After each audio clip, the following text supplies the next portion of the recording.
全民穿越平原求生世界，开局一辆载具一把武器，在这里有无尽的丧尸怪物。当别人都是天塌开局时，我却激活了情报天赋，每天能获取周围的特殊情报。第一天便给我带来了大惊喜。欢迎来到平原求生游戏，这里是鲜血和战火的杀戮场，也是通向力量和权势的王者之路。请尽情驾驶这属于你的载具，利用你身边的一切，度过每一个恐怖的黑夜吧。我不是在上课吗？这是哪？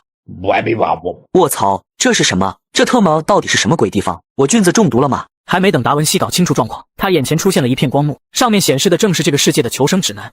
平原求生载具。达文西看完求生指南后，也欣然接受了穿越事实。他随即打开了聊天频道。卧槽，我觉醒了系统！你们也有系统？我以为我是天选之子呢。我去，这里还有丧尸，好特么吓人！这到底是什么鬼地方？我全身上下就一件裤头，怎么在这个世界活下去？求生指南里说的新手2件套呢？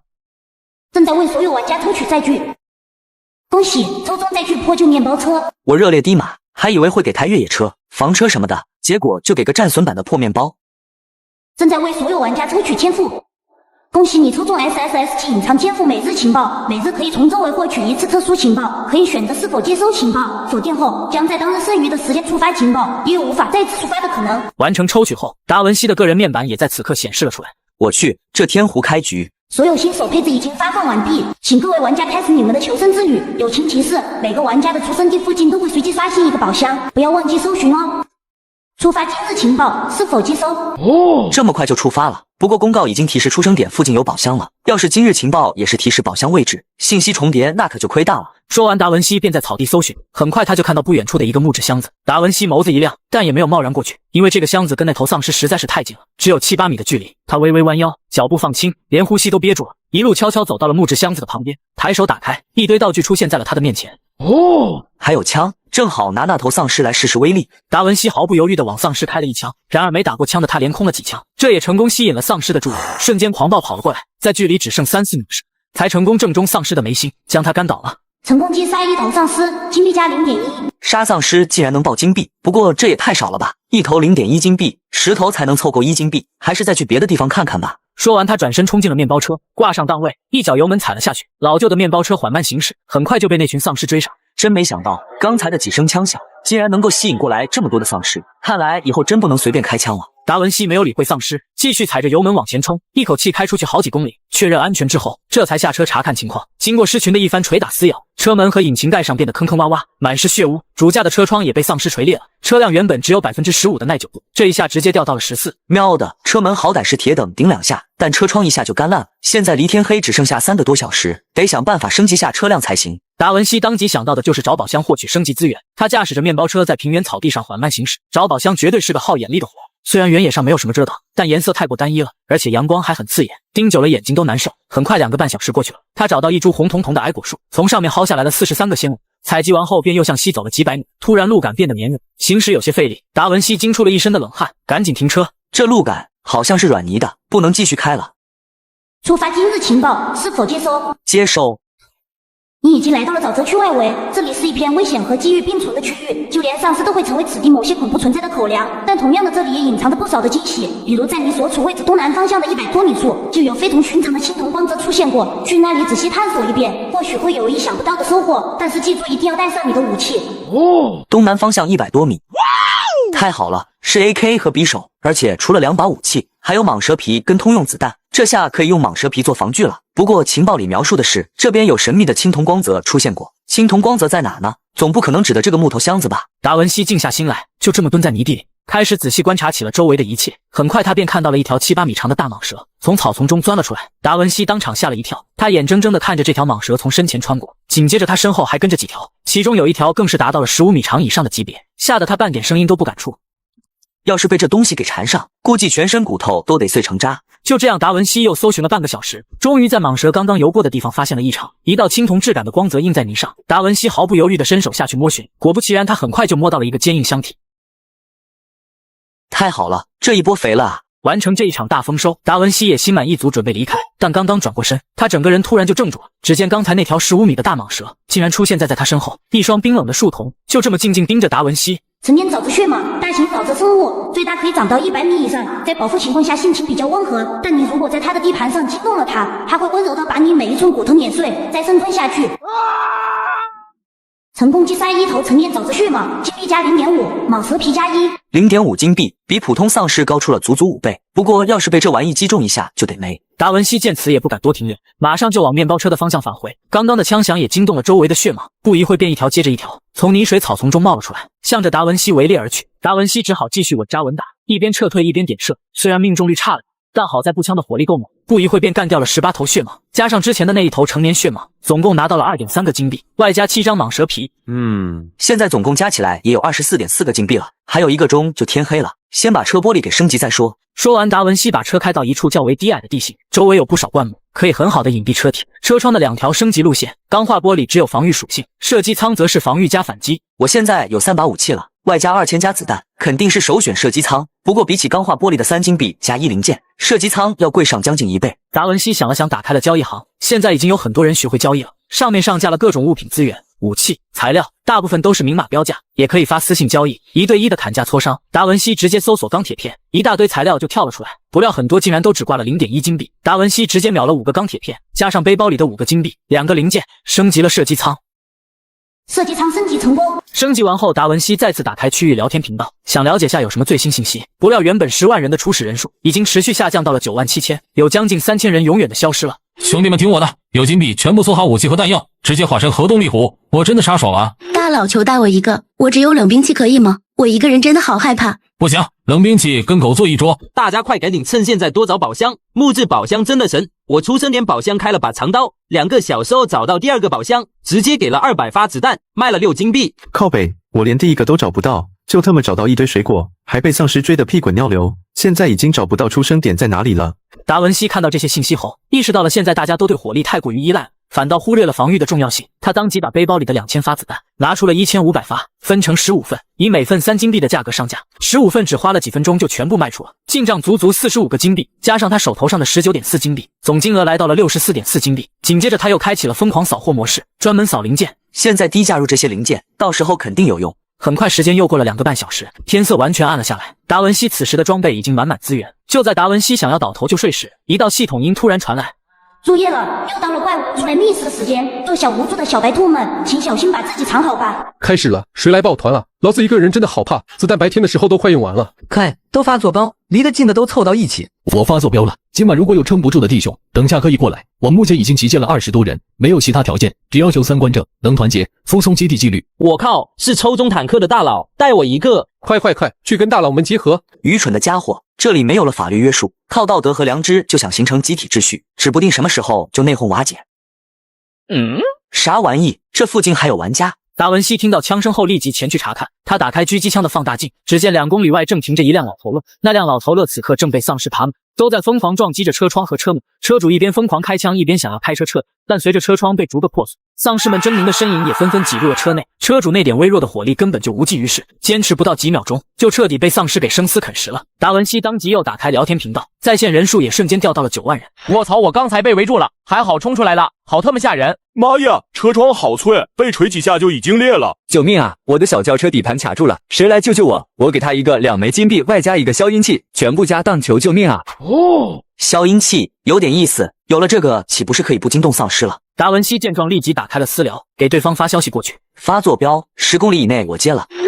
我在这里，你看看多远？7公里外，我过去需要一点时间，你还能撑多久？大佬，我已经升级过车窗了，但是车皮不够厚，现在都要被丧尸抓破了。大佬您能多快就多快，不然我真怕等不到您过来了。等着吧。达文西发完消息就启动了车辆，往目标地点赶过去。老旧面包车的引擎声很快就引来了丧尸的注意，没一会车后就挂了一溜丧尸。不过升级了车窗，丧尸也造成不了太大影响。达文西没有理会，继续前进着。看来有必要升级一下轮胎和底盘了。说完，达文西便打开了车辆升级界面。轮胎升级共有4条升级路线，达文西毫不犹豫地花了2个金币1个皮革升级了全地形态，紧接着又花了5个金币5个零件升级了越野底盘。随着升级完成，整个车辆的底盘无形中抬高了许多，达文西也能感受到行驶中变得更加稳定扎实起来，即便是高速过坑，也不会像之前那样发生巨大的颠簸。花靠爽啊，就差发动机和变速箱，得赶紧赚钱才行。说完，达文西全力踩起油门，经过升级后的车速也从原来的25码升到了60码。就这样，他全速开了半个小时，终于来到了求救玩家附近。他没敢靠近，而是在远处再次发起私聊：我到了，先把酬劳给我吧。此话一发出，对方立即爽快地交易了过来。达文西想了想，直接把消音器安装在狙击枪上，对着丧尸就开了一枪。稳定性居然这么强，真就指哪打哪啊！达文西是到威力后越打越顺手，不到1分多钟的时间，趴在小轿车上的丧尸就被他全部点掉了。解决了，你自己想想办法，把车底下的尸体弄出来就行。我走了。谢谢哥，太牛逼了哥！大哥，您能不能收了我这个小弟？我有 C 级辅助天赋，要我干啥都行。不好意思，不收小弟。达文西说完就离开了，他又找了一个安全的地方停车，啃了2个面包，随后又打开了交易市场，扫购了一些狙击枪子弹。今晚可以杀个爽了。恭喜您获得新账号游侠额外杀敌金币加20%，舒服。说完，达文西又打开了聊天频道，想看看有没有什么最新情况。然而此时的人都还是在讨论丧尸的事情，还有部分人也意识到了零件的重要性，都在纷纷说要囤。就在这时，突然有条信息引起了达文西的注意。阳光花菜换零件，吃了长体质的，谁跟我换一下啊？求求！拉倒吧，我看你都喊好几次了，现在谁拿零件换吃的？我吃个不要钱的鲜果都能增强体质，你这什么菜花敢卖这么贵？这 ID 有点意思，大家的 ID 都记起姓名，难道说还有改名卡这种东西？你好在吗？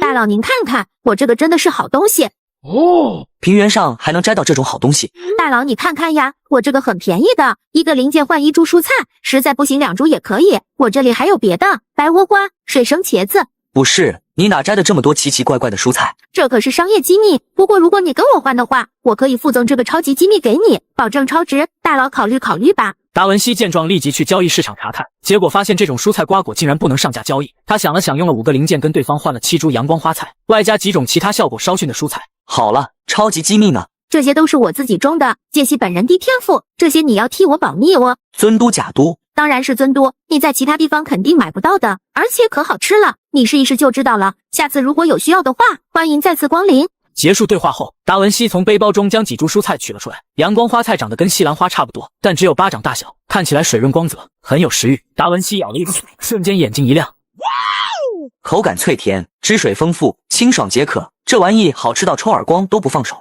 达文西没忍住一下把5株阳光花菜全都吃了。吃完之后，他感觉身体一阵暖融融的，有种微醺的感觉。无形之中，体质开始缓慢增长。他打开了个人属性，此时他的各项数据都得到了增长。可以这样成长下去，说不定后面还真能玩一玩冷兵器，睡醒就有宝箱，开门红啊！获得金币乘2，通用子弹乘400，燃油乘1。哦，竟然出燃油了，还有400发通用子弹，这纯资源箱啊！达文西将东西收进背包后，便继续启程。在升级了轮胎底盘之后，面包车的行驶效率提升了近1倍，基本上不用怎么减速，踩着油门跑就行。再加上精神提升了好几点之后，达文西的视力也变强了不少。2种条件叠加在一起，让他的搜寻速度大大提升。就这样，达文西开了一上午都没有遇到什么情况。就在他准备吃午饭休息时，系统音突然传来：触发今日情报，是否接收？终于来了，接收。在你的西南方向有一片矮藤林，此地盛产的矮藤非常适合用来制作甲胄，使用利斧等工具可以进行采集，但这里时常有猛兽毒虫出没，搜寻物资时一定要万分小心。不过最近几天这里似乎有异常的金属光泽出现过。又是金属光泽，宝箱来了，西南方向吗？说完，达文西就朝着西南方向出发。很快他就来到了一片低矮的藤林，这次他选择在远远就停车，带着一身的装备步行过去。这种矮藤应该不是蓝星上的植物，不过确实够坚韧，用来做防具甲胄一流，但普通的刀具根本踩不了。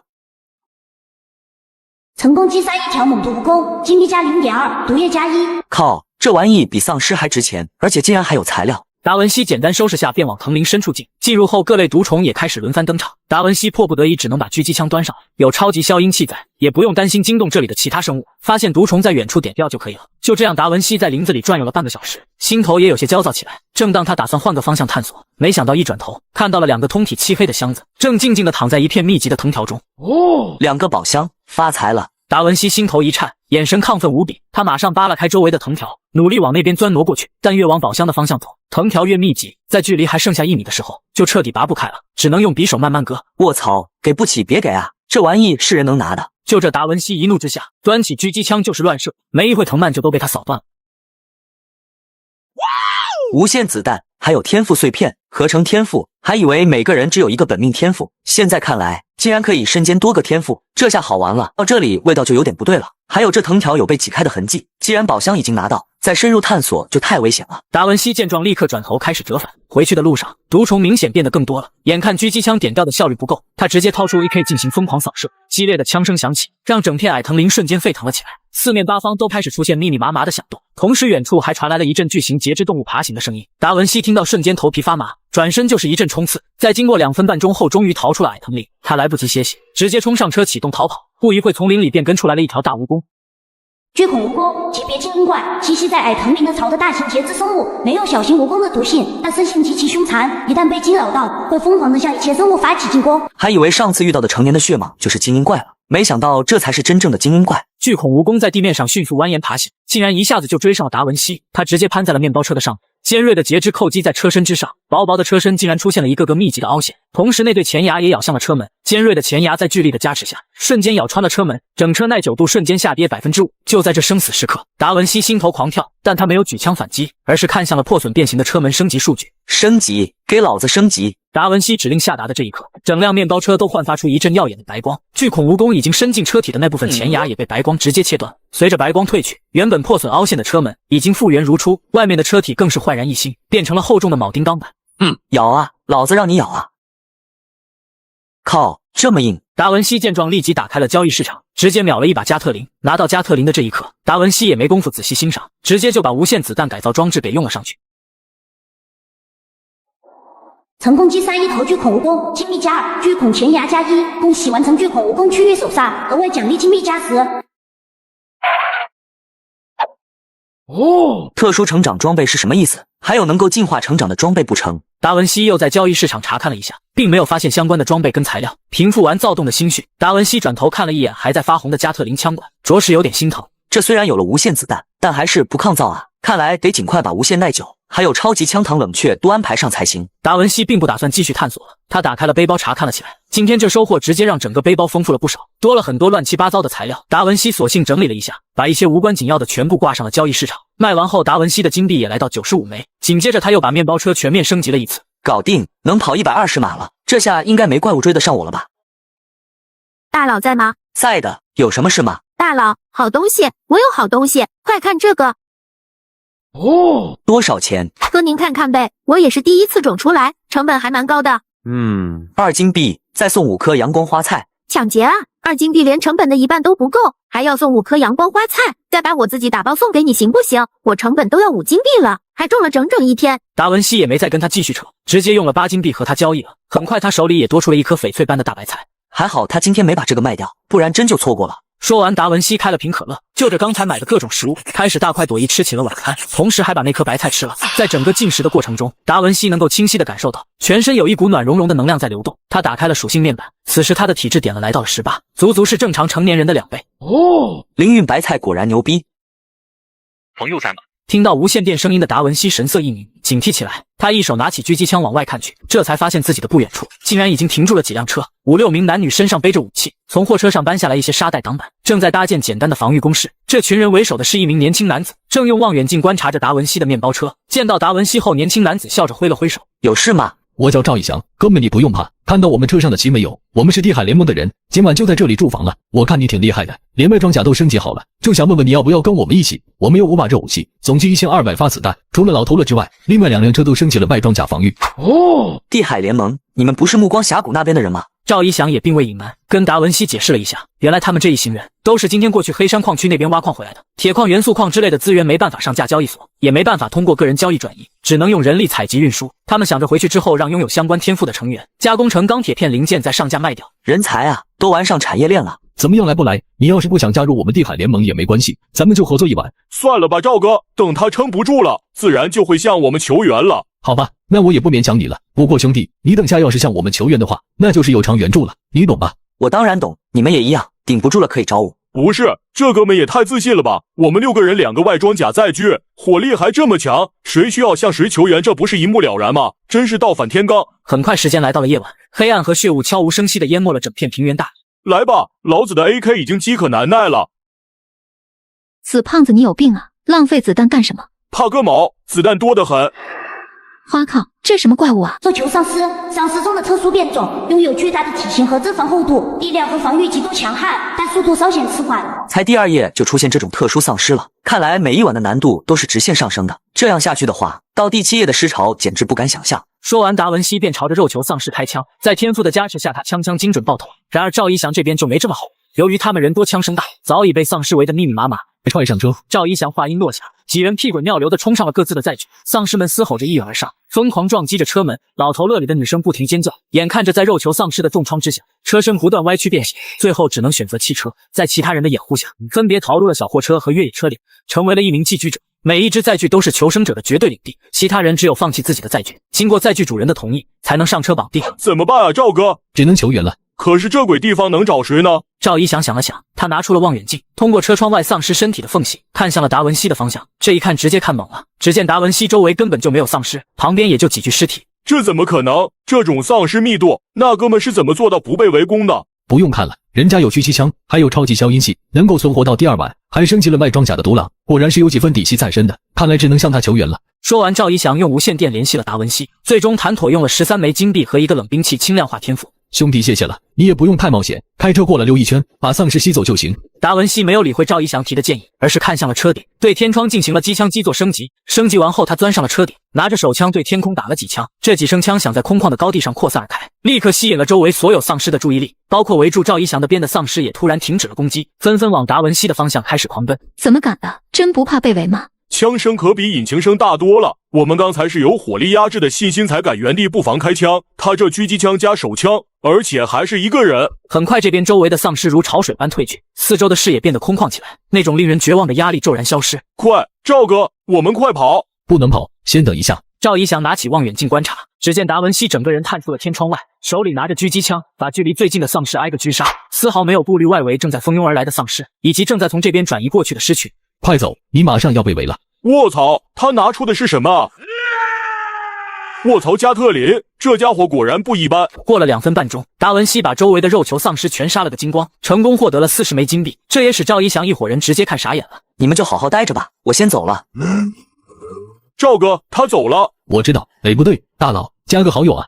我快撑不住了，拿个大佬来救救我。有成。今晚的丧尸怎么这么猛？我们求生小队这么猛的火力，都差点没防住。你们打不过，也不要自己开车跑，开车跑被围堵逼死，肉球丧尸撞不开。我刚刚亲眼看到一个人开车撞到肉球丧尸，被掐得死死的。叫你们不投靠大团体，那些独狼还有几人小团队，这下都傻眼了吧？谁快来救我！我被尸群围了。有长街救援，需要的滴滴我。我去，又有大佬开始救援了，大佬救我！大家注意了，今晚有好多畜生在骗钱，喵的说要买援助，结果人还没见到就发起交易了，纯骗子！卧槽，谁敢说我大爷骗金币？昨晚就是他救的我，我愿称他为平原第一巨神。我大哥是神，不接受反驳。刚才我们小队就是他救下来的。赵一翔作为地海联盟的小队长，这话一出，大伙顿时都相信了。短短10几秒时间内，达文西就收到了附近上百条求援的信息。就这样，他在平原上开启了援救之旅。很快，时间来到了凌晨12点，达文西成功救援了8单，收获了50个金币和一系列杂七杂八的物资。他把东西整理了下，把不必要的全部上架到了交易行。随后，他顺手又买了一个超级枪膛冷却和一个无后坐力装置，安装在了加特林上。这下好玩了，还有这么多金币，载具已经升级了7个部位，还剩下最后3个，得抓紧安排下才行。请选择载具进阶路线。温馨提示：每个人因为初始载具不同，进阶出现的选项形态也会有所不同。进阶后，所有基础升级部件都将继承到新载具之上。进阶后将固定为单一的进阶路线，请谨慎做出选择。这路线3这么狂的吗 ？SSS 及情报天赋都有了，我还养不起你一个集装载具，我偏要选路线3，给老子进阶。金币减50，零件减20，钢铁片减100，1级芯片减1，进阶成功。面包车对应的升级，竟然真的是房车，又有情况。恭喜你获得夜光宝盒，竟然是特殊宝箱。不过这种特殊盒子似乎得在血雾散去后才会出现，这下真的是捡到了。获得噪音发射器乘1，获得穿甲弹乘30，获得特殊成长武器礼盒乘1。果然跟普通的宝箱不一样，还有这反器材步枪专用子弹，我记得只有巴雷特适用的吧。达文西马上打开交易所查看起来，但没有找到巴雷特相关信息。没办法的，他在公屏发了条收购信息，便继续查看第3个奖励——特殊成长武器礼盒。呵，一把刀！卧槽，怎么这么重？这把刀至少有100斤重，什么神人才能挥得动？达文西看着面板，好一会没缓过神来，这玩意几乎等于底牌级别的存在了，后面竟然还有专属技能。他回想起了上次击杀巨恐蜈蚣获得的巨恐前牙材料，他当即打开背包，将巨恐前牙直接取了出来，点击武器上面的锻造选项，顿时弹出来一条提示：缺乏锻造师系列天赋，无法使用。果然，我就知道不会这么简单，看来以后得多收集这类的精英怪材料啊。而且还得找个靠谱的锻造师。不过改造装置应该能用吧？说完，达文西便试着将自己背包里的轻量化用在了月之穴上面，没想到竟然使用成功了。他手里的重量顿时轻了一大截。他处理完这些后便倒头就睡。很快时间来到了第二天早上，达文西一觉睡到了8点才醒，有点睡过头了，得赶快出发了。说完，达文西启动房车，开始了今天的探索之旅。开车途中，他也打开了一下私聊。这时也有人给他发来了私信：大佬，您终于上线了，我还以为您已经买到了。终于来了，达爷，我第一天就拿到这东西了，一直没能卖掉，终于等到您这个大客户了。不至于吧？这东西没人收吗？收的人是有，但我不敢跟他们交易，害怕被抢。达爷，您是有声誉的大佬，我卖的心安。没想到声望高的好处这么快就体现出来了。就这样，达文西和对方谈好用13个金币交易，并约好了交易地点才结束通话。不到半小时，达文西就来到了约定地点，对方已经在这里等着了。对方开着的是一辆普通轿车，已经升级了底盘和外装甲。来，达爷，这是您要的枪。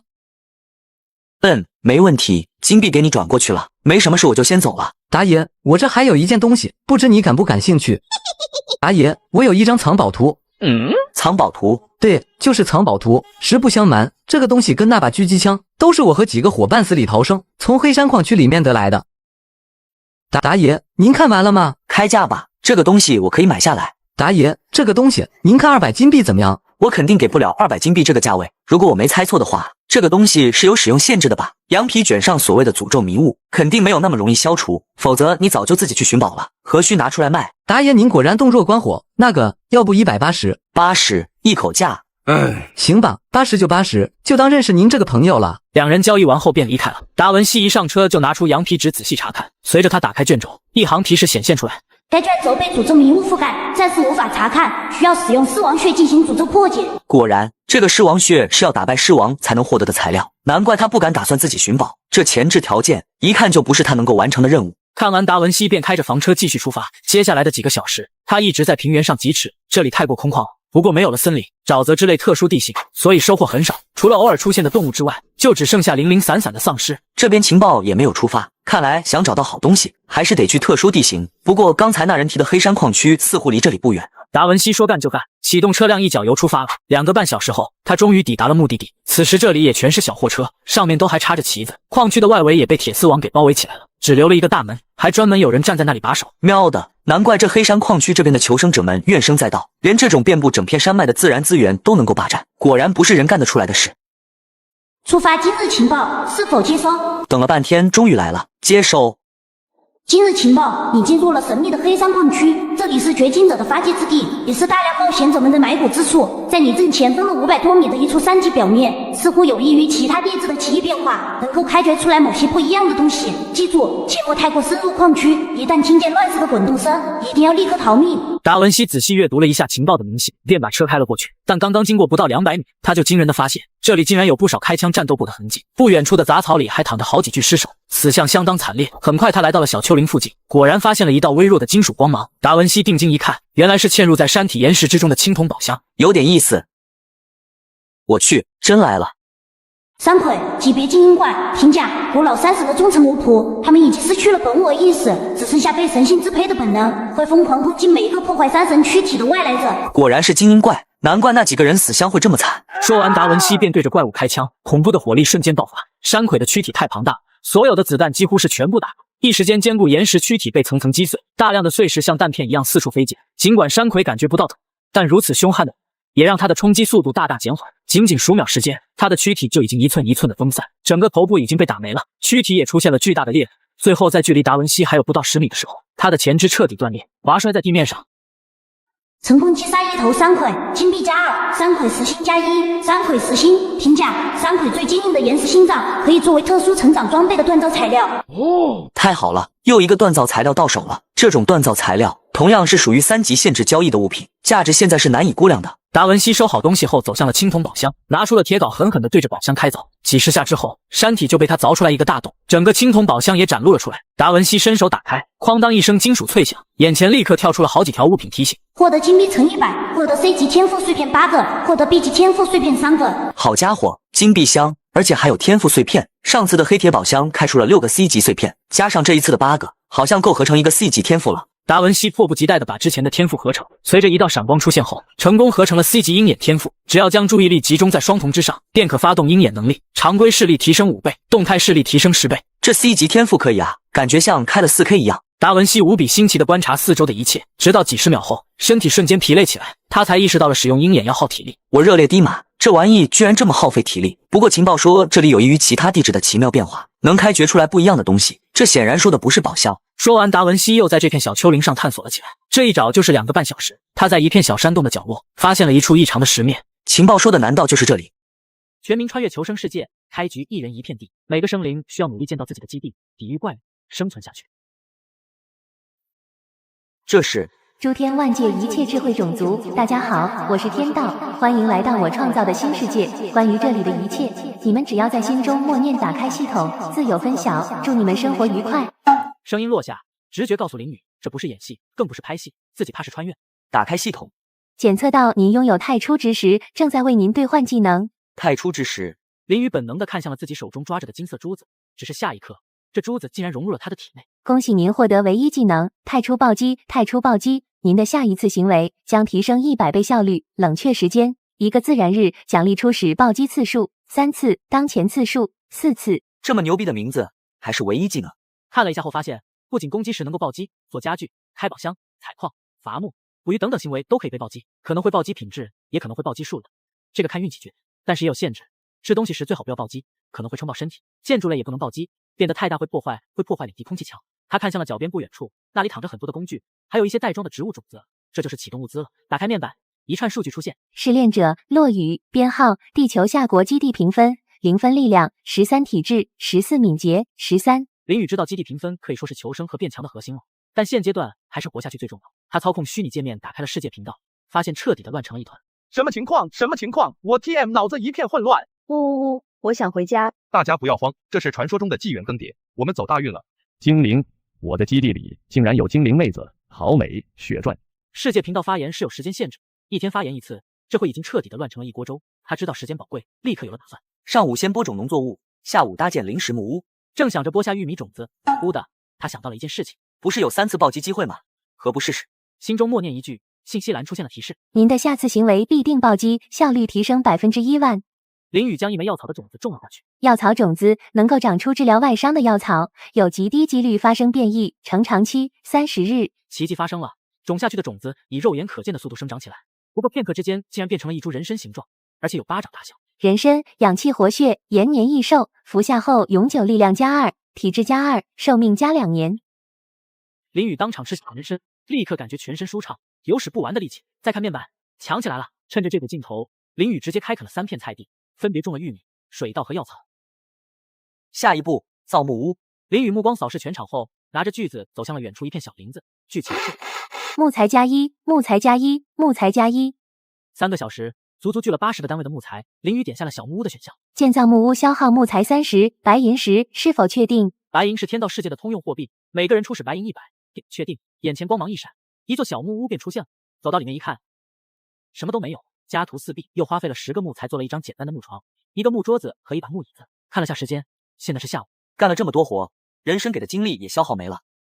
对了，湖里肯定有鱼钓。打开地图，发现湖中心有个红，按照说明，地图上显示红点的地方，代表有固定的敌对单位，可能是原始食人部落，也可能是什么大凶兽之类的。既然钓不了鱼，刚刚好像看见平原上有莓果，要没看错的话，这些莓果已经熟透了，再不采摘就会腐烂。林雨提上篮子直接出发，他快步走到了一株灌木，采摘起来，共采摘了3枚莓果。他取了一颗莓果，一口吃了下去。哦，好好吃。又连吃了2枚莓果，腹中的饥饿感稍微消退了一些。忽的，他想到了一件事：太初暴击用来采果子，会不会一下子采下100枚？他的目光看向了远处的另一株莓果灌木，他快步走了过去，心中默念一句后，干脆利落地采下了这枚果子。100倍暴击发动，产出稀有果实的几率提升1万。再看手中的果子，却是发现不是莓果了，而是一枚大红色、拳头大小的果子。猪笼果，服用后永久力量+5，敏捷+2，3日内保湿度维持100%，并抵御蚊虫、疾病侵袭。丁，您采摘天才地宝获得种植经验，种植等级从 LV1 提升至 LV2。好家伙，他当场把果子吃了进去，发现体内有力量涌出，面板也有变化。力量20，体质16，敏捷15。这短短1天时间，他顺利从地球人均水平达到了宇宙人均水平。他继续采摘莓果，花了2个小时时间，他把平原上所有的莓果全部收集了，足足一篮子，正好100枚。此刻天色已经暗了下来，干了一天活的林宇在小湖的支流小溪处用木桶打水洗澡，准备躺到了木板上之时，忽然有警报声响起。警报！您所在的9527号区域有一群野狼下山觅食，他们将分散行动，可能随机袭击生存基地，请做好准备。聊天界面上立刻有人惊呼起来：什么情况？才第一天就有袭击？愿伟大的女神保佑每一位生灵免遭袭击。大家不要慌，有屋子的躲在屋子里，要不就爬到树上去，千万不要受伤，受伤没有草药的。看来第一天晚上就会有人出局了，而出局的代价就是死。远处传来了狼嚎声，林宇从窗户看去，远处2只野狼正摇头晃脑地走过来，每一只都有小牛犊子大小，很快将目光聚集到了林宇所在的小木屋上。青狼，野性80%，主动攻击型。林宇发现野狼绕着屋子，似乎拿木屋内的自己没办法，但让他愤怒的是，他们竟然开始破坏田地。田地被破坏没什么，但种子不能有事啊，就那么一点种子。他直接一手一根木棍冲了出去，一头野狼当场扑了过来。林宇往旁边一闪，躲开了突击，见另一头野狼也扑了上来，林宇直接一棍子就闷了上去。100倍暴击触发，您的下一次攻击威力提升100倍。木棍结结实实地砸在了野狼的脑袋上，铁狼的脑袋直接炸成了一团血雾，当场爆。我去！目光看向了另一只野狼，这条青狼似乎被吓懵逼了。林宇快步上前，一脚狠狠踢在了野狼的腰间，当场将此兽踢翻在地。随即他踩在了野狼的脑袋上，正要弄死这只野狼，突然他心中一动，不是还有一次暴击吗？可以尝试驯服野狼呀，被我驯服或者死。叮，100倍暴击发动，您驯兽的成功率增强100倍，驯服成功，您的驯服等级提升至 LV2。青狼，力量9，体质12，敏捷14。林宇松开了脚，青狼立刻爬了起来，亲昵地蹭着他的小腿。你就叫阿呆吧。随即林宇目光看向了另一具狼尸，将他拖到小溪边，开始分解。各类内脏内扔进小溪，却是引来了鱼群，很多鱼儿蜂拥而至，争先恐后的开始分食内脏，小的只有手指大小，大的看起来有2-3斤。哦！林宇大喜，搬了一些石头将小溪2头给拦了起来，看起来像是个小鱼塘一样。虽然不敢说能够将鱼儿全部困住，但绝对能困不少。将青狼料理了之后，林宇用火折子升起了一个火堆，将狼肉烤干腌制，长期保存起来。这回袭击警报结束了，区域聊天又活跃了起来。大家没事吧？还好人家会爬树，抓不到我，但是把我采的果子给吃了。袭击之后肯定有东西交易，不聊了，我去交易平台看看。我也去。林宇心中一动，也打开了交易平台，什么农作物种子、木剑、木刀之类的，铁锹、渔网之类的标价都不高，大家也都没钱。食物居然没什么人卖，要是把莓果卖了，说不定能赚一笔。嘿嘿，莓果的保质期也就3天，不卖就浪费了。林宇非常黑心的把每一枚果子标到了25白银。等了片刻，无人问津，他干脆在世界频道发言：我去，交易平台上有人卖莓果，快去抢啊！1秒钟，100枚莓果被抢夺一空，林宇的账户上多了2500白银。我是不是上架的太便宜了？忽的，他发现周围地方各种蜈蚣、蟑螂、苍蝇、蚊子之类的全部对他退避。对了，猪笼果，我有3天屏蔽虫子的能力。林宇好奇心起，走到虫子边，虫子就慌忙逃窜。虫子也是食物啊，卡路里比牛肉还高，鸡肉味嘎嘣脆。机会难得，他干脆用尖锐的树枝插起了蜈蚣这类东西，打算收集一些做烤蜈蚣、炖蜘蛛这类的黑暗料，自己不吃也能拿到平台去卖嘛。1个小时后，蜈蚣这类的虫子也抓了40-50条了，效率非常的高。获得个人特性：虫族克星，虫族克星1星，对一切虫族额外造成10%的伤害，免疫一切虫族10%的攻击，永久敏捷+2。咦，还有个人特性的？林宇知道个人特性很难获得，只有机缘巧合之下才能够得到这些特殊的能力。1星最低，5星最高。他将一部分狼肉上架后，继续开始抓虫子。几小时后，直接将这个虫族克星特性给提升到了5星。再看面板，力量20，体质26，敏捷27。好家伙，才1天功夫，直接宇宙小康以上水平了。林宇终于坚持不住，回小木屋睡觉。第2日清晨，林宇缓缓醒来，感觉自己神清气爽。看了一下系统消息，果然昨天上架的10块狼肉全部卖光了。目前他账户内有白银3400。接下来需要扩展自己的生存基地，木质围墙太脆弱了，得换成石质的。围墙能够让系统建造，但是石砖得自己做，这就需要一把切石刀。买东西是不是也能够暴击？他直接心中默念后，在系统商城选择购买100白银的切石刀。叮，您购买切石刀时产生100倍暴击，获得价值1万白银的道具天宫刀。天宫刀锋利且厚重，近战利器，也可作为工具使用，小幅增加切割、挖掘等活动的效率。一把黑色的长刀就出现在了手上。买东西也能暴击，妙啊！林宇走到一块青石面前，一刀劈出，坚硬无比的青石当场被劈成了2半。一刀断石，这放古代都算神兵利器了吧？林宇立刻开始疯狂劈石头，不过半小时时间，已经切出了长方形的石砖1000块了。看了下区域聊天，昨晚怎么样？大家都活着吧？蚊子我干，你祖宗我最少被吸了1斤血。我好饿。虫族4444在虚拟竞技场针对地球人类摆下擂台，胜负赌资2000白银。虫族。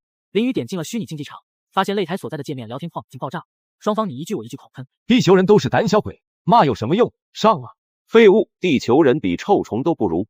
污言秽语不断，不少地球的血性汉子已经忍不住了，但就算愿意上去打，也需要先支付2000白银，赢了拿走4000，输了2000归胜利者。胜利者不仅能够得到赌资，观众想要观看每个人还得支付10个单位的白银，这些钱也会进入胜利者的口袋。地球人类 XX 隐藏，支付白银进入擂台，大家纷纷支付10白银进入擂台观战。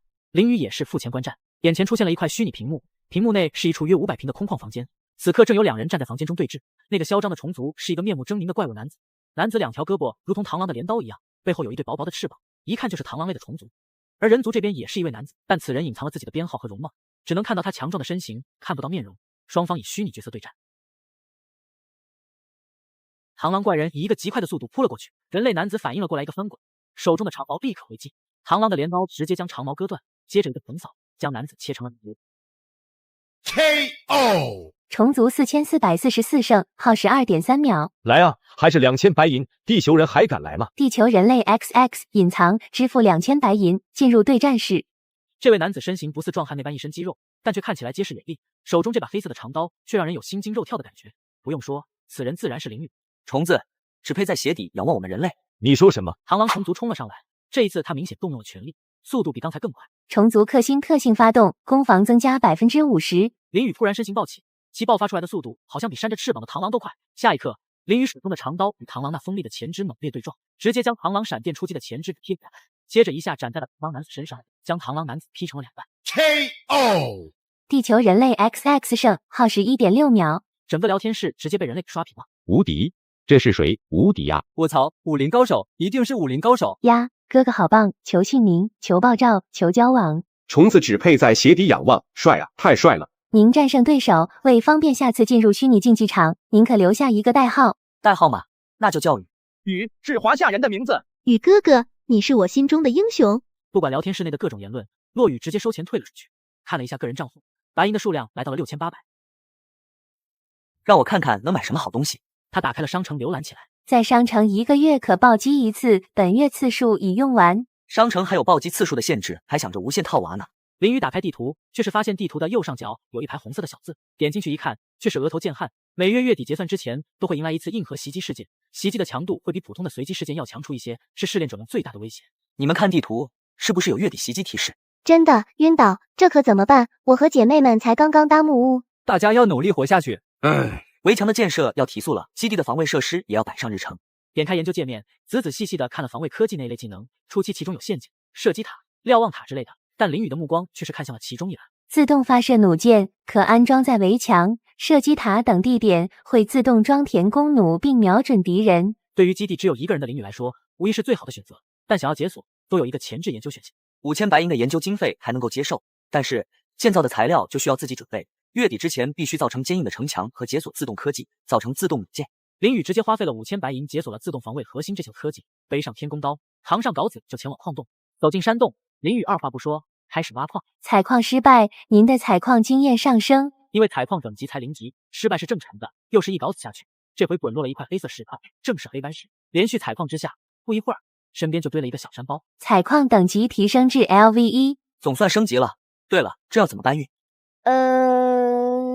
林宇吹了一声口哨，正在巡逻田地的青狼阿呆飞速的跑了过来，片刻间便冲进了矿洞。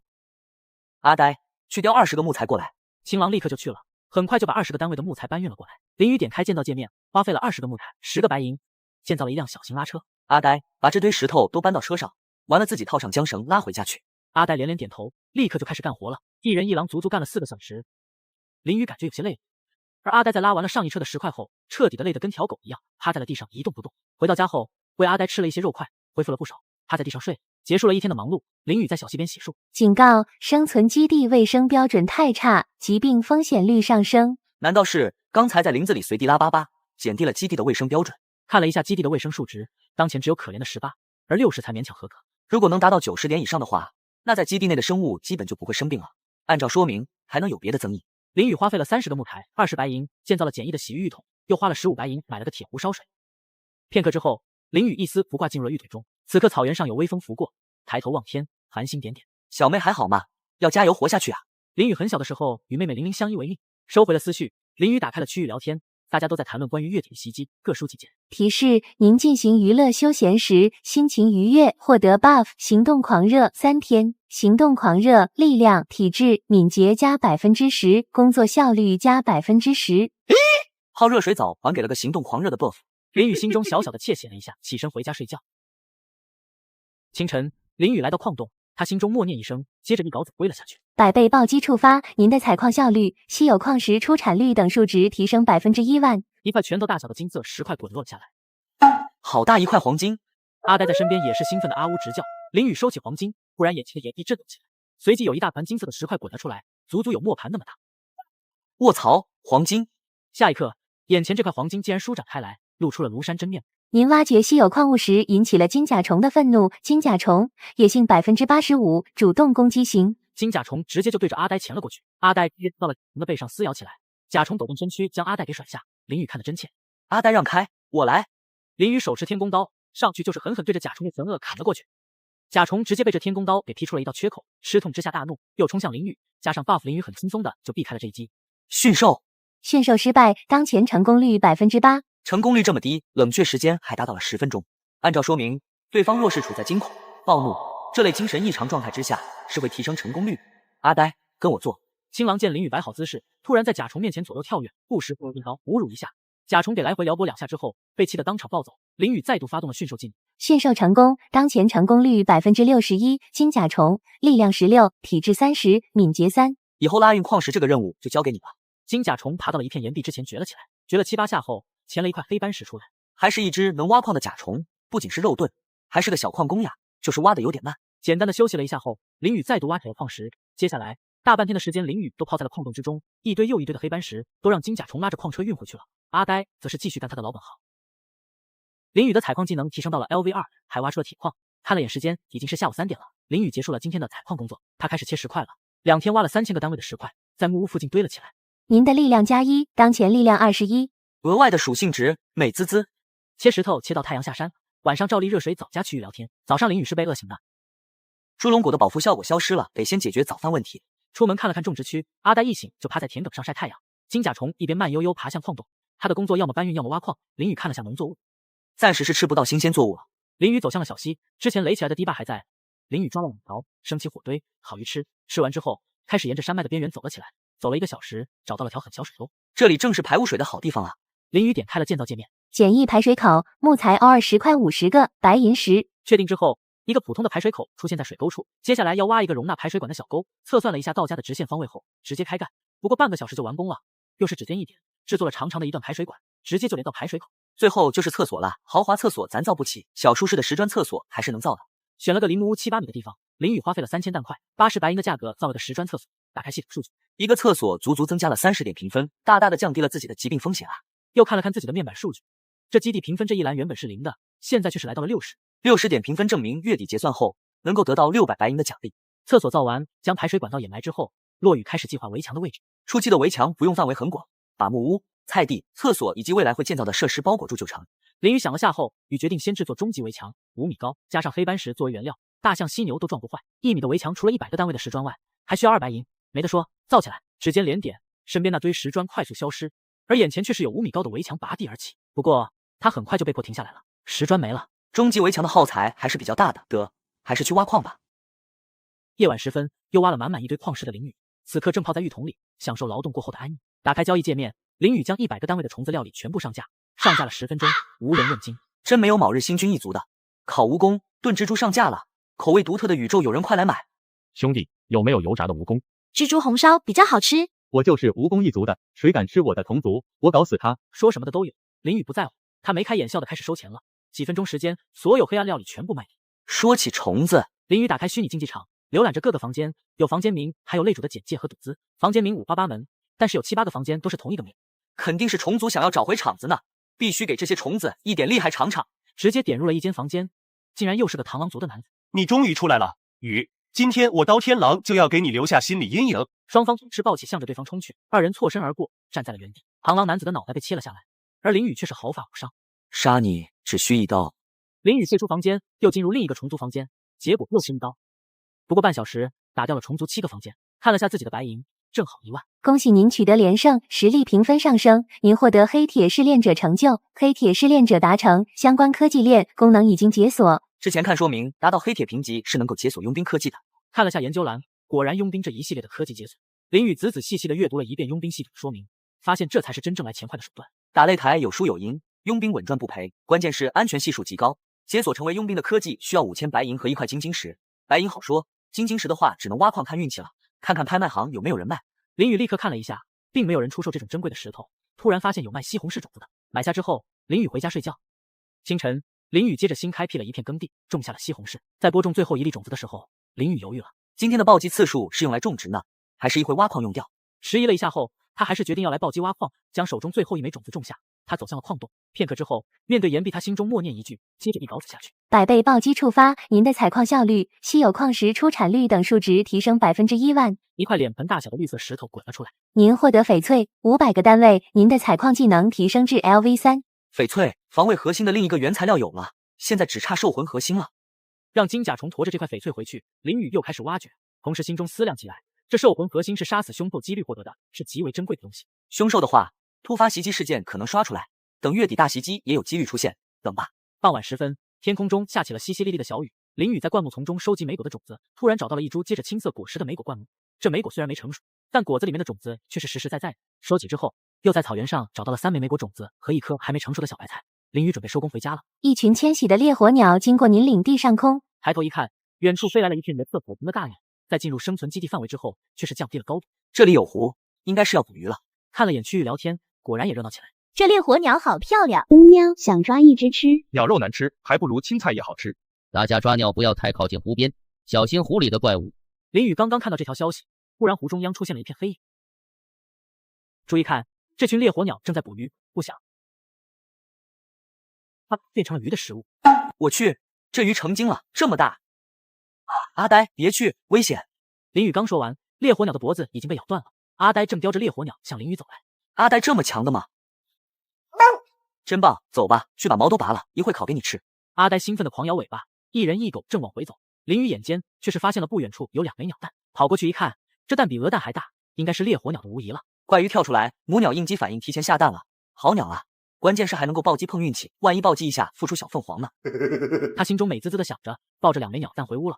片刻之后，雨也停了。林宇一边吃烤鸟腿，一边和大家聊天打屁。喵呜，我和妹妹合力抓到了一只烈火鸟，可以吃了。合力？你们那有2只猫娘？喵，2只。林宇，你把我们当成了什么？当然是可爱的猫娘了。喵，话是这么说，总感觉怪怪的。我运气好，驯服了一只。咦，云梦有驯兽天赋吗？和小动物比较亲近吧。初始给了 LV3的驯兽等级。哇，可以尝试解锁驯兽师科技啊，以后帮人家驯兽赚钱啦。驯兽师、草药师这类生活职业和佣兵性质差不多的，别人花钱请你，你可以离开基地上门去帮助。林宇，你有收获吗？我捡到2枚鸟蛋。你要不会孵蛋的话，晚上吃了吧。我是不会孵蛋，但是孵蛋这种事大同小异的，保证一个合适的温度就行了。阿呆，我需要你啊！当夜，阿呆抱着2枚大鸟蛋，小心翼翼的呜呜入睡。之后连续3天时间，林宇白天在矿洞中挖矿，切石点已经堆了小山一般高的石块了，只等林宇切。傍晚他会在草原上逛逛，找找种子或者新长出来的植物果类。现在他其实不缺肉用，但是补充维生素的蔬菜还是很紧缺的。那是竹笋。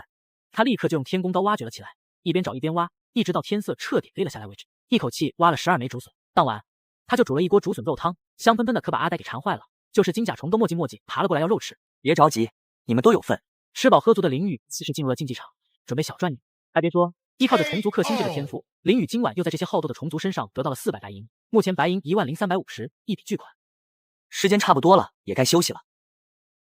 第2天清晨，林宇照例去挖矿，但他发现一整天泡在矿洞之中对健康不太好，所以把时间改了一下，上午挖矿，下午户外切石头。今天的暴击还是用来了采矿，这次竟然挖出了一块脸盆大小的吸铁石，吸在了镐子上，差点没掰下来。因为每天都能挖出一种稀有矿石，给他涨一大波采矿经验，他的采矿技能才来了 LV4了。第6日，矿洞之中，林宇非常轻快的开始采进矿石 ，LV4的采矿技能效率大大提升，而且挖到铁矿的几率变大了一些。林宇心中默念一句，百倍暴击触发。接着，林宇一镐子下去，他感觉到岩壁微微震动，急忙跳开，却是稀里哗啦的堆出了一大堆的矿石，全是黑斑石。恭喜获得黑斑石100个单位。好家伙，还真就是百倍暴击是吧？可惜这次没给稀有矿石。正当他有些小失望之际，忽然这堆黑斑石之中有2块石头动了起来，却是直接向他扑来。绝地虫，野性90%，主动攻击型。林雨立马抽出天宫刀拍了出去，在虫族克星这个特性加持下，两只绝地虫直接如同乒乓球一般被接连拍飞，陷入了昏迷状态。想装死？林雨一刀拍在了其中一只虫子的脑门上，这虫子醒来之后似乎害怕林雨想要跑，但力量压制，无法动弹。驯服！一声轻喝，绝地虫身上光芒一闪，竟然驯服成功了。绝地虫力量4，体质12，敏捷6，特殊功能采矿。绝地虫能够进行效率较低的采矿劳动，初始采矿等级 LV2。果然，看到说明的林雨心中一喜，又如法炮制的驯服了另一只绝地虫，因为都是惊恐状态，成功率还挺高的。你们俩今天起给我好好挖矿。这两虫子立刻行动，前爪伸进了岩壁之中刨了起来。别说，效率可比金甲虫高多了。晚上照例泡在了浴桶之中聊天。吃了2天苹果，感觉嘴里好淡。你们都是什么呢？你想吃肉吗？咱们一枚苹果换1块肉，要不？咦，真的吗？成交！林雨眼前立刻出现了一个交易界面，界面上方雨梦直接放上了10枚苹果，林雨摆了5块狼肉、5块鸟肉上去，交易达成，10枚苹果出现在眼前。哎呀，馋死了！不聊了，我和姐妹吃肉啦。方雨梦这回发来的却是私聊，二人之间并不是好友关系，私聊是有限制的，一天只能私聊10分钟。天道世界的好友位可是很值钱的，购买一个好友名额需要1000的白银。互相成为好友之后，私聊的次数限制会解除，而且好友也是访客科技的前置条件。将苹果给收好后，林雨查看了一下自己目前拥有的食物，加上零食鱼塘内养的7、8尾大鱼，肉食储量差不多是80个单位，蔬菜是21，一天大概需要消耗5块肉，2的蔬菜。阿呆的话也需要5个肉类，2只绝地虫一天也要2个肉类。至于金甲虫，吃草的不用管。这么一算，大概还有8天的食物储备。但是问题来了，肉类的保质期只有4天了，需要想办法冷藏一下。点开拍卖行，搜索了一下冰块，发现并没有人出售，又尝试在世界上发言，白银收购冰块有的上拍卖行。春天哪来的冰块？就算有冰块，也留着自己储存食物，哪轮得到你呀？世界上开始嘲讽起来。林雨等了一会，发现并没有人上架冰块，怎么才能有效保存肉类呢？忽的，他的目光看向了木屋外堆着的一堆铁矿，眼睛渐渐亮了起来。林雨花费了4白银，将8个单位的铁矿做成了中间有架子的铁皮箱子，去小溪边打了清澈的水，倒入铁皮箱，接着再放1块布料。林雨塞了一堆的肉类进去，将铁皮箱子放在了木屋阴凉通风的地方，一个简单的蒸发制冷装置就完成了。林雨非常的满意，准备回去睡觉。清晨，今天的早饭是一个苹果加半条烤鱼，林雨吃的相当开心。对了，这苹果里有籽啊，可以种。林雨走到菜地边，将苹果核给种了下去，心中默念一句：100倍暴击触发，您的种植效率提升100倍。一株小树苗破土而出，随即快速变大，不过片刻之间竟然化为了一株苹果树。这是把生长周期缩短了100倍吗？林雨看着树上结着10几枚略显青色的果子，心中大喜过望。阿呆，看着点苹果树，别让小鸟吃我的果子。阿呆叫了一声作为回应。林雨再度挖起了矿，这次挖矿竟然依靠自身的采矿等级，挖出了还有2只绝地兽。林雨没什么难度的就驯服了这2只虫子，挖矿苦力虫达到了4只，他的驯兽等级也来到了 LV3， 4只绝地虫加上1只负责搬运的金甲虫，林雨已经不需要像之前那样1上午就泡在矿洞中，现在只需要2小时便能够基本完成工作量了。从矿洞出来，林雨走入了竹林中，准备挑选一些适合的竹子做标枪。1下午的挑选砍伐，林雨得到了20个单位的竹子，接着点开了系统建造。普通标枪，木材或竹1，钢铁5，白银5。林雨直接选择制作20根标枪，光芒一闪，标枪出现在了眼前。看了一下自己的射击技能 ，LV3， 他参加过民兵训练，打过靶。普通人只怕都是 LV0， 花了10白银买了个木质的标靶。林雨练起了投掷标枪的手法，顺便练一练射击技能。还别说，各方面数值增强之后，他的命中率还不错。练了1下午的标枪，感觉有些累，射击技能没涨，反倒是体质涨了一点。吃了晚饭，林雨正准备去泡澡。警告：天道世界气候出现变化，可能会有异常天气降临您的领地，请做好准备。林雨急忙躲在了实质的厕所里，一道雷雨从天上落在湖边的地面上。撼天雷！林雨心中咯噔一下，真是怕什么来什么。撼天雷！天哪，我们区域为什么是撼天雷呀？撼天雷其实还好，你们看世界频道，隔壁是龙卷风，还有地方下拳头大的冰雹呢，有屋子都不行。屋子不行，这话别乱说，容易开团。话说，撼天雷轰在草地上可能会引起燃烧，大家注意，要是草原火起就不好解决了。你别说了，我这起火了，完了我的菜地啊！哎，我精灵生气了吗？我这也起火了。又是一声风雷声，一道闪电劈在了草原上，窜出了火星子，黄风直扑苍天，火焰瞬间扩散开来，远处变成了一片火海。风啊，完了，菜地肯定保不住了。不要出去灭火，会被雷击的。大家要好好的活下去，说好了以后有钱了，互加好友访问的要好好的活下去，不要怕，在心中祈祷吧，女神会保佑每个善良的孩子。咦，我这的闪电都劈在湖里了，好多鱼儿泛起了白肚皮，好想去捡呀。闭嘴，你们3个欧皇！火焰快速的燃烧着，席卷而来的方向正是围墙的方向。还好，火焰正好被我家围墙挡住了。愚蠢的人类，你竟然有围墙了！艾琳娜，你个白痴女人，我忍你很久了，再敢骂我愚蠢，我就画个圈圈诅咒你。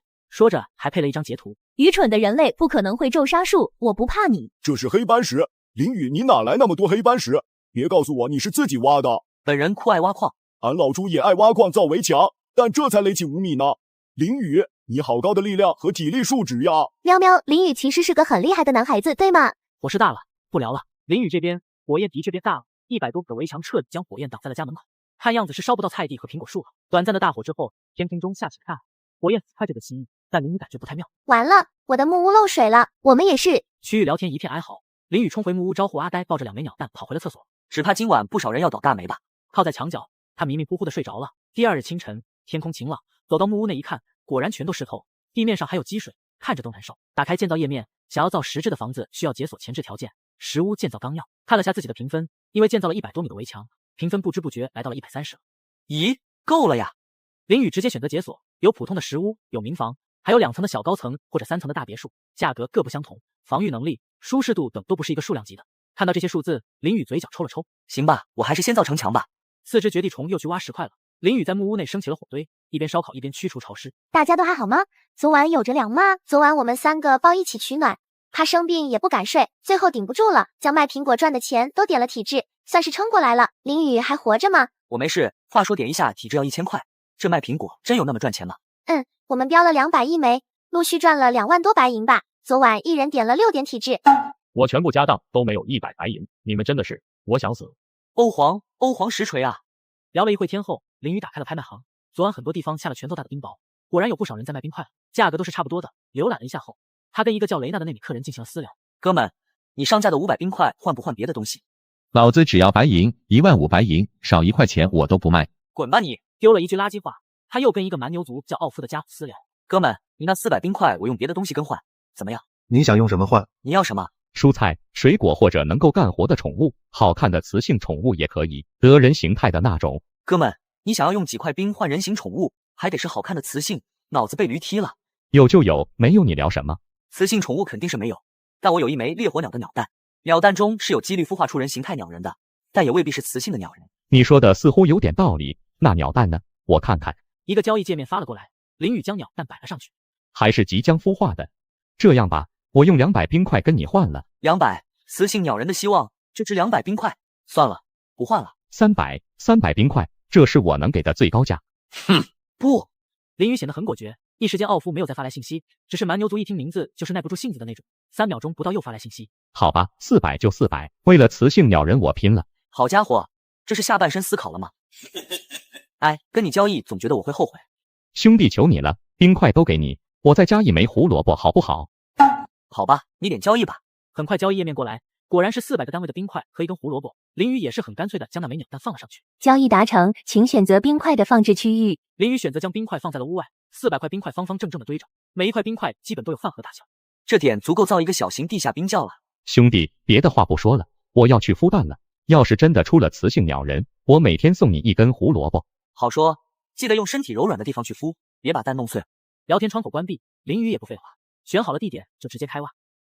天宫刀刨地的效率又非常的快，一路挖下去，很快就挖出了一条通道以及底下4米左右深，面积大概20平方的地洞。点开建造页面，花费一些普通石砖和白银器，一个小型地窖就做好了。一块块的将冰块放好，将上面的石质盖板给盖上后，周围的气温瞬间降低。到时候在冰窖上面建个仓库，遮阳还方便，完美。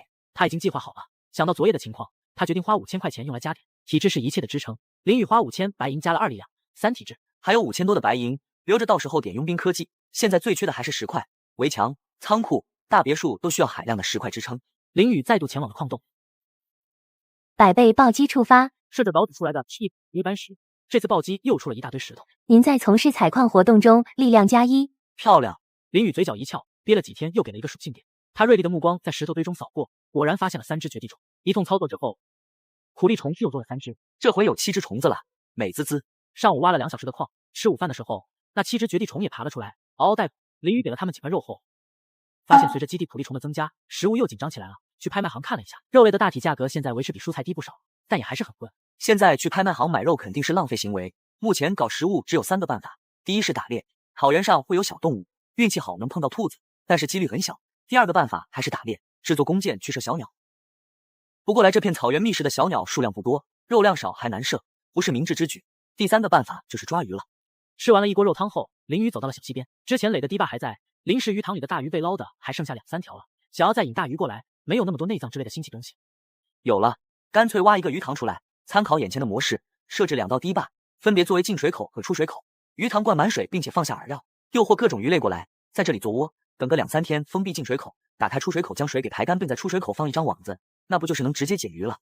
林宇越想越觉得这个方案可行，他选择了小溪靠近围墙的一个位置，测算一下后，还需要2块能够堵住入水口的大石头，还有一张坚固的渔网。大石头好说，城墙上拆2块方便得很，但是渔网的话，系统商城不卖渔网这类关键道具，得自己想办法。既有韧性弹性，能够抵挡水流冲击，又能够有效阻挡鱼类虾米的东西。竹子能够做成竹篓一般的形状，罩在出水口，有鱼也进了大竹篓逃不掉的。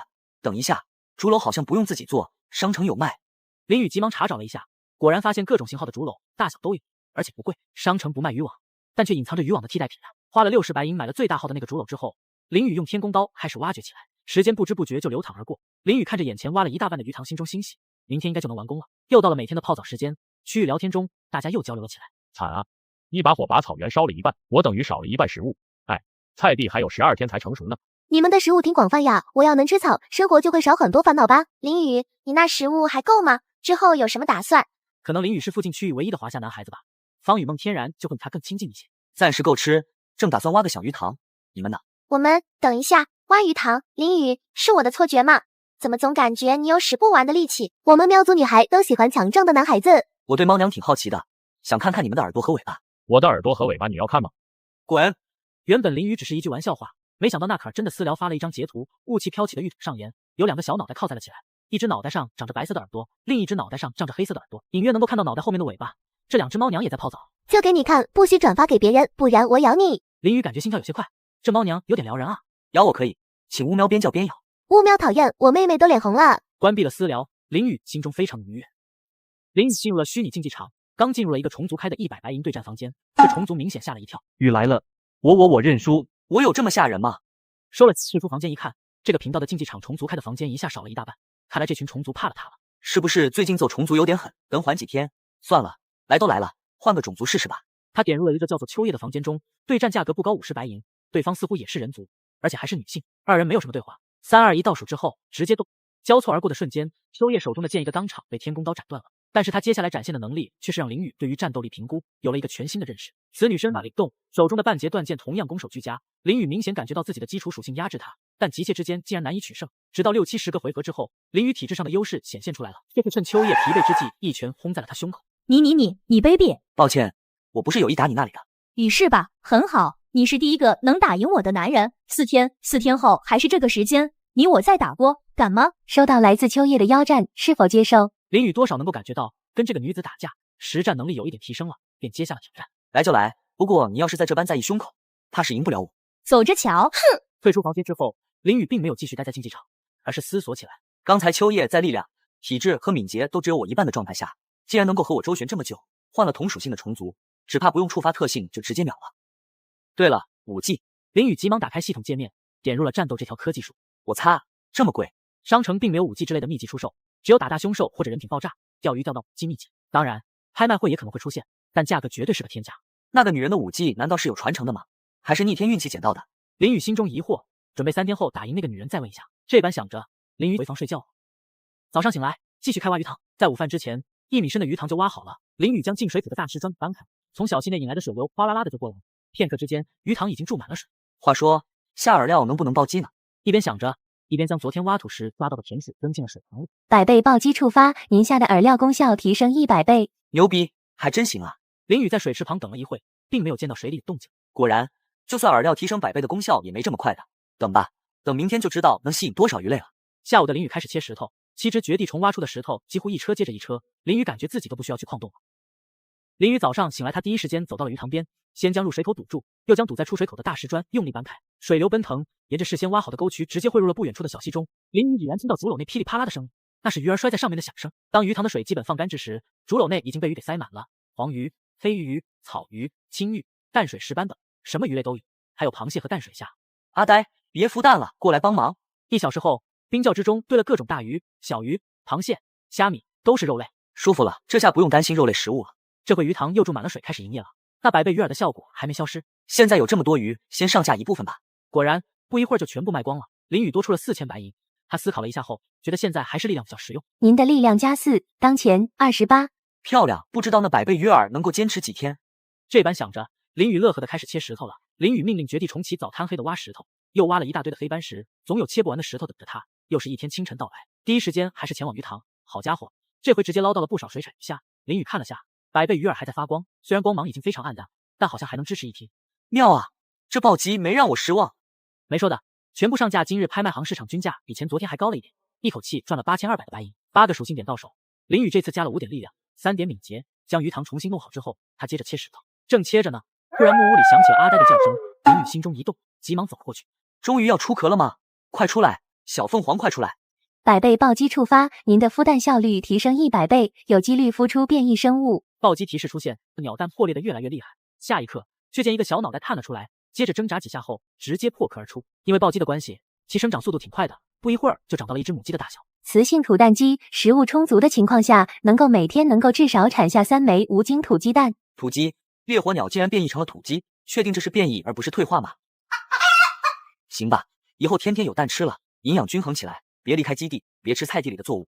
林宇正准备给土鸡搭个鸡窝，却是收到了一条提示：方雨梦邀请您加入群聊，是否接受？群聊，这是一个比区域聊天更小的圈子。接受之后，果然除了方雨梦之外，还有耐克、牛大、爱丽丝、艾琳娜。林宇来了，这下人就齐了。终于来了，刚才群聊就我一个雄性，挺尴尬的。咦，朱烈呢？没拉他？又不熟，就我们几个好了。对了，林宇，鱼塘挖的如何？挖好了，明天接着摸鱼。我那2姐妹都问你，你体质多少呀？一个人2天能挖出这样规模的鱼塘？比正常人多一点吧，还好。体质真的很重要。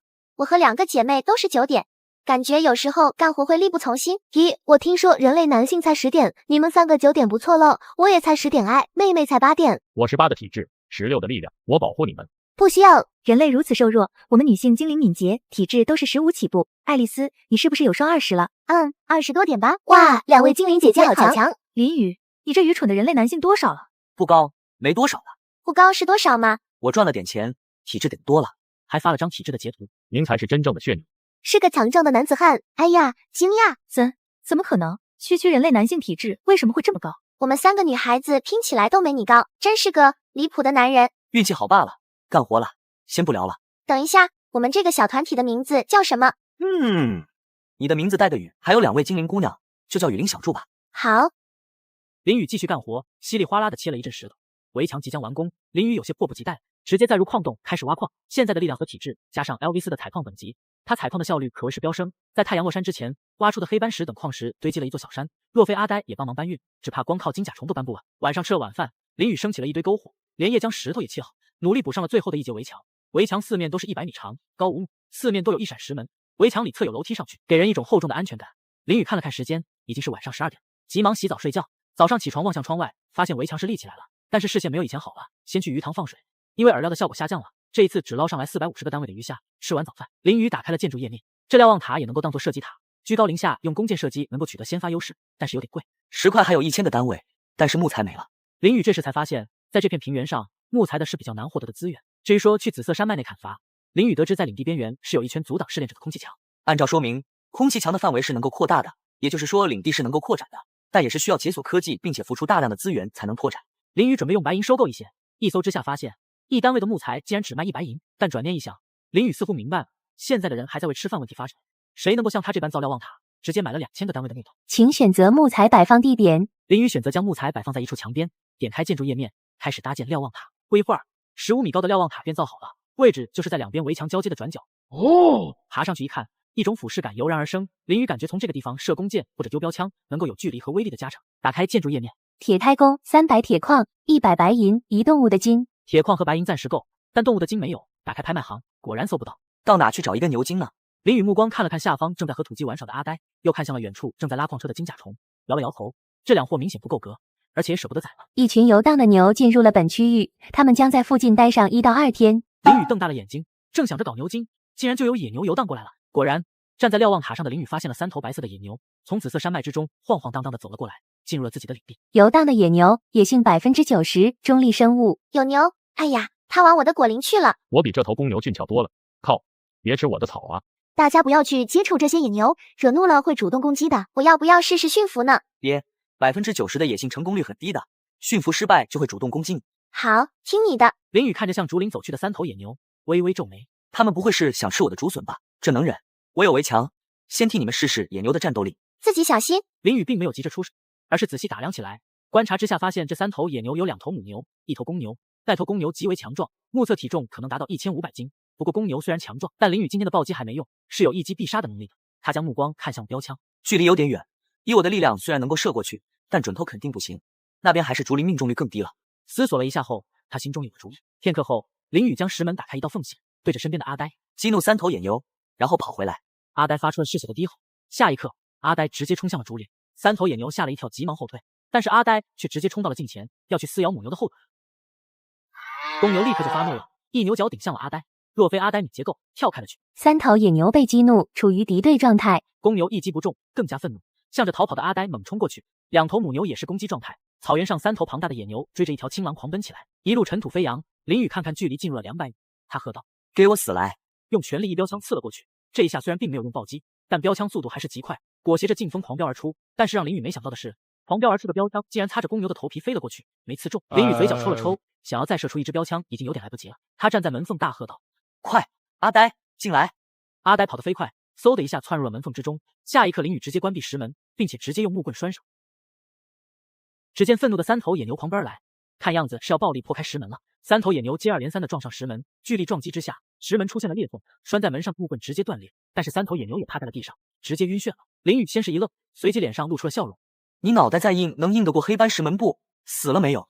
林雨正好奇间，中间那头公牛竟然又站了起来，发现2头母牛它们一动不动，那双血红的眼睛瞪着上方的林雨。这都还能起来，强壮。林雨下了围墙，取了一根新的木头拴住石门，随即搬了2块黑斑石，又走上了围墙。给我晕！他用力砸下一块，砰的一声砸在了公牛的脑袋上，砸得他一阵晃悠，却是顾不上母牛要开始逃了。想走，又是一块砸过去，准确爆头。林雨30多的力量数值体现得淋漓尽致，野牛当场被砸翻在地。但让人震惊的是，这野牛实在是太强壮了，又站了起来。林雨大怒，看向正晃晃悠悠拉车的金甲虫，直接冲过去将金甲虫给举了起来，当成大号的石头，用力砸向了公牛。体型巨大的金甲虫狠狠地砸在了野牛身上，公牛惨叫一声躺倒在地，口吐鲜血再起不能。林雨走到了公牛面前，驯服，光芒一闪，提示失败。再来，驯服，光芒一闪，又是失败。还有最后一次机会，林雨可以用100倍暴击，但是肯定要用在母牛身上，毕竟母牛能产奶，公牛不行。驯服不了就宰了吃肉吧。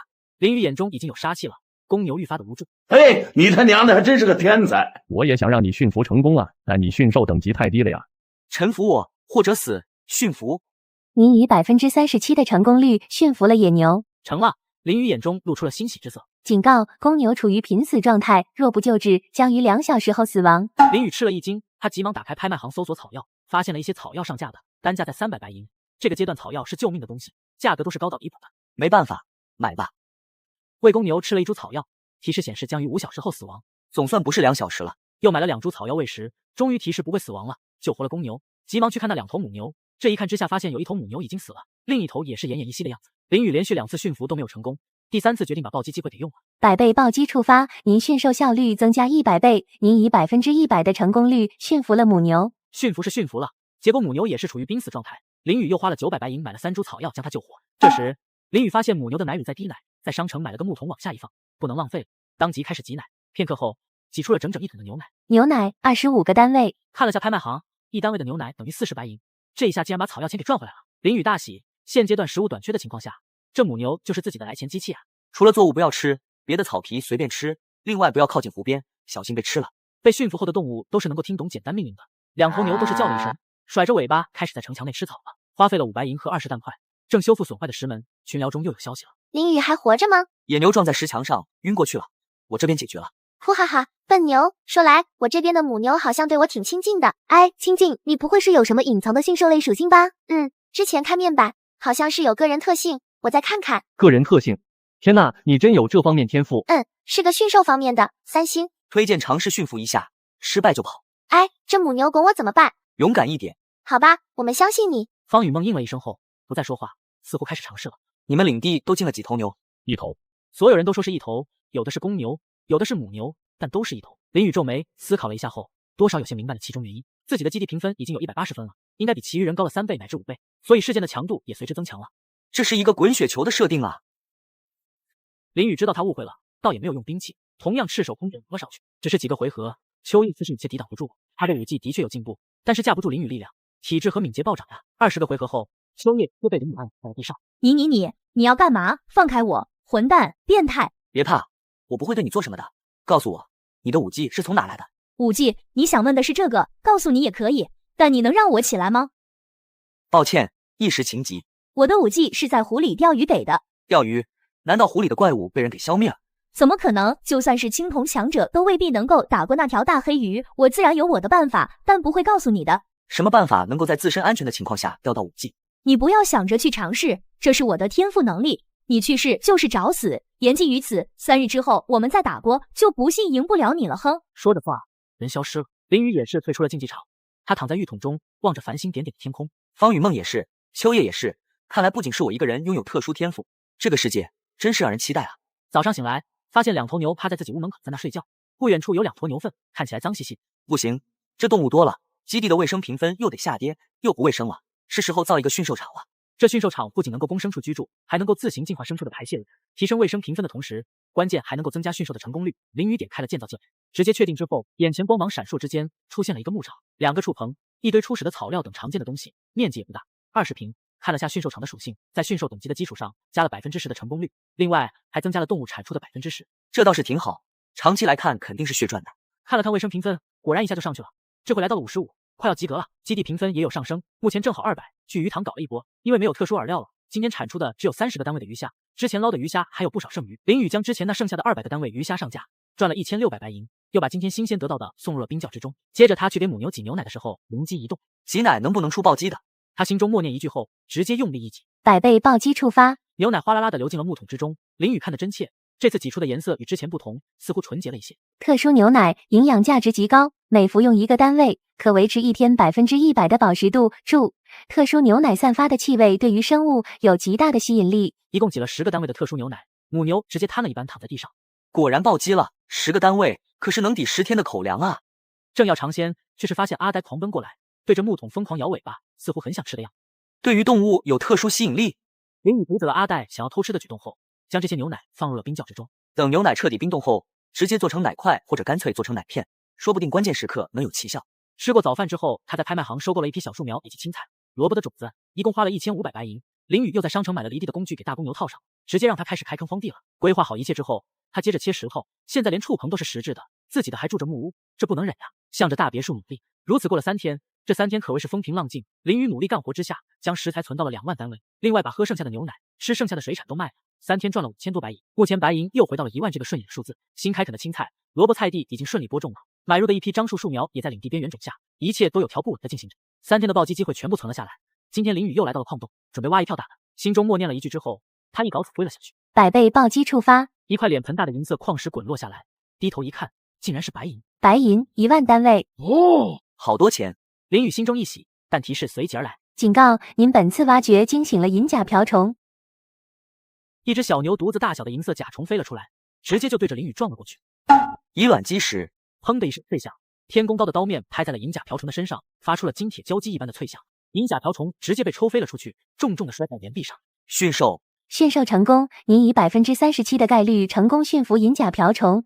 银甲瓢虫力量16，体质6，敏捷20，特殊能力吞噬白银，吐出银晶。我去，这虫子猛啊，还有特殊属性。不过现在白银非常珍贵，而银晶这种强化武器的东西目前使用不上。花费了一株草药让银甲瓢虫恢复过来，林雨满意的点了点头，却是再度开始挖矿起来。这一干就是小半天的时间，直到肚子咕咕作响才收工回去吃饭，正好尝尝那特殊牛奶的味道。进入冰窖的时候，一股浓郁的奶香让他有些沉醉，闻起来非常的舒服。是这股香味吸引生物的吗？此刻特殊牛奶已经冰冻了，林雨割下1单位的牛奶冰块，片刻后坐在屋外开始将牛奶加热。这一加热却是发生了惊奇的事情，香味愈发的浓郁，飘散开来，让整个领地芳香四溢。特殊牛奶的香味引来了大量石甲龟，它们将不惜代价喝到牛奶。啥玩意？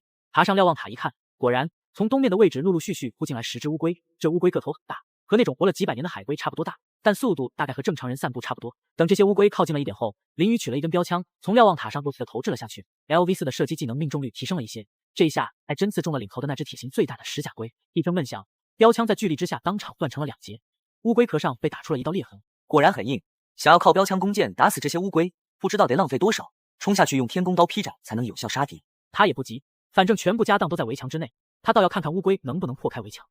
10只乌龟在那扒拉石门，不时会有龟壳撞击一下，但是连在石门上留下一个白点都做不到。观察了一下后，确定这些乌龟不会使用远程攻击手段。林雨爬到了石墙上，靠近一只乌龟，开始使用驯兽技能。驯兽失败，成功率7.1%。驯兽失败，成功率7.9%。不行，怎么才能让这些乌龟陷入异常状态呢？他的目光扫过，最终定格在了那温热的特殊牛奶之上。片刻之后，林雨坐在围墙上，手中有一根4、5米长的竹竿，竹竿一头绑着一个小木桶，而木桶内的则是特殊牛奶。林雨操控竹竿在乌龟脑袋上晃悠，牛奶芬芳的气息让这群乌龟口水都流下来了，但就是够不到。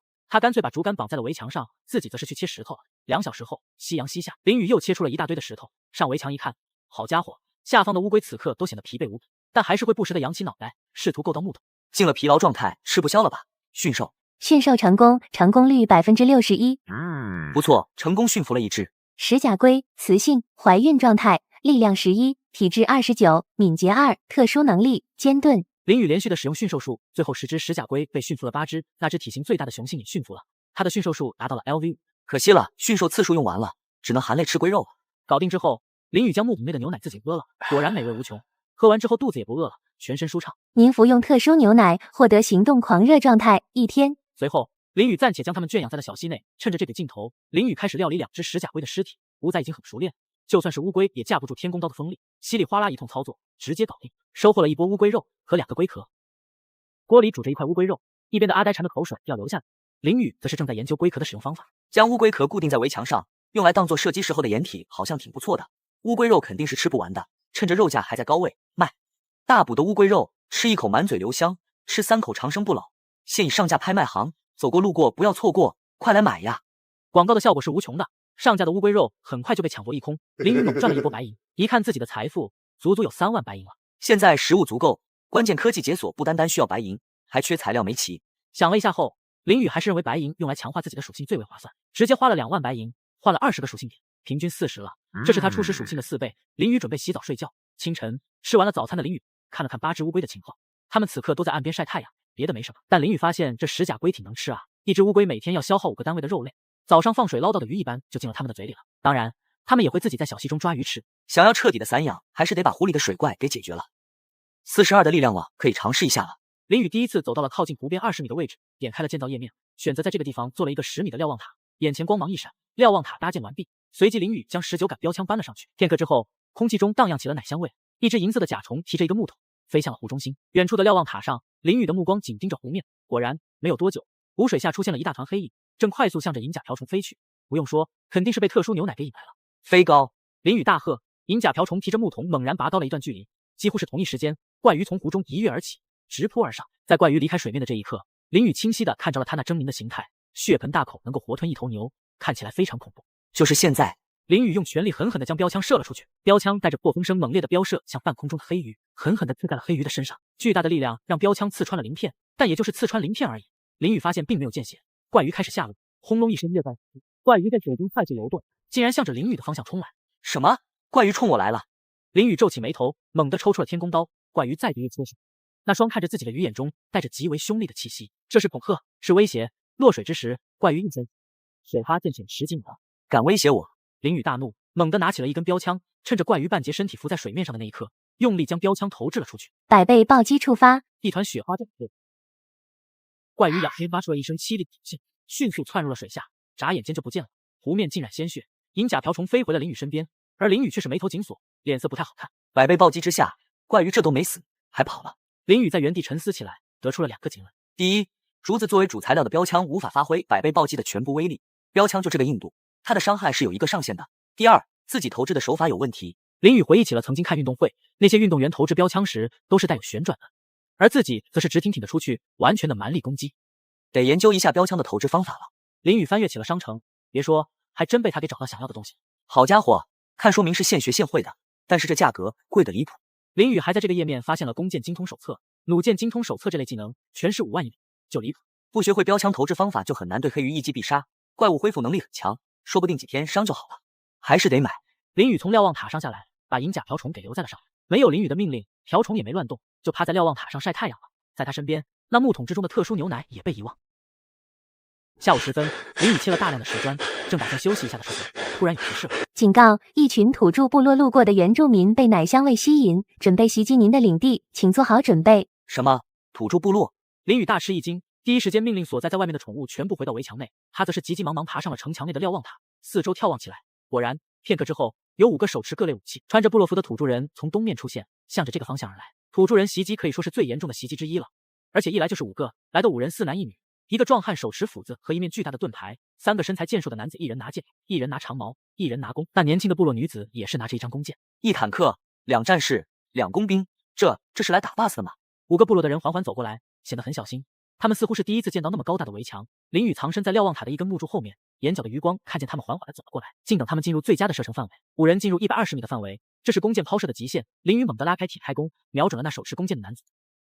那5人虽然没有发现林宇的位置，但是听到弓弦一响，立刻本能的就趴下。可惜弓箭速度太快，只听噗的一声，弓箭刺入了那男子的胸膛之中，直接透体而出。男子喷出鲜血后当场暴毙。盾牌！持剑男子大喝一声，壮汉举起了盾牌，3人直接藏在了盾牌之后。一支弓箭射在了盾牌之上，那壮汉吃了一惊，感受手臂发酸。6王子，箭塔上那人的力量30以上。被称为6王子的持剑男子则是寒声道：杀光这群外来者！4人躲在盾牌之后缓缓推进。林宇一时间没有找到射箭的角度，却是抓起了身边一根标枪，准备暴力将盾牌刺破。就在他投掷之时，一枚弓箭被抛射了过来，直接飞向了林宇的胸膛。但他的弓箭只是木弓，面对15米高的瞭望塔，加上7、80米的距离，弓箭已经软绵绵的。林宇随手拨开射来的弓箭，林宇猛地刺出了标枪。标枪狂飙而出，狠狠地刺中了盾牌。只听砰的一声，标枪被铁盾牌给挡住弹开，但是其上传来的巨力还是让壮汉有些握不住盾牌了。黑蛇，那被称为黑蛇的女弓箭手，嗖的连出3箭。愚蠢！林宇拿手中的铁开弓随意一拨，直接将3枚射来的弓箭给挡下，接着再度射出1箭，目标直指女弓箭手。那拿长矛的男子挡在了女弓箭手之前，想要用长矛抵挡弓箭，长矛击中了箭人，但是这一箭威力太大了，箭矢只是偏离了原本的轨迹，并没有被完全挡下。噗的一声，箭矢穿透了长矛男子的肩膀，一时间血流如注，此人倒地丧失了战斗。黑蛇被6王子拉到盾牌之后，壮汉右手虎口崩裂了，这次却是用左手握住盾牌挡在了前面。下一刻，藏在盾牌之后的3人快速的冲向了围墙。林宇的射击等级 LV4，对面小跑这速度，想要用标枪刺中就难了。连续射了几枚弓箭，虽然延缓了前进，但都是被盾牌给挡下来。女弓箭手跑动中连出2箭，林宇轻松拨开后，却是下了瞭望塔，爬到了围墙上伺机而动。很快3个部落之人便冲到了近前，那壮汉用力的撞了一下石门，整个人直接被反震之力给弹飞了。王子是黑斑石的城门，打不破。一枚箭矢飞了过来，直接射在了6王子胸膛之上，但是此人似乎佩戴了护心镜之类的东西，虽然被巨力被震得喷出一口鲜血，但却没有生命之忧。林宇眼中露出了一丝诧异。黑蛇先生占领射击点。壮汉闻言直接将黑蛇那娇小的身子给抛上了围墙，但是他刚刚在围墙上站稳，却是难间被一只青狼给扑倒了。王子，我们撤吧，这个外来者太强了。黑蛇是我们部落少有的女性弓箭手，不能让她被俘虏。那人的动物已经全部用来压制黑蛇了，只要能上了围墙靠近他，我们就赢了。好的，遵命。只见壮汉熟练的将王子给抛上了靠近林宇的围墙，下一刻王子俯身拉住了跳起的壮汉的手，猛地一拉，2个人竟然直接上了围墙。这一队人 TM 是精锐吧？壮汉咆哮一声，拎着斧子就向着林宇劈斩而去。这一斧势大力沉，看劈出的力量只怕有25点以上。找死！手中天弓刀猛然划过壮汉的脖颈，壮汉人头落地，无头尸体落下了围墙。狂牛，这怎么可能？6王子眼中露出了难以置信之色，见林宇缓步逼向了自己，他心中恐惧了，他竟然跳下了城墙，开始逃跑了。来自部落的袭击人员开始逃跑，您取得了保卫战的胜利，您是第1位战胜部落袭击的人类，获得额外奖励5万白银。看着远处正在草原上亡命奔逃的王子，林宇冷笑一声，却是走向了被阿呆压制的黑蛇。此女见林宇走来，眼中满是惊恐之色，她以为自己必死无疑了，但好在林宇只是拿绳子将她给捆了。您俘虏部落弓箭手黑蛇，女性部落成员，力量11，体质11，敏捷16，射击 LV6。这女人属性不错啊，要不卖了吧？但现在还有一件事情要做。此刻，王子正在亡命的逃跑，他发现自己的腿脚从来没有像现在这般凌厉，逃跑的速度似乎将敏捷发挥到了极致。忽的，他听到了身后传来了异响，马蹄声。6王子本能的转头看去，却见一头壮硕的公牛正在向自己狂奔而来，而在公牛背上骑着的正是让自己惊惧的那个男人。见到这一幕的6王子可谓是肝胆俱裂，头也不回的向着来时的方向狂奔，速度似乎又涨了几分。但是下一刻，有箭矢破空飞来，箭矢直接刺入了他的大腿之中。王子是吧？你被俘虏了。片刻之后，6王子、长矛手和弓箭手背蛇被5花大绑扔在了地上。治疗这3个家伙花了7株药草，总算是给他们止血了。此刻，林宇看着手中的护心镜，眼底露出了满意之色。铜金护心镜，白银级防具。白银级的，自己的天弓刀都只有白银级的，好东西啊！除了护心镜之外，战利品还有一杆长矛、2把木弓、一面盾牌、一把斧子。一柄长剑。王子的长剑也是有品级的，却是达到了黑铁级。这类兵器现在都是有价无市的，非常值钱。林宇可以大赚一笔了。随后林宇点开了系统页面，找到了俘虏一栏后看了下，只要林宇按个确定，就能把他们给赎回去。不过难保他们下次袭击还会出现，直接让他们就这样回去有点亏。这是怎么了？你们3个自己把衣服脱了。是，马上脱。不一会儿，他就把自己脱了个精光，光芒一闪，3人直接消失，同时眼前多了一堆白银。不错，这衣服应该也能值不少。刚刚从美女野人身上拔下来的兽皮装，又香又暖和，上架拍卖行了，快抢呀！真的吗？兄弟，你遇到部落袭击了。卧槽，美女野人是不是被你给爽了？老实交代。兄弟，我出全部家当2000白银，你把美女野人交易给我好不好？我出3000，点我交易。很快的，标价500白银的兽皮装直接卖了，卖衣服零零碎碎的也卖了1000白银。做完这一切，已经是黄昏时分了。林宇吃过了晚饭后，舒舒服服的泡在浴桶中，开始消费。您购买标枪精通，花费5万白银；您购买弓箭精通，花费5万白银。10万白银就这么没了。林宇身上光芒一闪，脑海中多了很多知识。原来是这么发力的，我说怎么之前扔出去的不旋转呢？10万白银一下就花光，看了下积蓄，白银18000，够用了。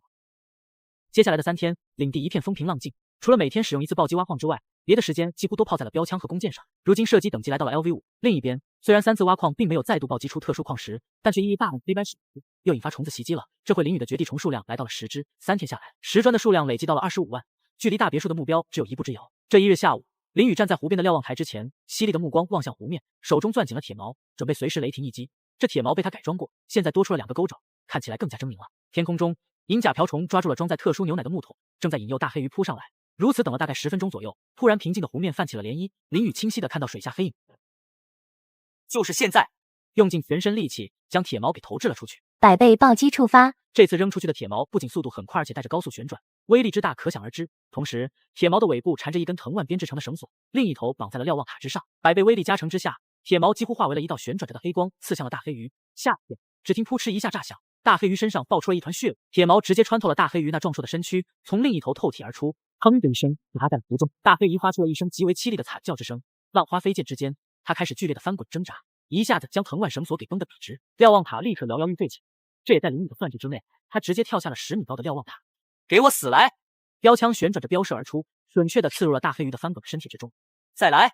连续的标枪出手，每一枚标枪竟然都非常准确的刺中了黑鱼的肉身。黑鱼的挣扎愈发的剧烈了，瞭望塔已经完全倾斜，再来2下只怕就要塌方了。不得不感慨，这黑鱼的生命力太强了。他直接点开了系统界面，选择了修理界面。修理瞭望塔被破坏中修理费翻10倍，每修复1耐久需要10白银。确定之后，原本摇摇欲坠的瞭望塔竟然开始再度挺直起来了。给我死！林宇再度用力投掷了一枚标枪，现在命中率高的吓人。砰的一声，又是一团血雾爆起。当第38枚标枪刺入了大黑鱼的身体之后，他似乎是临死之前爆发出了沛然大力，只听轰的一声，瞭望塔轰然，他猛地抓住了藤蔓绳索，一瞬间再度将绳索给绷得笔直，42点力量轰然爆发，竟然一时间没有被绳索另一头传来的恐怖巨力给拖进水里。林宇不管不顾，当场加了10点力量，整个人猛地站定，全力拉扯之下，竟然跟大黑鱼僵持住了。牛来！林宇大喝，大公牛和那头母牛轰隆隆的跑了过来。林宇将绳索往他们身上一缠，一人2牛疯狂用力，一时间湖里的大黑鱼奋力挣扎也逃不掉。给我上来！他和身边的动物同时用力，爆发出了惊人的力量。在大黑鱼鱼腹另一边勾住的铁矛在巨力之下，那钩爪被拖入了鱼肚子内。那3个钩爪捅进去的时候可能还好，但被拖出来的时候，直接能够毁灭内脏。稀里哗啦一阵怪力拉扯之后，大黑鱼一大片的内脏几乎被绞断，它发出了一声惊天叫的声，直接暴毙了。您击杀大妖兽黑鱼怪，获得白银2万，兽魂核心1，狂风刀法1，白银级武技，随机科技解锁卷轴1，白银级宝箱1。您是本区域内第1位击杀湖中怪兽的试炼者，额外奖励2万白银。一连串的提示之下，林宇眼前多出了一堆东西。这么一看，这黑鱼怪应该是白银级的大妖兽，爆了不少好东西啊。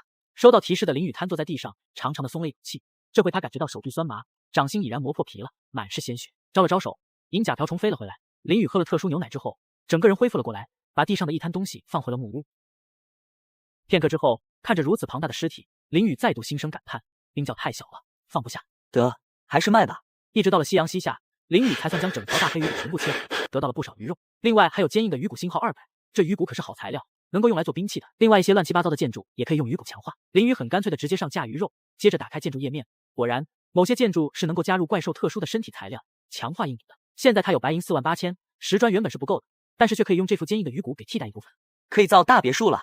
花了半个小时拆了自己的木屋，接着点开了制造页面，直接点到了大别墅。3层的别墅虚影出现，眼前光芒闪烁，原本堆积如山的石砖消失了，那副巨大的鱼骨架也消失了，取而代之的是3层的一套完整别墅，3层加起来面积大概1500平方，可以说是很大了。另外还有一个地下室。怀着兴奋的心情，林雨走入了别墅之中，却是发现里面空空如也。大别墅装修完善了，但家具还得自己搞定才行。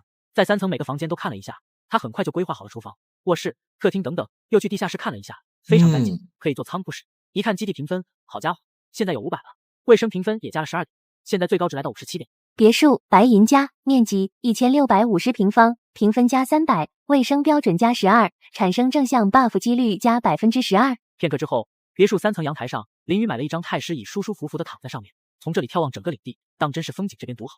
消灭了大水怪后，有一大堆的事情要做，钓鱼、造桥、探明水质、养殖等等乱七八糟的事情等着自己。不过在此之前，先研究一下那堆爆出来的东西再说。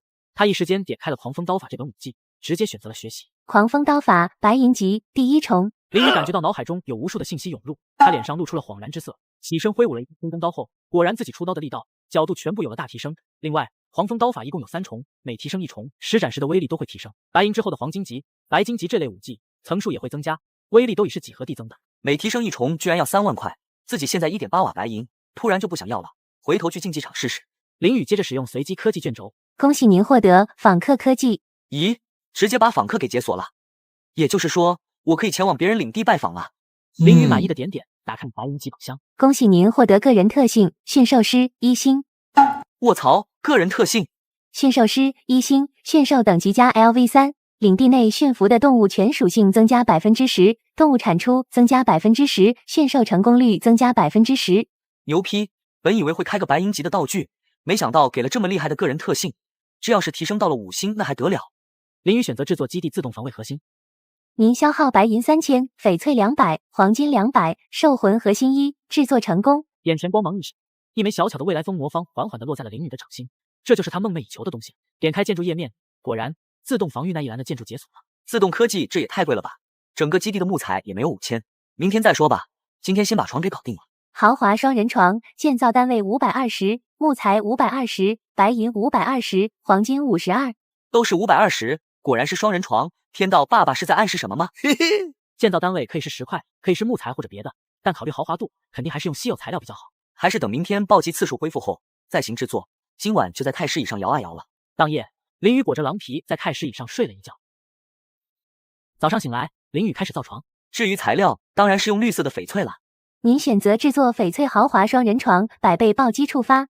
一张漂亮大床出现在了眼前。七彩祥云翡翠豪华双人床，钻石级，休息效率提升 60%， 疾病恢复提升 60%， 获得正向 buff 提升 60%， 舒适度提升 60%， 雌性怀孕几率增加。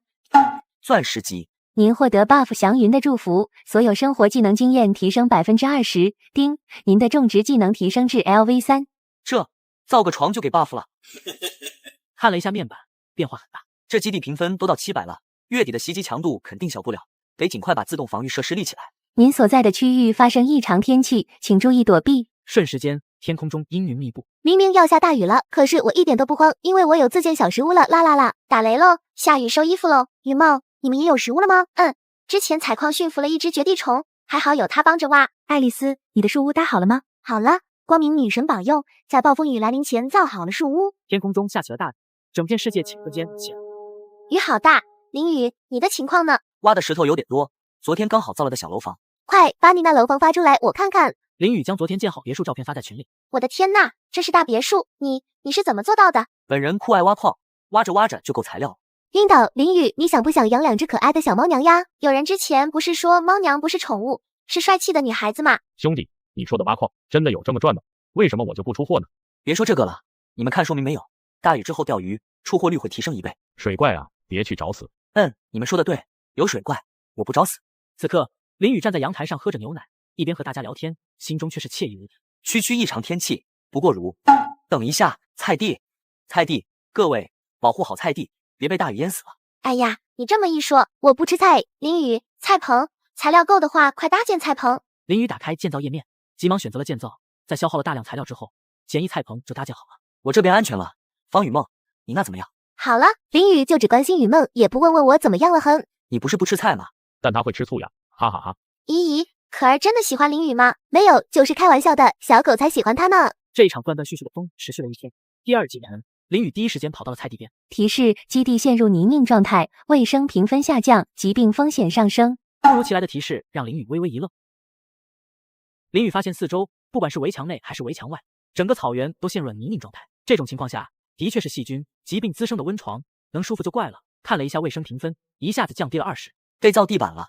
点开建筑页面，地板种类很多，木地板、水泥地板、石砖地板、白银地板都有。一看价格，一个单元格的石砖地板需要4担砖，4白银，好贵啊，还是再看看吧。哎呦，基地的卫生好差，好多虫子哎，大家注意卫生，不要生病。得造厕所了。林宇吃了早饭之后开始挤奶，因为驯兽等级上来了，还有个驯兽师的特性，今天挤出了30个单位的牛奶，留下了自己喝的那一部分。林宇将剩余的全部上架拍卖好，一口气赚了4500白银。接下来是鱼塘放水，一场大雨后，鱼塘的水有泛滥的趋势了。放干之后得到了水产25个单位，加上之前几天的存货，一共75个单位，卖掉后得白银3800。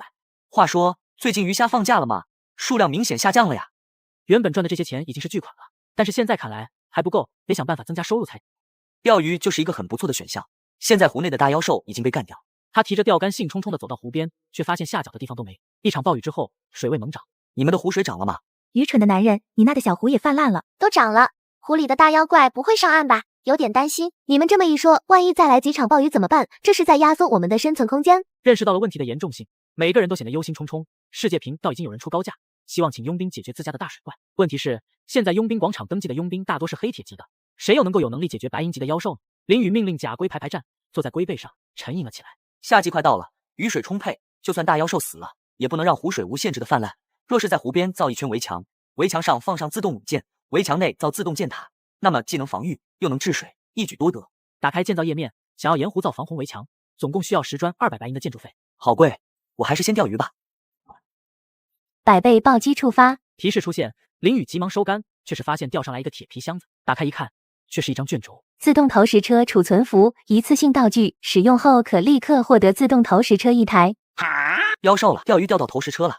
他拿起卷轴，第一时间跑回了围墙内，找了个合适的位置选择使用。眼前光芒一闪，一架漂亮的投石车出现了。自动投石车可自动投掷石块，有效射程1000米，命中率20%，自动发射时间10秒。好家伙，一般的投石车最大射程也就200米，这台竟然是1000米，不愧是自动的。林宇尝试发射了一枚，发射器上立刻多了一块青石，嘣的一下砸了出去，青石划过一道弧线，直接砸在了草原上。与预想的目标偏差几米吧，但精度还是很高的，关键是会自动攻击敌对单位，好东西啊。林宇哈哈一笑，又乐呵地跑去钓鱼了。林宇的鱼钩是没有鱼饵的，摆明了就不想要普通的渔产，还要钓的是香。按照天道世界的说明，小湖最下方有一个泉眼，泉眼保证了小湖是活水，同时也会几率喷出一些资源，下水直接捞是捞不到的，只有通过鱼竿才能钓起来。1个小时之后，鱼竿终于动，出货了。收竿后又是一个铁皮箱，打开一看，却是一箱子的羽箭。羽箭100支，羽箭是比普通的箭矢高一个级别的存在，而且一口气给了100支。林宇心满意足，正想着再抛竿，突然想到了一件事情。钓上来的资源都是铁皮箱子做的，自己不是挖矿挖到一块吸铁石吗？片刻之后，吸铁石就位，林宇直接抛竿，吸铁石鱼竿获得资源箱的概率提升100%。果然，他的想法是正确的，不一会儿鱼竿就有动静了。又是一个铁皮箱子，回旋镖黑铁1枚，这回却是开出了回旋镖。林宇试了一下手感，只见回旋镖在半空中飞了一圈后又飞了回来。还是卖了吧，我还没有回旋镖精通，也没打算学这个。这枚回旋镖是黑铁级的，林宇上架了8000试试运气，一边钓鱼一边耐心等待有没有冤大头买这枚回旋镖。果然不一会儿就卖掉了。宇宙那么多种族，总有有钱人喜欢这些新鲜玩意，这一次却是等了2个小时都没有别的东西上来。林宇估计自己这一片的箱子已经没了，结束了今天的钓鱼，走到基地，发现金甲虫拉来的石块已经堆成了小山，没说的，切吧。结束了一天的忙碌，晚上别墅的浴室中，林宇看着周围的墙壁，打定主意要造一个浴池。豪华浴室怎么能没有浴池呢？一边泡在原来的浴桶中洗澡，林宇一边翻阅着建筑页面。还是和大床一样，建筑材料用石头就便宜，换成别的稀有材料就血贵，先缓缓。心中这般盘算着，他进入了竞技场。这一次，林宇选择了与赌资1000的另一位黑体试炼者对战，此人是血狼族的。进入房间，2人话不投机，直接开打。林宇手持铁剑与血狼族男子的利爪连续对撞，10几个回合之后，一剑劈在了此人的胸膛之上。人族如此犀利，这是武技。下一刻，黄蜂刀法之下，男子被连劈10几剑，直接消散。1000白银到手，林宇转战另一个房间。这一晚上，依靠狂风刀法和强悍的属性值，4次全胜，一共赚了5000白银。同时，林宇发现了一些房间他进不去，被屏蔽了。这是害怕我了？说好的强者舞台呢？一群懦夫！清晨，林宇吃过早饭之后，美滋滋的前往菜地。菜熟了，谢天谢地，终于等到这一天了。食物问题基本解决了，大家可以安心发展。素食真有那么好吃？我家菜地早没了，林宇一边和大家开心的聊着天，一边收获农作物。这个时候 LV3 的种植技能发挥效果了，同样一颗青菜 ，LV0 收获下来的基本就是一个单位，但 LV3 有几率收获2个单位。足足忙碌了1上午的时间，林宇将所有的农作物全部给收获了下来。这些素食若是自己吃的话，足够吃到冬天了。但若是加上基地内那么多张嘴，坚持到秋天应该勉强。一批农作物出来，种子也有了。林宇开始扩建菜地了，将菜地扩建了1倍。另外，苹果马上就能成熟了。果园也要选址开辟，不过有大公牛耕地，不慌。1下午的时间，规划、种植等等，林宇的种植等级来到了 LV4，现在已经是下午了。收工，剩余的活明天再干。看了一下大地图上的提示，距离月底袭击还有4天。清晨，从豪华大床上醒来的林宇发现了自己多了一个 buff， 采矿增益，您的采矿等级增加 LV3， 持续2天。吃完早饭后，林宇准备制作自动弩箭。目前我有2750铁矿，再来250的铁矿就能凑齐3把自动弩箭需要的铁矿原料。然后是木材，1把自己弩箭的木材就需要5000，差得很远，还是买吧。林宇直接买了15000个单位木头。请选择木材堆放地点。林宇选择堆放在了城墙边。铁矿的话，要是买的血亏，正好得到了采矿增益的 buff。哇！来到矿洞溪里，哗啦一阵猛挖，黑斑石等各类石材出了一大堆，铁矿也有，同时提示也来了。您的采矿技能提升至 LV5， 加上 buff， 采矿已经到了 LV8。林宇一镐子下去，直接就是一块铁矿给挖了出来。铁矿20，又一镐子，又是铁矿。铁矿15，妙啊！一阵猛挖之后，直接挖了400个单位的铁矿才停下来。回到基地，林宇点开了制作页面，开始建造弩箭。问题又来了，3把弩箭放置在哪一面的城墙啊？每次来事件或者袭击，都是从东面的山上下来了，而且进入基地的地点基本一样。既然如此，那就着重东面的防御。东面的围墙上光芒闪烁，3把弩箭被镶嵌在了围墙凸起的石墩上，正中间放一把，2个墙角转口各一把，正好将范围覆盖到最大，同时形成交叉火力。3把自动弩箭直接把林宇的材料给耗没了，趁着有 buff 继续去挖矿。一天下来，还真让林宇挖到了400个单位的铁矿，乱七八糟的石头多得数不清，还有一小块的翡翠。到了晚上，林宇进入了竞技场，却是发现原本人很多的竞技场现在显得有些冷清了。袭击临近，大家都在连夜准备，连 PK 的人都少了。行吧，那就少赚点好了。又是一天过去，林宇在大床上醒来。您获得 buff 驯兽增强，下一次驯兽时成功率增加 20%。哦，又一个 buff 出现，钻石级别的豪华大床，果然牛逼。吃了早饭后，林宇正准备去挤牛奶，突然有提示就来了。提示：一只玄丘兽娘正在被一群部落土著士兵的追击，您可以选择对它进行庇护。选择庇护后，您将面对部落土著人的攻击。您可能面对的敌人：弓箭手3，近战士兵6。天道世界说明中提及的，月底袭击之前会有特殊事件出现，果然来了。天呐，特殊事件！我的是补给包，落下可能会砸伤建筑、菜园、人员等东西，让我选择呢？怎么选？在线等急。我的也是补给包，你们呢？我也是，当然是让它落下来了。反正我基地没什么东西。我的特殊事件是一群迷路的哈士奇申请进入领地，他们可能会对领地造成破坏。哈士奇是小狗什么吗？咦，为什么我的是地质运动啊？提示会有特殊矿石凸起，也可能对基地造成伤害呢。林宇，你呢？那边什么情况？说是一只小动物被追杀，需要我的庇护，可能面对土著部落的袭击。土著，快拒绝吧！小动物再可爱也没有小命重要。我觉得你们都应该选择接受，这类事件造成的损失应该远没有收益来的高，自身注意安全就好。好，那我就选择接受，但你要选择拒绝呀，安全第一。我也接受了。在林宇的鼓舞下，大家都是选择接受，而林宇看着眼前的选择框，并没有太多的犹豫，正好试一试弩箭的威力，确定。眼前的提示框立刻变成了红色，提示：玄丘兽娘加入您的领地，成为领地的动物。果然，东面的草原边缘出现了一个娇小的身影，他跌跌撞撞地向着围墙的方向跑来，脸上满是慌张惊恐之色。所谓的玄丘兽娘看起来和人类12、13岁的女孩差不多，穿着一身兽皮，脑袋上长着一对狐狸耳朵，长长的头发看起来很漂亮，身后拖着一条毛茸茸的尾巴。这属性让林宇吓了一跳，这只狐娘的实力很强啊，而且还有特殊能力，关键她的头发似乎是一种资源。警告：一群土著正在袭击您的领地。在狐娘跑到距离围墙300米的范围后，一群拿着武器的土著部落出现在了东面，6男3女，正好9人。玄丘兽娘长得像人，但不会说话。林宇将石门打开了一道缝隙后，兽娘噗一声窜入了石门内。没事了，走，跟我上围墙。远处那9个土著向着围墙快速的逼近，下一刻，一块圆形青石飞出了围墙，轰的一声落，石块在这群土著身边3米处爆炸，溅起的土石直接将2个手持长矛的男子炸飞，细看之下，胳膊和腿已经炸断了。投石车，冲过去！几人根本不管受伤的同伴，全速向着围墙冲去。又是一枚石块轰然落在了几人7、8米远的地方，直接砸进了一个女工兵的大腿内，当场便是血流如注，丧失战斗力了。快，马上到了！8人踢冲上围墙。一枚箭矢直接刺中了一位男性工兵的肩膀，此人一下摔倒在地。弩箭以相同的频率在发射，领头的胡渣男子也被一枚弩箭给射伤了手臂。正面有弓弩，从左边迂回，几人开始向左边迂回，试图绕过正面的弩箭，从侧面攀登围墙。这倒是让林宇微微有些诧异。这些土著没有一个劲的死冲，还是有点东西的。可惜左边墙角也安装了一把自动弩箭。突如其来的弩箭飙射而出，直接定在了一个男性长毛手的脑袋上。走人，连围墙50米范围都没冲到，就有损失了5人。冲上去拆了他的弩箭。话音刚落，一枚标枪击射而来，噗的一声，在胸膛中刺入，将他钉死在了地上。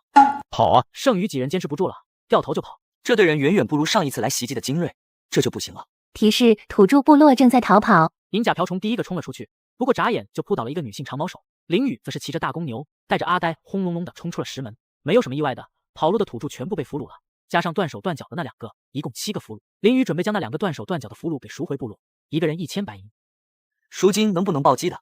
心中默念一句后，点击了确定。百倍暴击触发，斯卡萨部落首领误将断腿断手士兵当成了自己的亲生儿子，将部落现有的白银全部交给了您，您获得白银8万。眼前光芒一闪，2个残疾士兵消失。提示：斯卡萨部落首领意识到自己被欺骗了，与您的仇恨度增加。仇恨度越高，来袭击的概率就越大，袭击的强度也会随之提高。钱是赚了不少，但感觉有一丝不妙啊！这要天天来袭击怎么办？这个什么斯卡萨部落已经没钱了，至于剩下那5个完整的卖不掉了，只能等下个月部落白银刷新或者想别的办法处理他们。林宇正准备打造手铐脚铐，突然一条世界推送吸引了他的注意力。特殊事件结束了，抓到土著俘虏的朋友私聊我，价格好商量。血族又要和血了，恶心的种族。血族都是魔鬼，大家不要和魔鬼做交易。被天道传送到这个鬼地方了，什么魔鬼不魔鬼的，你们圣洁有本事别杀生啊！林宇直接点击这个血族，开启了交易界面。这位血族的老兄，我这有5个土著，3男2女，你怎么收？你是人族，人族有这个本事，运气好而已。人族虽然是个弱小的种族，但我也不坑你，土著的赎金也就1-2千，这样我给你2000一个人，5个我都要了。2000？你滚吧你！卖这点钱我跟你交易个什么劲？大胆，你用这态度跟我说话！血族大怒，林宇也不惯着他，直接关闭了聊天窗口。足足僵持了5分钟后，他终于忍不住了。罢了，我从不恃强凌辱，刚才你对我不敬的事情就算了，人族小子，我出3000一个人，卖就卖，不卖拉倒。1万？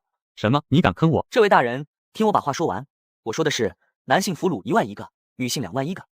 你难道知道我们血族需要女子来中和体内的血气吗？这不就知道了。2个女性俘虏3万一个，少一个铜板我都不卖。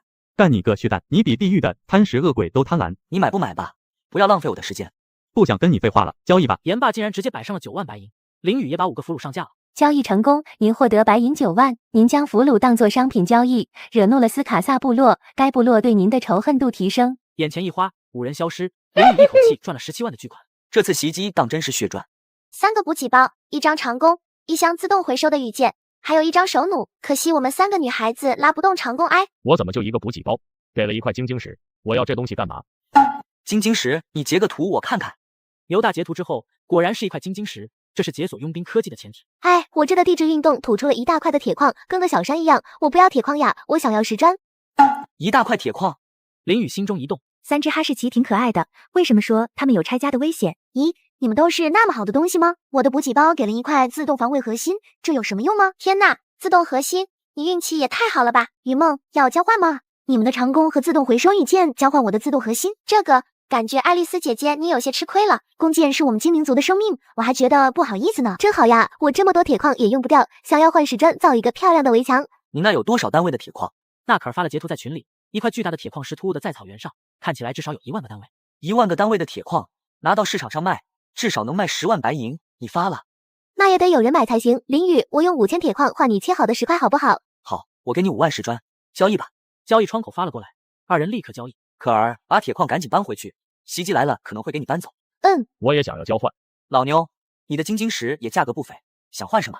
武器、斧头、盾牌、弓箭这类武器，然后我还想要食物，草皮都被我啃了一半了。林宇直接发了个交易矿过去。 把斧子、木剑、盾牌、标枪，还有500肉类、500素食摆了上去。这些够了吗？够了，还有标枪，太好了！我从前就会投掷标枪，现在就不慌了。说着，把晶晶石给摆了上来。交易成功。看着手中的晶晶石，林宇嘴角露出了笑容。这样一来，佣兵科技就能解锁了。首先自然是购买箭塔。林宇选择将箭塔放置在了大别墅的后面。箭塔的有效射程是200米，只要将箭塔放在中心点，那么足够覆盖整个基地。而且箭塔是一次性发射5根箭矢，可比自动弩箭厉害多了。 林宇接着去给母牛挤牛奶，现在一口气能够挤出35个单位的牛奶了。玄丘兽娘似乎想要喝奶，对于这么可爱的小动物，林宇自然是让它喝个够了。给你取个名字，以后就叫小空吧。喝完了牛奶，小空主动跑到菜地，提着木桶开始浇水了。林雨淡淡一笑，点开了科技界面，直接选择解锁佣兵科技。您可以去佣兵广场等级个人信息，交纳一定比例的押金后，便可以接受任务或者被别人邀请。林雨点开了佣兵广场。您是黑铁级的强者，是否缴纳5000押金登记成为佣兵？注：任务失败或主动放弃任务，您的押金将被没收。林雨并没有急着登记，而是浏览起了佣兵广场。先是佣兵任务登记栏，已经有一些佣兵信息了，不多，数量100不到，价格差不多在1万以上。林雨再度浏览起了另一栏，这一栏是任务列表。相比于佣兵数量，这任务列表却是已经密密麻麻几千页了，但是价格却大多在3000以下。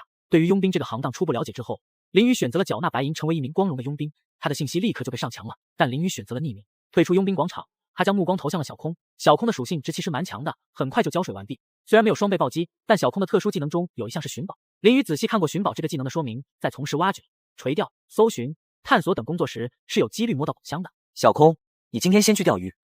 接着林雨再度深入矿洞，时间缓缓流淌，今天的工作顺利结束。小空抱着一个宝箱跑到了林雨面前，这枚箱子与之前钓上来的铁皮箱不同，有花纹，看起来好像高级了一些。果然出箱子了。力量提升卷轴，使用后力量加3。林雨身上光芒一闪，力量变成了55点，漂亮。除了小空得到的专属宝箱之外，他还钓到了一个普通的铁皮箱。眼镜蛇的蛋已受精。咦，竟然还能有这种东西的！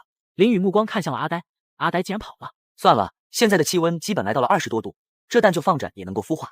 林雨将蛇蛋放在了大别墅的一间空屋子内。晚上吃完饭，林雨泡在了浴桶中，进入了竞技场，随意找了几个人 PK 了一下，赚了1000白银不到。今天的房间比之前的愈发少了，连秋叶都不来约战，看来大家都把精力投入了马上到来的袭击之中。洗完澡，林雨上了自己的豪华大床睡觉，小空跟着进了房间，躺在床上。您与玄丘兽娘亲昵，获得 buff， 种植技能+2，持续1天。对了，兽娘作为高级伴侣类动物，与他们亲昵是有几率获得 buff 的，不知道豪华大床的 buff 几率对小空有没有效呢？清晨醒来，林雨自己没有得到 buff， 转头看向了小空，却是微微一愣，他的头发变得好长。小空获得 buff， 毛发生长进度加300%，持续1天。怪不得头发突然变得这么长了，这是什么 buff？ 林雨看了下毛发生长进度，一晚上下来竟然已经到了100%，自己好像正好有驯兽 buff， 动物产出会增加。林雨直接用天宫刀将这堆褐色的头发切了下来。小空感觉到了不适，醒了过来，见林雨正拿刀对着自己，真是吓了一跳，以为主人要屠宰自己吃肉。玄丘兽娘的头发130，看了一下属性，这头发不得了啊！用他的头发打造出的护具至少是青铜级别的，关键还能防冷隔热。小空，天马上就要热起来了，咱们理个光头好不好？狐狸也怕光头吗？林雨还是像从前一样，把每日必做的事情做完。下午，林雨开始研究起小空的头发了。自己上半身有护心镜防御基本 OK， 下半身却是一条普通的裤子，必须收割小空的头发，用来做一条裤子，以应对马上到来的袭击。林雨看了下建造页面，自己的裁缝技能 LOB0， 还得需要缝纫台辅助才行。别的好说，这设计图就难办了。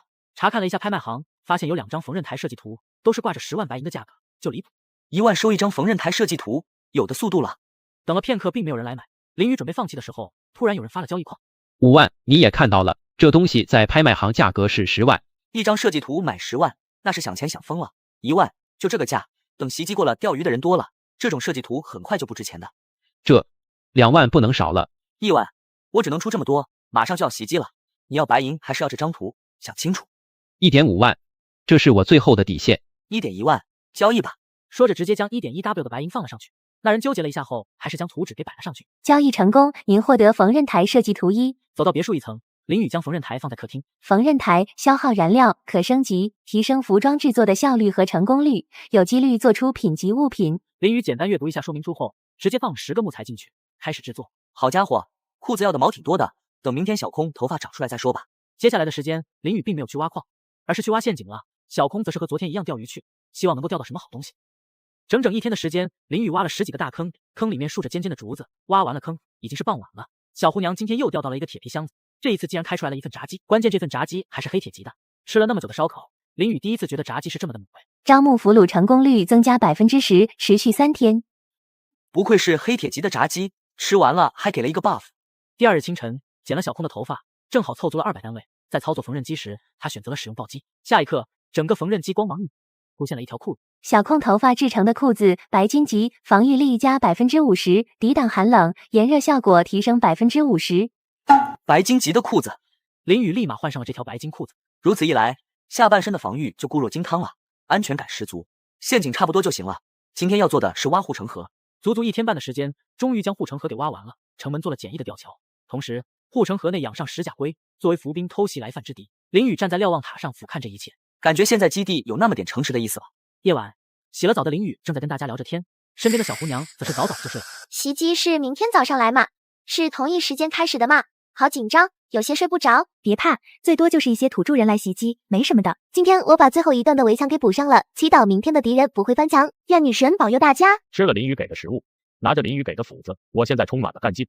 大家早点睡吧，养好精神，准备明天的大战。林宇，你不紧张吗？没事的，是福不是祸，是祸躲不过。我们3个已经想好了，如果能够活下去，就先解锁访客科技，来看看你这位老乡。咦，你们3个一起来吗？我怕我一个人应付不过来。为什么应付？咦，你在想什么呢？我说我是个腼腆的人，不善于应对女孩子。你以为我说什么？你欺负人，大变态！等我们来了，3个人一起揍你哼！有钱的话，你们还是先把围墙造起来吧。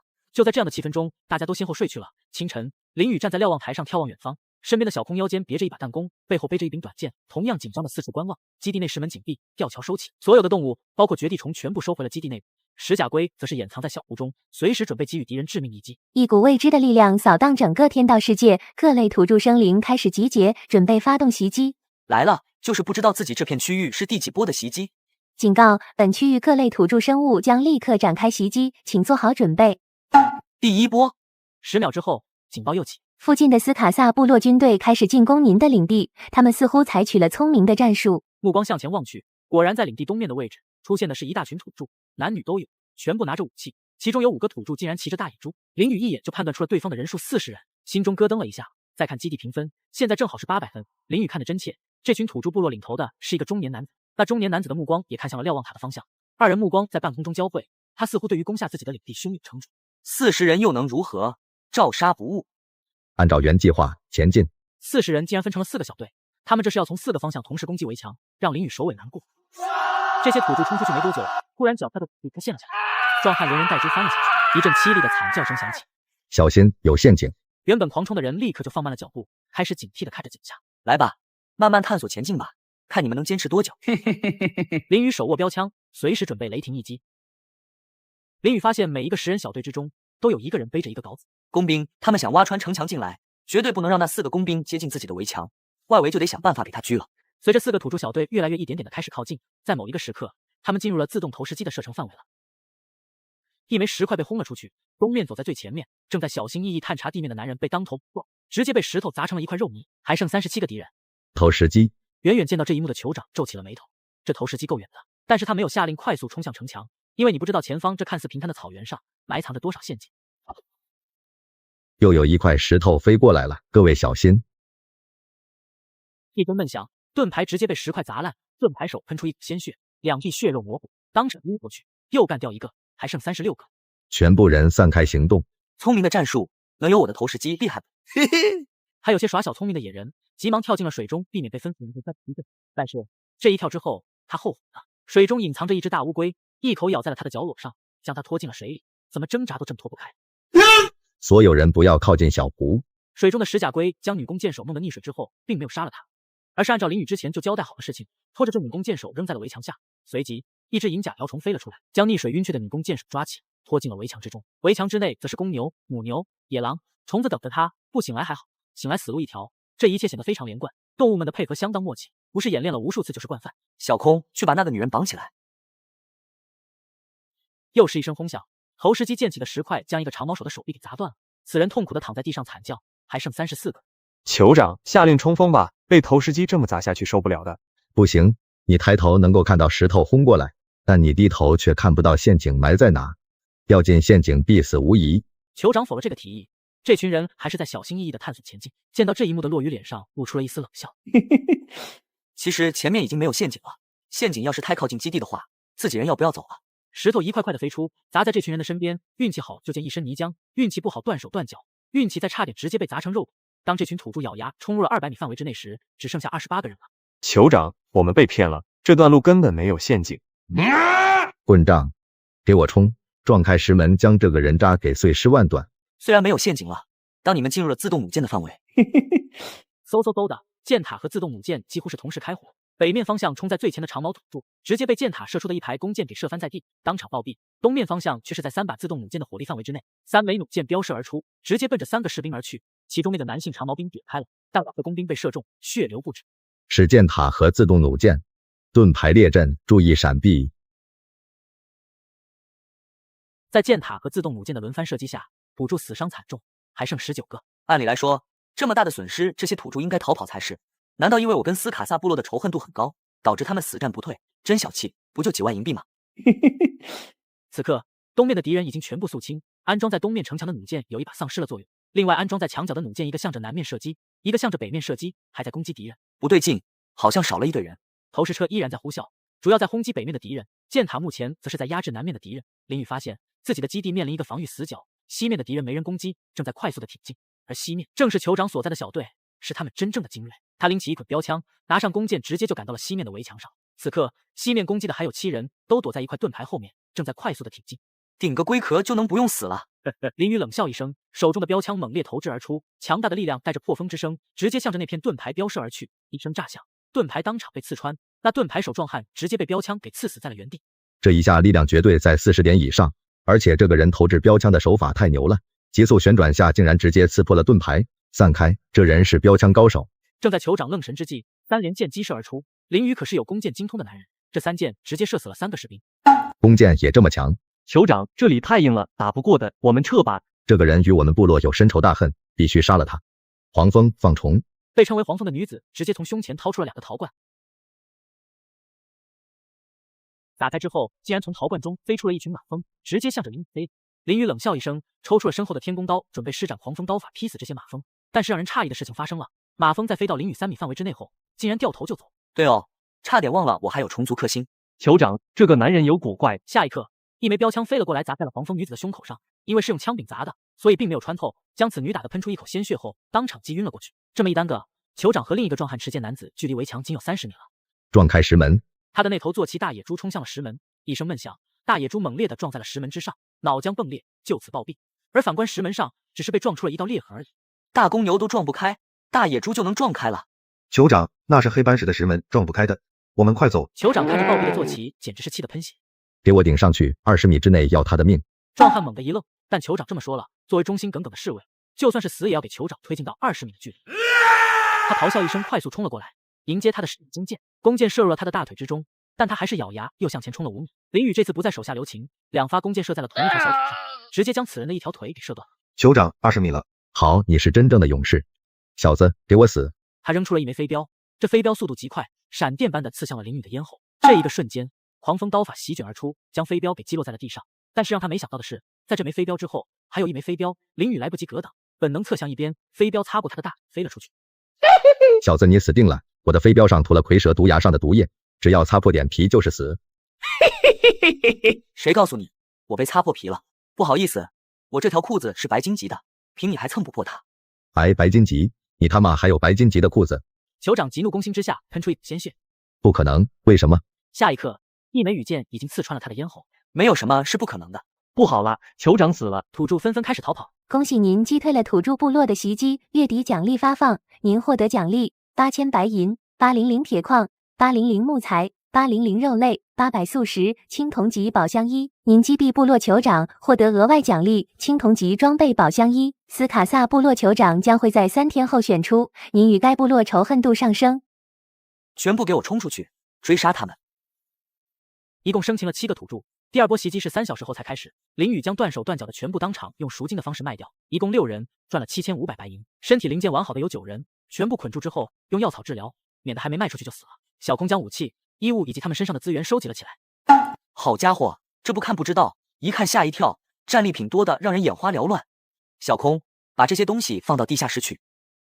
做完这一切，林宇走到9个俘虏面前，查看他们的属性，没有一个属性让林宇真正满意的。按照天道世界说明，没有监狱会导致俘虏在3天后必然暴走，简单点就是会越狱，还会给基地造成损失。有监狱的话，能够减低俘虏暴走的几率。林宇将漂亮的年轻女俘虏定价2万白银，壮汉定价15000白银，其他的1万白银左右。林宇估计着没这么快卖掉，接着打开建造页面，花费了5000白银解锁了监狱建造系统。查看之下发现这监狱还挺有讲究的，分为初级、中级、高级、豪华、奢侈5种级别，级别越高，那么俘虏暴走的几率越低，同时招募俘虏的成功率就越大。林宇的目标准备造一个高级监狱。好家伙，贵的一笔，先造个初级的吧，等过几天材料齐了再升级好了。确定之后，基地内出现了一个小型监狱，林宇将这群人纷纷扔进了监狱中。这群人身上的绳子被解开，但是手脚自动出现了手铐脚铐，非常的方便。林宇花费了一些石材造了张大石床，又在每张石床旁边放了一些干肉饼，将监狱大门关上，直接走人。我这边平安了，大家都没事吧？林宇，你没事啊？太好了，我都不敢说话，怕打搅你们。咦，我也不敢说话，呜呜，悬着的心放下了。黑暗已经吞噬了那些愚蠢的土著，女神保佑，大家都没事，太好了。老牛呢？此言一出，聊天群立刻安静了下来，大家心中都涌起了一股不祥的预感。直到等了许久之后，香啊，麋鹿的肉好香啊！老牛，我1个月没吃肉了，要是有酒就更好了。林宇，来，交易，给你爷整点。早点说话会死啊，吓死我们了。我吃肉嘛，一时有些上头。对了，我这抓了2个俘虏，怎么办呀？林宇，你也是部落袭击吗？俘虏怎么处理？你那5把自动弩箭竟然没把人都射死，这2货运气不错呀。俘虏嘛，别有什么心理负担，卖掉吧。对了，奖励给的宝箱你们开了吗？我得到了2张一样的设计图，这是什么？还一次给了你2张，好像是用来释放战争迷雾，隐藏为墙内建筑的，就是建造材料好贵，光黄金就要500，赶紧上架拍卖行，说不定会有冤大头。就算上架了，一看价格，我估计都没人敢买。林宇却是眼睛一亮，要是自己内部的一些设备建筑隐藏在迷雾之中，对方搞不清楚有多少箭塔，多少投石车，那可能瞬间造成对方大量减员。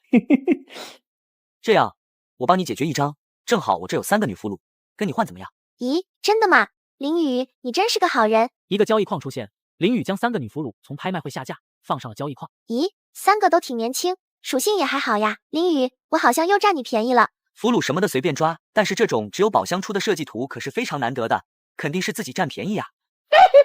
交易完成，战争迷雾扩散箱设计图，铁矿1万，白银1万，黄金500，翡翠500。面对敌对单位、中立单位的探查，基地将笼罩在迷雾内，扩散箱等级越高，迷雾效果越好。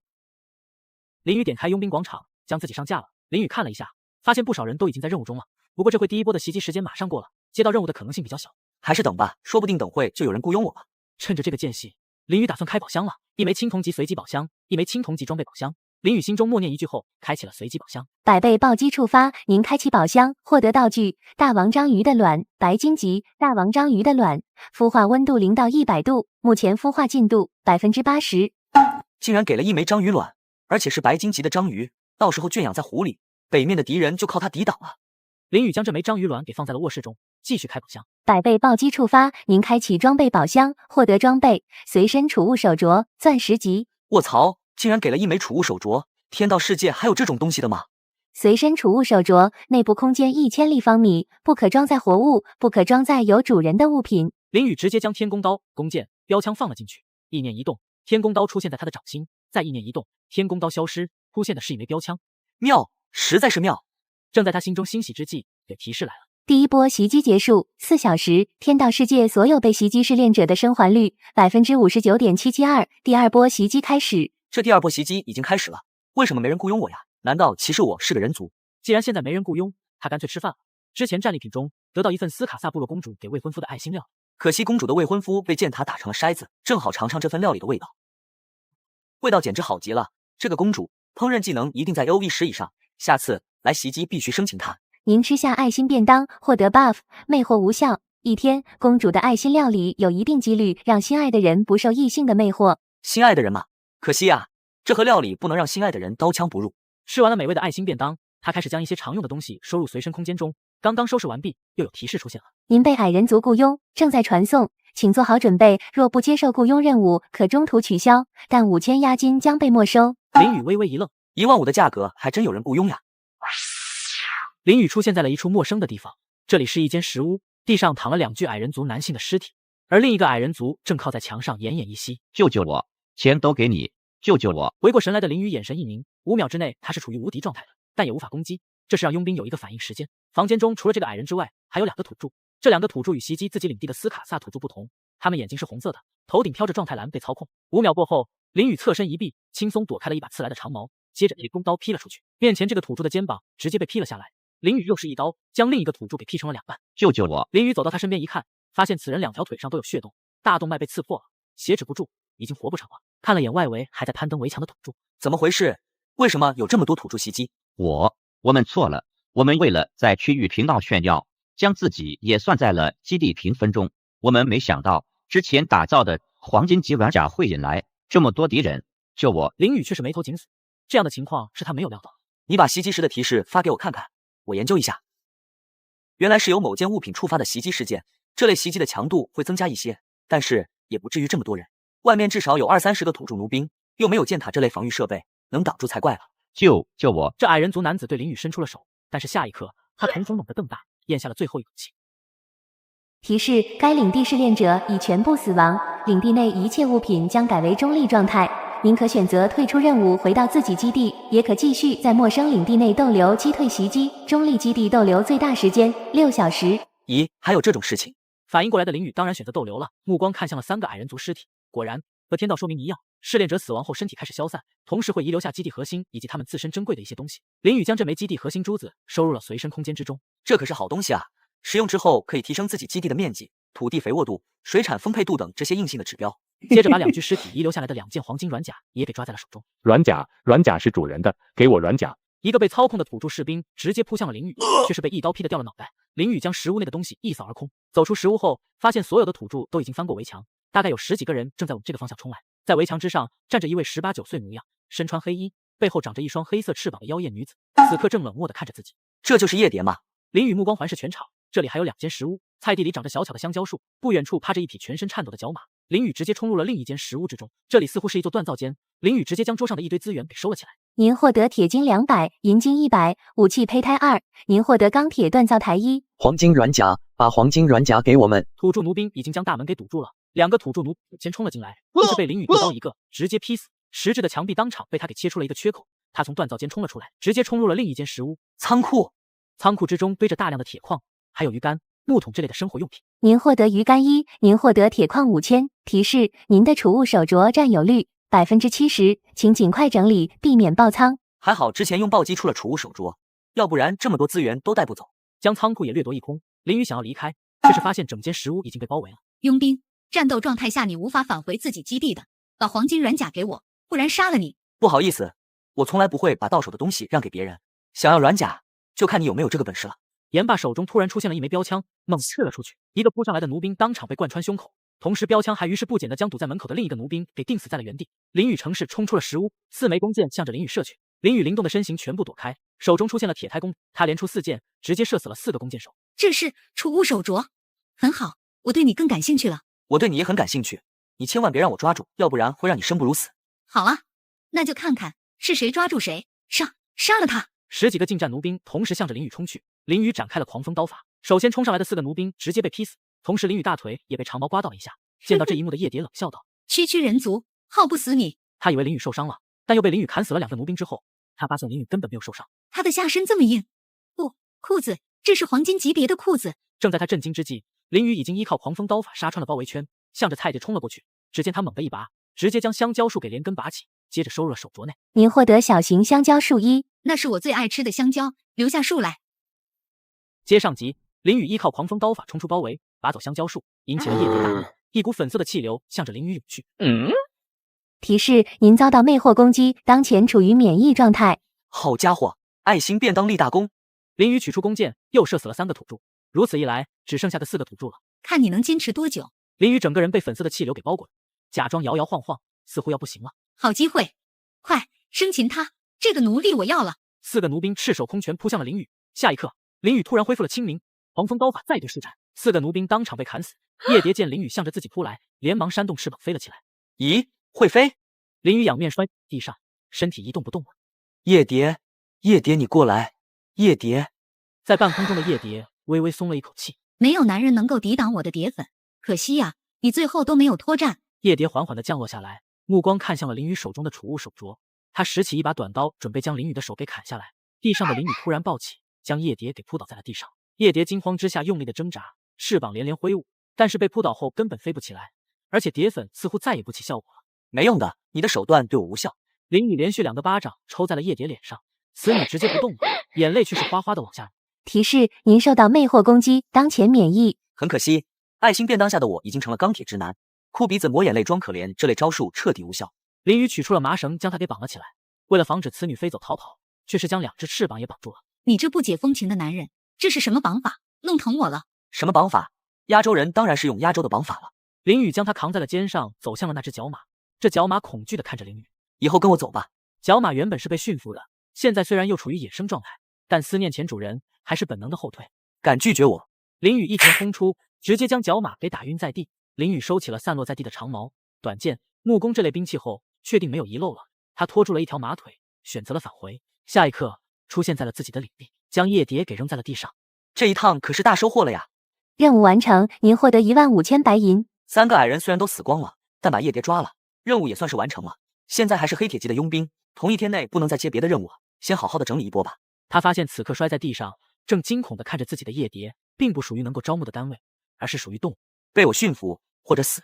我是不会屈服的，你杀了我吧。这话让林雨微微一愣，之前如此魅惑的夜蝶，这回竟然这么硬气了。驯服，驯兽失败，成功率1%。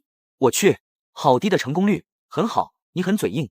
说起来，你是动物是吧？动物自然有动物的惩罚方式。我领地内有一头公牛，它最喜欢你这样细皮嫩肉的雌性动物了。我的宝贝大公牛呢？给我过来！公牛一路狂奔而来，夜蝶脸色吓得惨白。不要让他过来啊！我错了，你杀了我吧，我没有经历过这种事情啊！求求你，立刻杀了我！夜蝶眼泪稀里哗啦的滚落下来。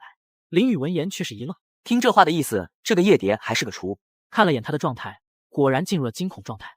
驯服，驯服失败，当前成功率19%。异常状态也只有这点成功率，顶级智慧动物这么难的吗？好吧，是你逼我的。驯服100倍暴击触发，您驯服成功。公牛一个急刹车停在了夜蝶面前。你竟然能驯服我？你几级的驯兽技能？我们夜蝶一族不会被驯服呀！看着夜蝶的属性，林雨暗自惊讶。虽然3项基础属性看起来也就这样，但是特殊技能和他的生活技能还是相当厉害的。震惊过后的林雨看着夜蝶目瞪口呆的瘫坐在地上。什么你啊你的，不知道应该怎么称呼我吗？宠物的礼仪呢？参见主人。很好，从今天起就叫你小蝶吧。你的第一个任务是帮我整理战利品，跟我来。林雨转身向着别墅走去。哼。接上集，林雨传送回来后，将夜蝶驯服，给自己干活。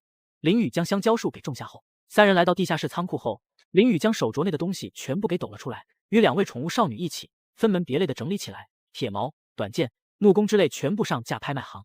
林雨发现现在黄金、翡翠这类奢侈品原本1比200的价格，现在跌倒了1比150，有些太急着出手的甚至便宜到了1比130。林雨直接扫了1000黄金、1000翡翠、8000的铁矿，这下把战争迷雾扩散箱所需要的资源给凑齐了。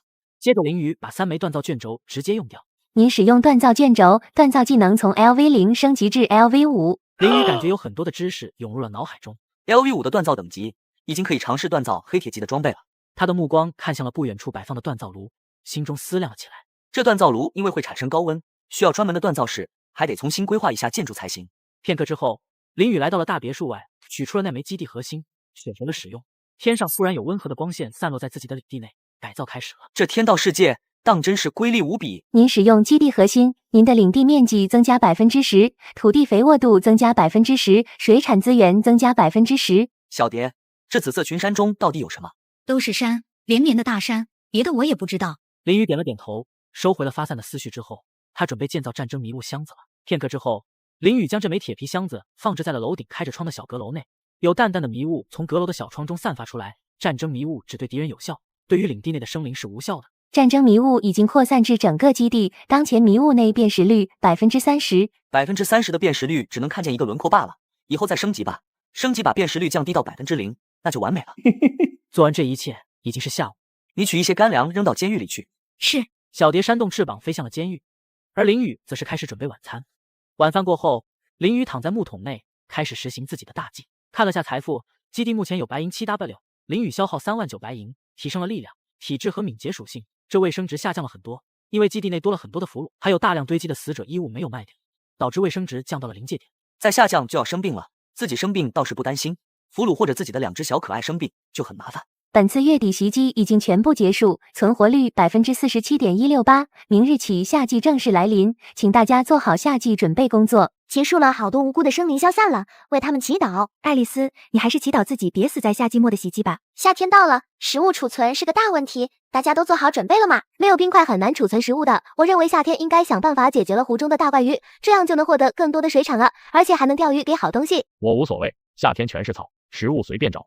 夏季到来，那么秋季就不会远了，多开垦田地，为冬天做食物储备。还有夏天雨水丰沛，但是地面会很烂，卫生情况大家也要好好注意呢。方雨梦，那3个俘虏尝试招募了吗？已经招募1位啦，成功率有70%呢。会驯兽，会招募，还是欧皇，3个人竟然出现在一个基地，这天到处 bug 吗？清晨，刚醒来的林雨一看提示，有2个俘虏卖掉了，3万白银到手，他心中暗喜。这回却是发现小蝶也睡在了床上。他昨晚不是说要睡垫子吗？怎么又上来了？小蝶这会迷迷糊糊醒了过来，看着林雨正盯着自己。我不是要跟你一起睡，是因为被你驯服了，没办法，自己控制不了，才不是主动跟你睡呢。你脸好红啊，那么害臊干嘛？之前的浪荡的模样是装的，其实是个清纯的小可爱。我什么时候浪荡了？行了，你那蝶粉粘在床上了，一会把床单清理下。说着，林雨却是转身走了出去。蝶粉，可恶，我都把翅膀收起来了，他没发现吗？早饭林雨和小空吃得很开心，小蝶却显得有些难以下咽。我去草原上转转。看着小蝶的背影，小空一脸的好奇，林雨却是多少明白了，他是去草原上找花了。哎，养宠物不容易啊。吃过早饭后，林雨将剩下4个男性俘虏从监狱拎了出来。你们4个给我去矿洞挖矿，认真干活，挖好了有饭吃，要是出工不出力，直接一刀插死，听懂了吧？4个俘虏不算强，又戴着手铐脚铐，是无法反抗林雨的。闻言老老实实的前往矿洞了。至于小空和小蝶，正好有2根鱼竿，就让他们去钓鱼去。林雨接着把每日工作完成，干这些活，林雨现在已经很熟练了，1个小时就全部完工。他的目光看向了堆积的那些兽皮衣物之类的，这些衣物上面都有标注死者的衣物，穿着这些衣物会提升疾病风险，想要净化还得依靠净化之水，但是净化之水是箱子里开出来的，很稀罕的东西，这些死者的衣物烧掉又比较可惜。林雨研究了一下后，想到了一个办法。缝纫这条科技树有回收工作台，是能够将衣物这类东西给回收成原材料的，但是会损失70%的原材料。林雨急忙上拍卖行搜索设计图，结果没有。收置物回收设计图1张，有的代价私聊。没等多久，立刻有交易窗口弹了过来。卑鄙的人族，你要的东西我有，一口价20瓦白银，少1分钱都不卖。这个4444，林雨脸上露出了古怪之色，这不就是当初嚣张无比的螳螂怪吗？这东西就值1万，这样我出2万，多的那1倍给你买棺材。你说什么？你们这些人族除了嘴臭厉害，还有什么本事？老子卖别人可能便宜一点，卖人族就翻倍，4万不要拉倒。这时他想到了什么，却是嘴角一翘，放了4W 白银上去。白痴虫子，交易吧。林雨心中默念一句后，100倍暴击触发，交易成功。提示一来，林雨心中暗喜，设计图到手了。另一边，虫族却是愣住了。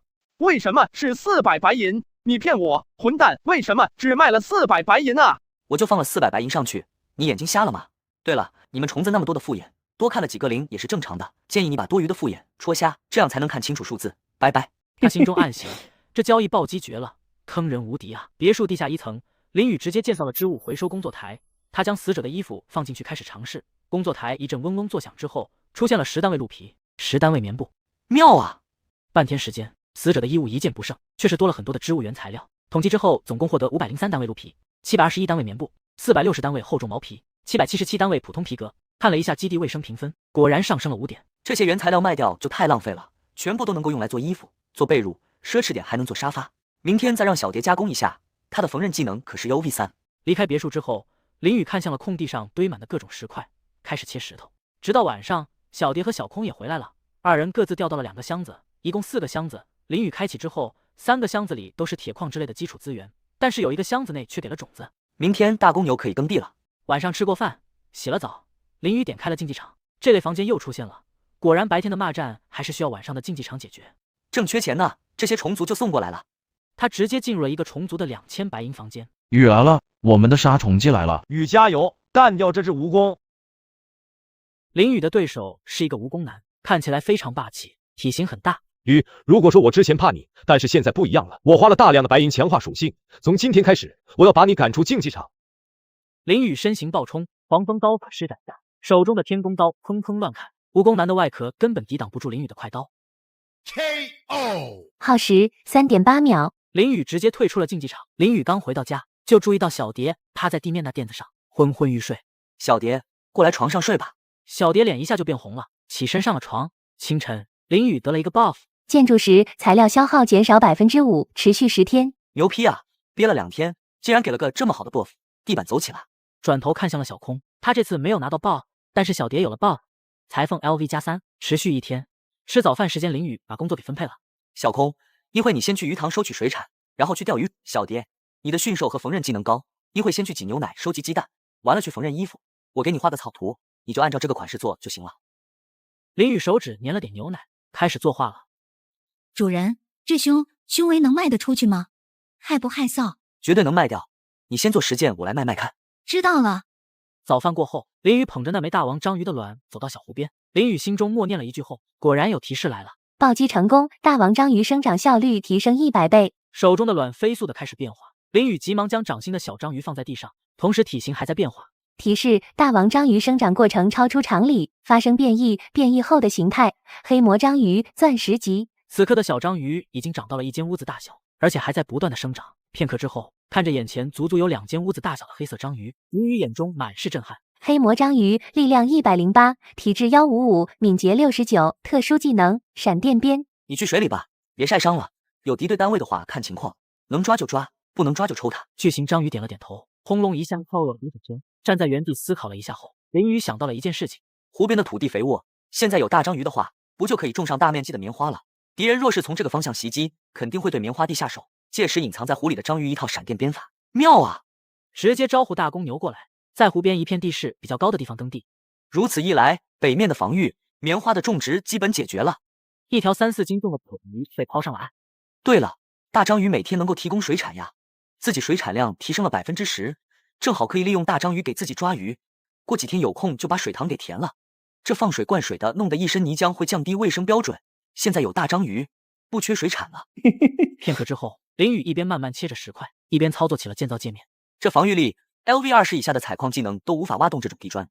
林雨飞快计算着围墙内的面积，大约是1万平方，真是一笔巨款了。而且真的要铺设这种地砖，菜地整体往外迁移，要新开辟出一片菜地，同时以围墙拦起来，这就涉及到基地扩建的问题了。林雨思考了一会，还是决定要铺设这种防御地砖。他专心开始切起了石块。无论什么时候，石砖总是需求量最大的。接下来3天时间，林雨都在切着石块。这3天的暴击机会却是没有使用。这一日下午的时候，林雨将石头切完一看，不知不觉间石砖已经来到了25万。防御地砖的原材料之一已经完毕了。林雨看向了石门的位置，金甲虫还在源源不断的将石头给搬运过来。林雨正准备就绪切，这回小蝶却是飞了过来。主人，你吩咐做的衣服已经完成了。林雨来到地下室一看，10件胸围完工了，看起来还不错，直接上架拍卖行，价格来到了非常离谱的2000白银一件。天道世界第一款手工缝纫的女士内衣上货了，各个型号大小都有，一共10件，先买先得。什么？有女士内衣了？天哪，真的是太好了，不用担心会下垂了。姐妹们，真的是我们想要的东西。10件女士内衣直接被抢夺一空。我去，这么好卖吗？林雨发现了巨大的商机，他目光看向了那一堆材料，开始自己亲自动手来制作女士内衣。主人，你一个男人也会做衣服吗？干嘛？小看我啊？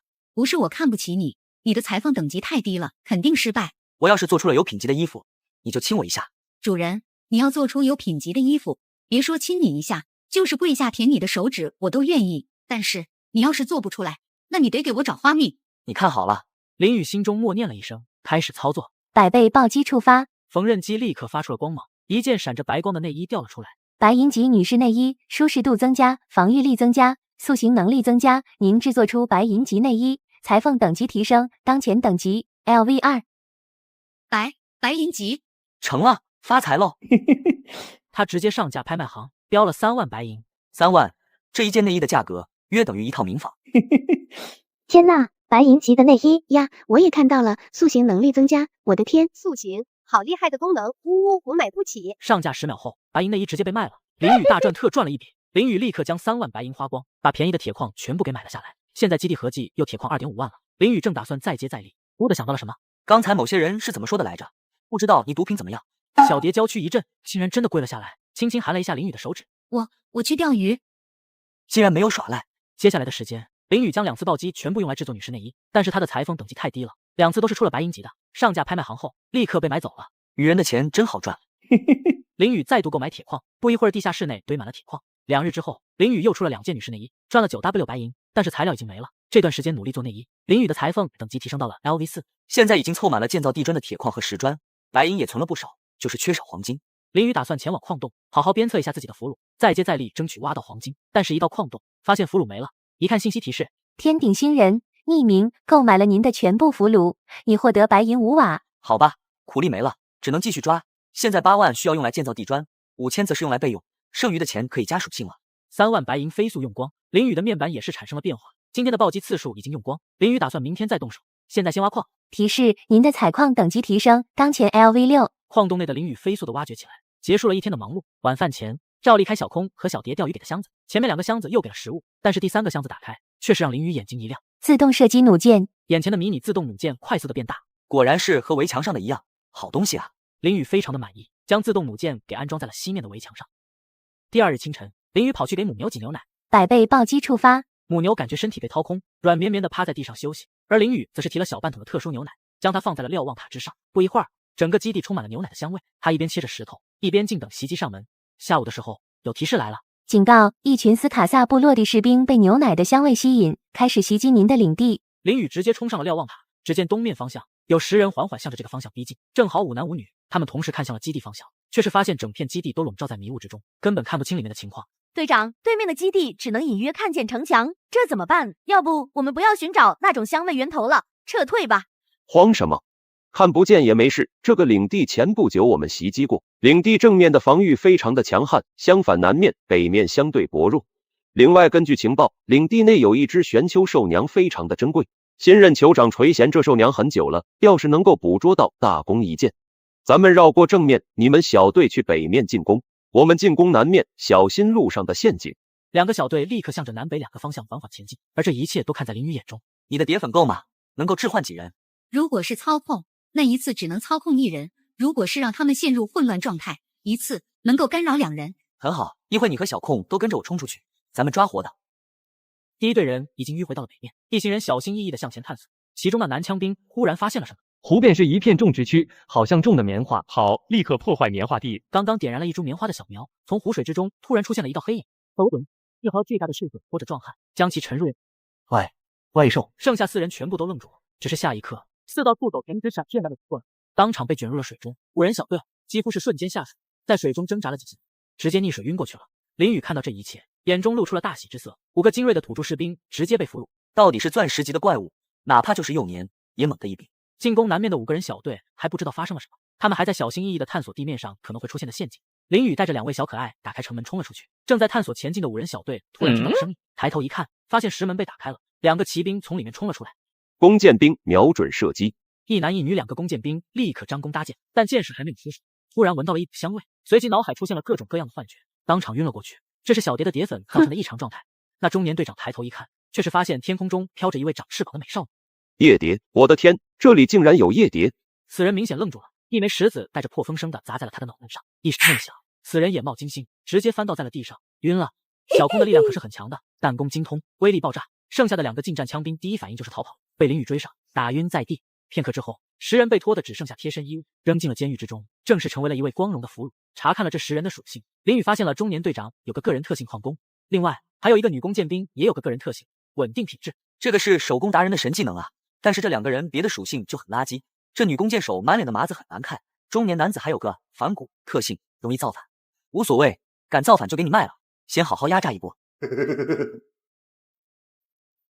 第2日清晨，林宇跑去给母牛挤牛奶，100倍暴击触发。母牛感觉身体被掏空，软绵绵的趴在地上休息，而林宇则是提了小半桶的特殊牛奶，将它放在了瞭望塔之上。不一会儿，整个基地充满了牛奶的香味。他一边切着石头，一边静等袭击上门。下午的时候，有提示来了，警告：一群斯卡萨部落的士兵被牛奶的香味吸引，开始袭击您的领地。林宇直接冲上了瞭望塔，只见东面方向有10人缓缓向着这个方向逼近，正好5男5女，他们同时看向了基地方向，却是发现整片基地都笼罩在迷雾之中，根本看不清里面的情况。队长，对面的基地只能隐约看见城墙，这怎么办？要不我们不要寻找那种香味源头了，撤退吧。慌什么？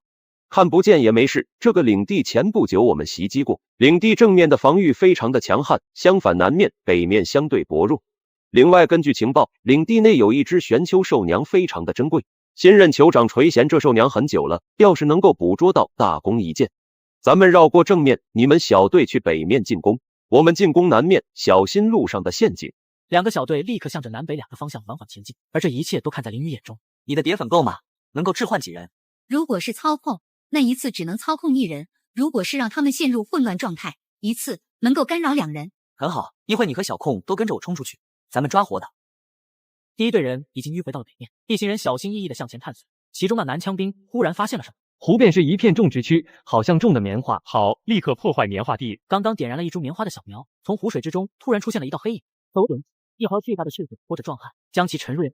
喂，怪兽！剩下4人全部都愣住，只是下一刻4道速走停止闪现般的突然，当场被卷入了水中。5人小队几乎是瞬间下水，在水中挣扎了几下，直接溺水晕过去了。林雨看到这一切，眼中露出了大喜之色。5个精锐的土著士兵直接被俘虏，到底是钻石级的怪物，哪怕就是幼年也猛的一笔。进攻南面的5个人小队还不知道发生了什么，他们还在小心翼翼地探索地面上可能会出现的陷阱。林雨带着2位小可爱打开城门冲了出去，正在探索前进的5人小队突然听到了声音，抬头一看，发现石门被打开了，2个骑兵从里面冲了出来。弓箭兵瞄准射击，一男一女2个弓箭兵立刻张弓搭箭，但箭矢还没有出手，突然闻到了一股香味，随即脑海出现了各种各样的幻觉，当场晕了过去。这是小蝶的蝶粉造成的异常状态。那中年队长抬头一看，却是发现天空中飘着一位长翅膀的美少女。夜蝶！我的天，这里竟然有夜蝶！此人明显愣住了，一枚石子带着破风声的砸在了他的脑门上，一时闷响，此人眼冒金星，直接翻倒在了地上，晕了。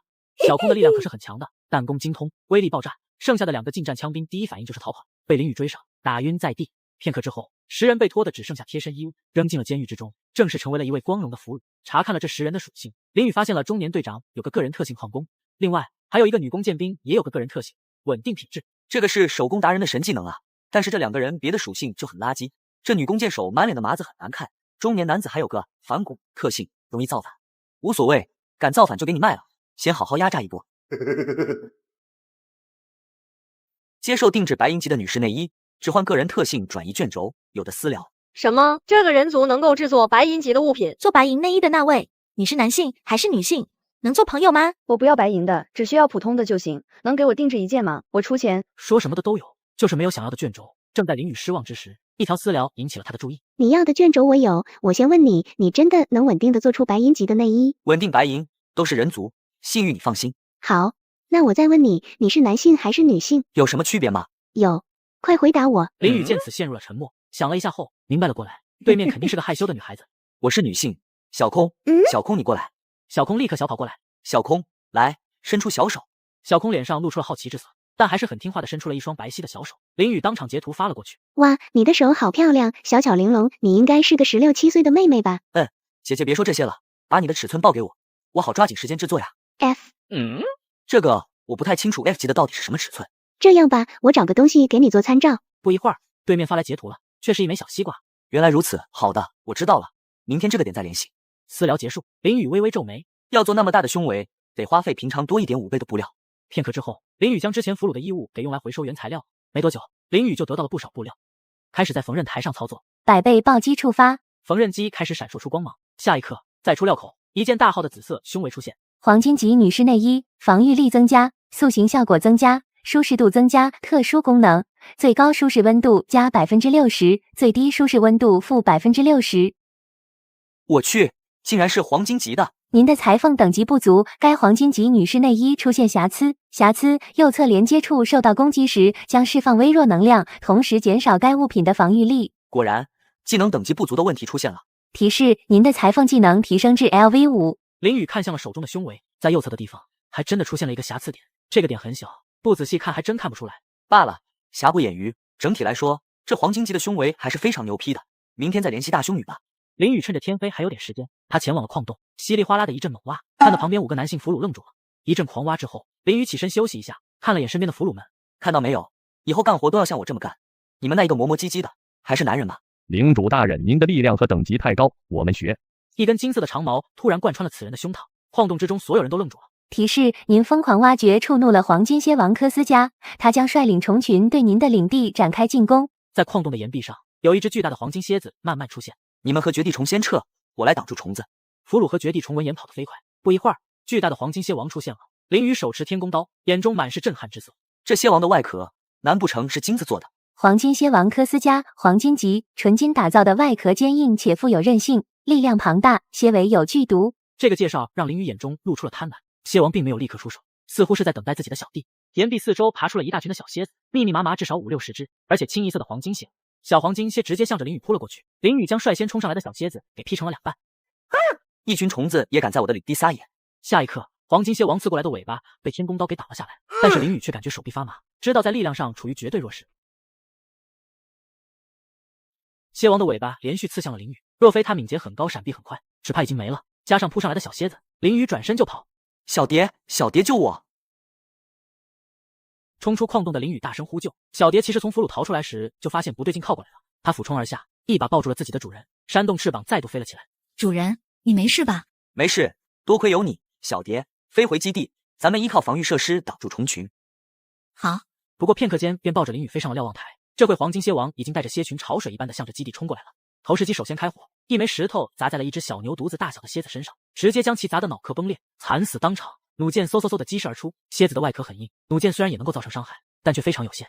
林雨将一枚标枪轰了出去，标枪当场扎死了一只小蝎子。林雨并不停留，标枪连续出手，不过片刻之间便杀死了10只小型黄金蝎子。只是蝎群的数量太多，不一会儿竟然已经冲到了100米之内。林雨再度击杀了3只小蝎子，但是他心中却是隐隐预感到不妙。标枪只有30枚，但是蝎群现在至少还有40只，加上那巨大的蝎王。蝎群冲到了护城河边的时候，却不敢向前了。蝎子怕水，趁着这个机会，林雨将剩余的标枪全部扔了出去。他并没有攻击蝎王，而是攻击小蝎子。大量的小蝎子被标枪刺死，蝎王暴怒之下咆哮连连，但就是不敢下水。投石机还在不知疲倦地发射着石块，一枚石块砸在了蝎王的脑袋上，却是并没有多少效果。蝎王坚硬的外壳上连一个白点都没有留下。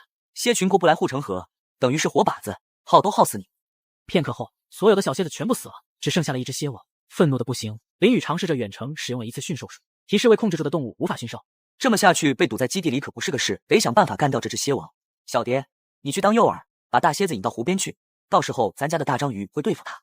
主人，你是要让这么可爱的女孩子去当诱饵？就你会飞啊？我要会飞，我就自己去了。快去，事成之后奖励你。你可以买些花的种子来种吗？我喜欢牡丹或者荧光花的花粉。行，到时候我在咱家后院开辟个花园。这可是你说的，不许耍赖。小空，我们一起去。小蝶抱着他飞了起来，向着黄金蝎王飞去。臭蝎子，来追我呀！黄金蝎王无视他，那双眼睛直直地盯着林雨，散发出仇恨的光芒。小蝶又使用了蝶粉魅粉，并没有起到作用。小空看你了。他立刻取出了弹弓，将一枚石子发射了出去，准确地砸在了黄金蝎王的眼睛上。又是一发石子，另一只眼睛也被攻击到，他直接暴怒地追杀起了小空。小蝶展开翅膀，抱着小空飞向了湖边。黄金蝎王追了过去，但是在距离湖边不远处，竟然停了下来。小空，射他！薛兰处于暴怒状态，只见黄金蝎王不顾一切地冲向了小空，蝎尾直接横扫而出。小蝶敏捷地躲避了蝎子摆尾的一击必杀，下一个瞬间，黑魔章鱼的触手卷在了蝎子的2只大螯和那恐怖的蝎尾之上，用力一扯，竟然没有拉动黄金蝎王。一个用力拉，一个往后退，一时间谁都奈何不了谁。阿牛，给我上！大公牛轰隆隆地冲了出去，狠狠一头顶在了蝎王的屁股上。几乎是同时，一枚石子准确地砸在了蝎子的眼睛上，巨大的蝎子在轰隆一下拨了直子哥。林雨使用个人特性转移卷轴，将那个女俘虏的稳定品质特性给转移到了自己身上。按照约定，他把这个女俘虏交易给了牛大，又得到了5000白银。今天的暴击还没用，正好还有一发黄金级的随机宝箱，开起来。百倍暴击触发，您开启黄金级随机宝箱，获得道具雷电收集箱与引雷针设计图1。我靠，雷电收集箱是解锁雷电这条科技树的前置条件，这东西系统商城都没得卖的，只有钓鱼或者空投补给箱有极小的概率出现，这就开出来了。一看制作材料，却笑不出来了。简直就是巨款，这就不是现阶段应该拥有的科技。他又看了一下雷霆科技这条科技树，把这箱子做出来之后，能够解锁雷击塔这种防卫武器，另外还有电网陷阱、轰天雷这类恐怖的东西。好贵，只能慢慢积攒。现在他准备再造一个箭塔出来，增加基地的防卫。白银不是问题，铁矿之前挖了一大堆，问题也不大，关键还是木材，总是这么买不是办法呀。林雨思考了一下，打算在小湖相隔100米左右的距离，围着造一圈小树林。他开始查看天道世界说明，准备找心仪的小树苗种下。这一查看之下，发现了一种香叶树，营养价值可以忽略不计，但是产出的木材比一般的多一点，就是生长周期稍微有点长。不过自己领地的土地肥沃度高，一下就抵消了。决定了，就是这种香叶树。林雨直接买了500棵，全部堆积在了小湖边，直接开挖。在湖边钓鱼的小空也跑来帮忙，主仆二人沿着湖边开始种树，挖着挖着，小空忽然叫了一声，林雨过去一看，却发现小空挖到了一个宝箱。您获得玄丘兽娘的专属宝箱1。这妮子每隔一段时间会以各种方式出一枚专属箱子，能出个不错的好货。打开之后，发现是一个小瓶子。归元液3，无色无味，服用后2小时内能够强行将服用者的属性归为10点，并且封印品级以及一切特殊技能。好家伙，开了一瓶毒药出来。话说，这东西用来对抗袭击似乎没什么卵用啊。林雨将归元液给收入了手镯里，继续干活。您的种植等级提升至 LV6，一口气种下500棵树，等级都提升了。这会已经是晚上9点多了，林雨准备回家洗澡睡觉。清晨，林雨这才发现剩余的几个男俘虏也已经被卖掉了，又多了5W 白银。他直接花了 4.5W 买了3万的木材，开始建造箭塔，将箭塔放置在东面与南面围墙交接的墙角上，射程范围有200米。走到城墙外的一处空地上，林雨从储物手镯中取出了那枚黄金蝎王卵，心中默念了一句100倍暴击触发，黄金蝎王卵的生长效率提升100倍。手中的卵轻轻颤动起来，林雨急忙把它给放在了地上。小蝎子快速的变大，不过片刻之间，黄金蝎子和母牛的大小差不多，才终于停止了生长。黄金蝎王，终极智慧，幼年期，黄金级，力量86，体质120，敏捷47，特殊能力寻金。黄金蝎王每隔一段时间将会带给您1块金块，属性挺不错，特别是那个寻金能力，谁又能够拒绝金色的诱惑呢？林雨仔细查看蝎子的属性，却是愣住了。我去，这蝎子竟然有 LV10的挖矿技能！他立刻带着黄金蝎子进了矿洞，挖，给我使劲挖！黄金蝎子也不含糊，不过几下就掏出一块拳头大的黄金。您获得黄金60。我去，再挖，给我往死里挖！您获得白银100，铜矿30，铁矿90。黄金蝎子挖矿的效率是真的高，而且石头出的少了，稀有矿产出的多，不愧是 LV10的采矿技能啊！忽然，林雨收到了提示，黄金蝎王挖矿太多，触怒了巨型蜈蚣。矿洞岩壁之中爬出了一条大蜈蚣，黄金蝎王直接冲上去，一把钳住了蜈蚣，毒针刺穿了蜈蚣的外骨骼，直接将蜈蚣给毒死了。接着他也不挖矿了，直接吃了起来。好吧，终极智慧不比高级，特级智慧很多时候还是会按照本能行动的，要吃就吃吧。一条大蜈蚣稀里哗啦的就被吃了一半，剩余的一半被那些绝地虫啃食着。金甲虫和银甲瓢虫也过来吃，一时间矿洞中全是虫子。林雨看到很多石头堆积在矿洞中，发现了问题。蝎王的效率太高，负责拉矿车的大公牛和金甲虫效率不够了，进而造成更大的不便。而且每月的矿脉资源上限只有10万个单位，不出15天矿脉就会枯竭。思来想去，林雨觉得应该给黄金蝎王一些别的事情做做。菜地有阿呆看守，小湖有大章鱼，那就让黄金蝎王上午挖矿，下午搬运矿石，做完了没事去小林子里除一除害虫。以他这个智力等级，也只能做这些简单的事情了。走出矿洞之后，林雨看了眼从矿洞到基地的这条路，因为长期被矿车给压着，已经压出了2条车轱辘印记了，大幅度的降低了运输效率。要致富，先修路，还是等有空再搞吧。下午，林雨还是按照日常的节奏在那切石头，突然有提示来了，您的商品被拍下，获得白银5万。我的蝎子肉都被买下了，不知道是哪位大佬口味独特，又大赚了一笔。林雨开心之下也不切石头，走到浴室，准备建造大浴池，点开建筑页面。我去，这么贵！浴池这类建筑不像床，能够触发暴击，没有捷径可走。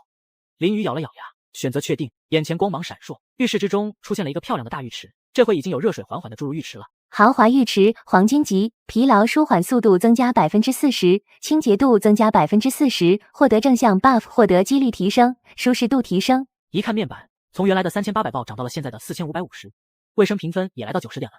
新造的豪华浴池，不泡一下简直是对不起自己。林雨脱光后舒舒服服的靠在浴池中，突然有提示来了。由于您的基地近期卫生状况大幅度改善，您的领地受到了神秘力量的眷顾，获得增益效果，丰收祝福。丰收祝福，领地内所有的作物将会立刻成熟。哦，惊喜，大大的惊喜！所有作物立刻成熟。自己菜地里那么多作物，棉花种下才几天，那么多小树苗才种下多久？这时，小蝶快速的冲了进来。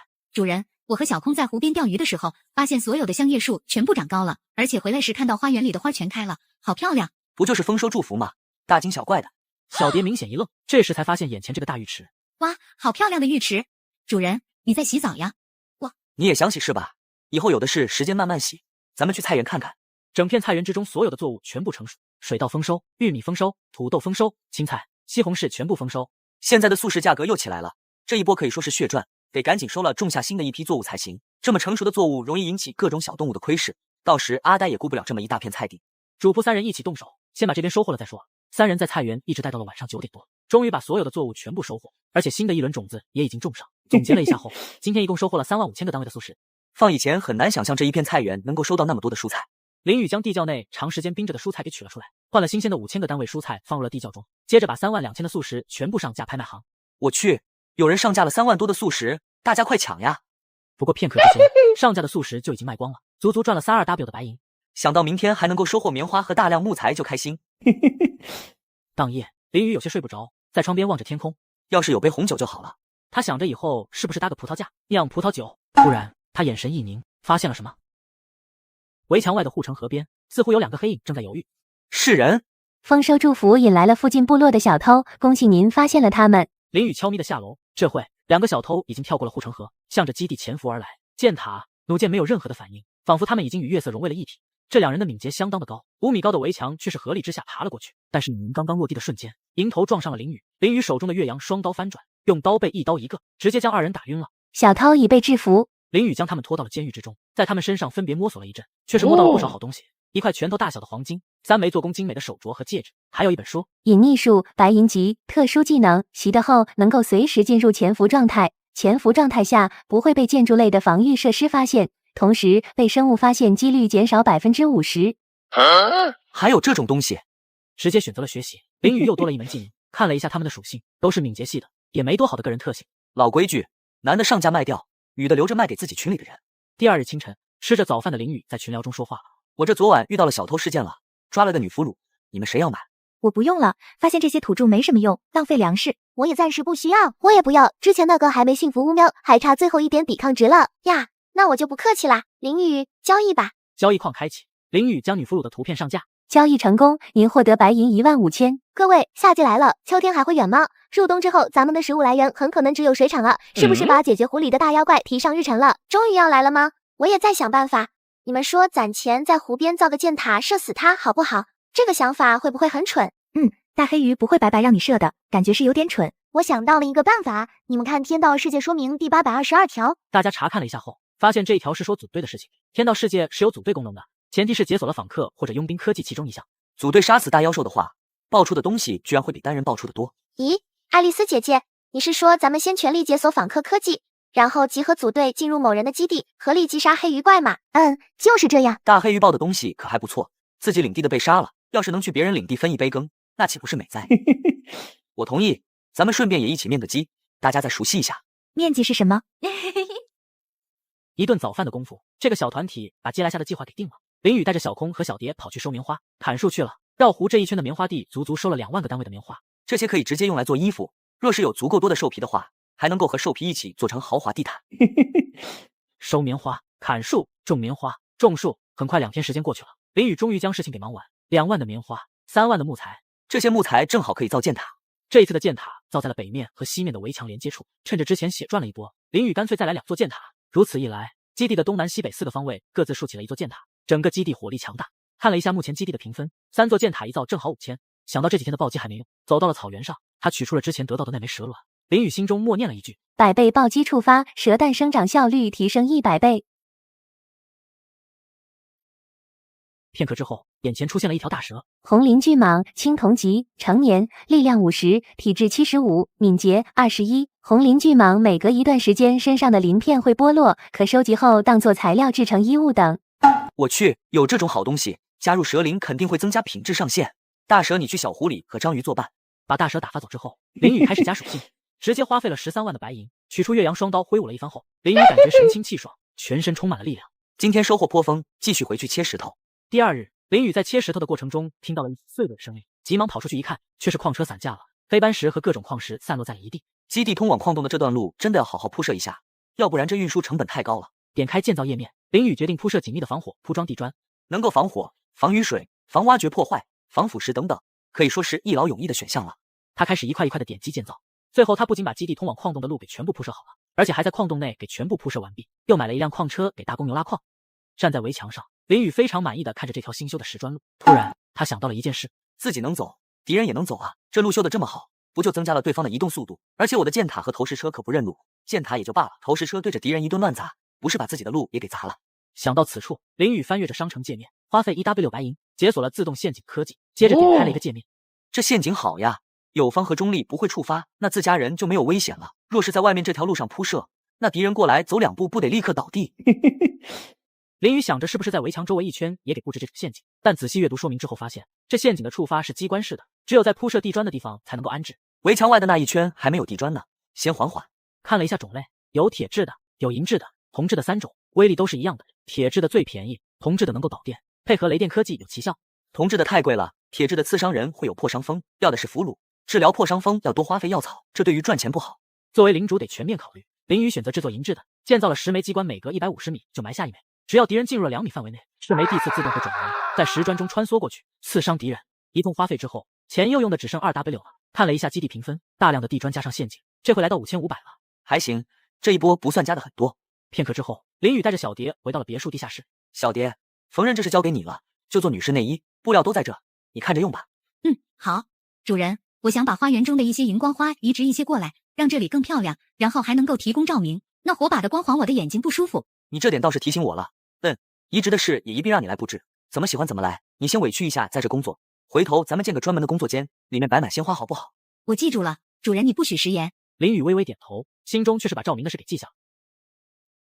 第二天，林雨卖出2件白银内衣和5件普通内衣，一共赚了 7.5W。吃过了早饭之后，林雨研究起了照明。整片基地一到晚上基本是黑灯瞎火，不利于晚上的一些工作或者活动。林雨研究了一会后，心中已经有了定计，花5万白银解锁发光植物。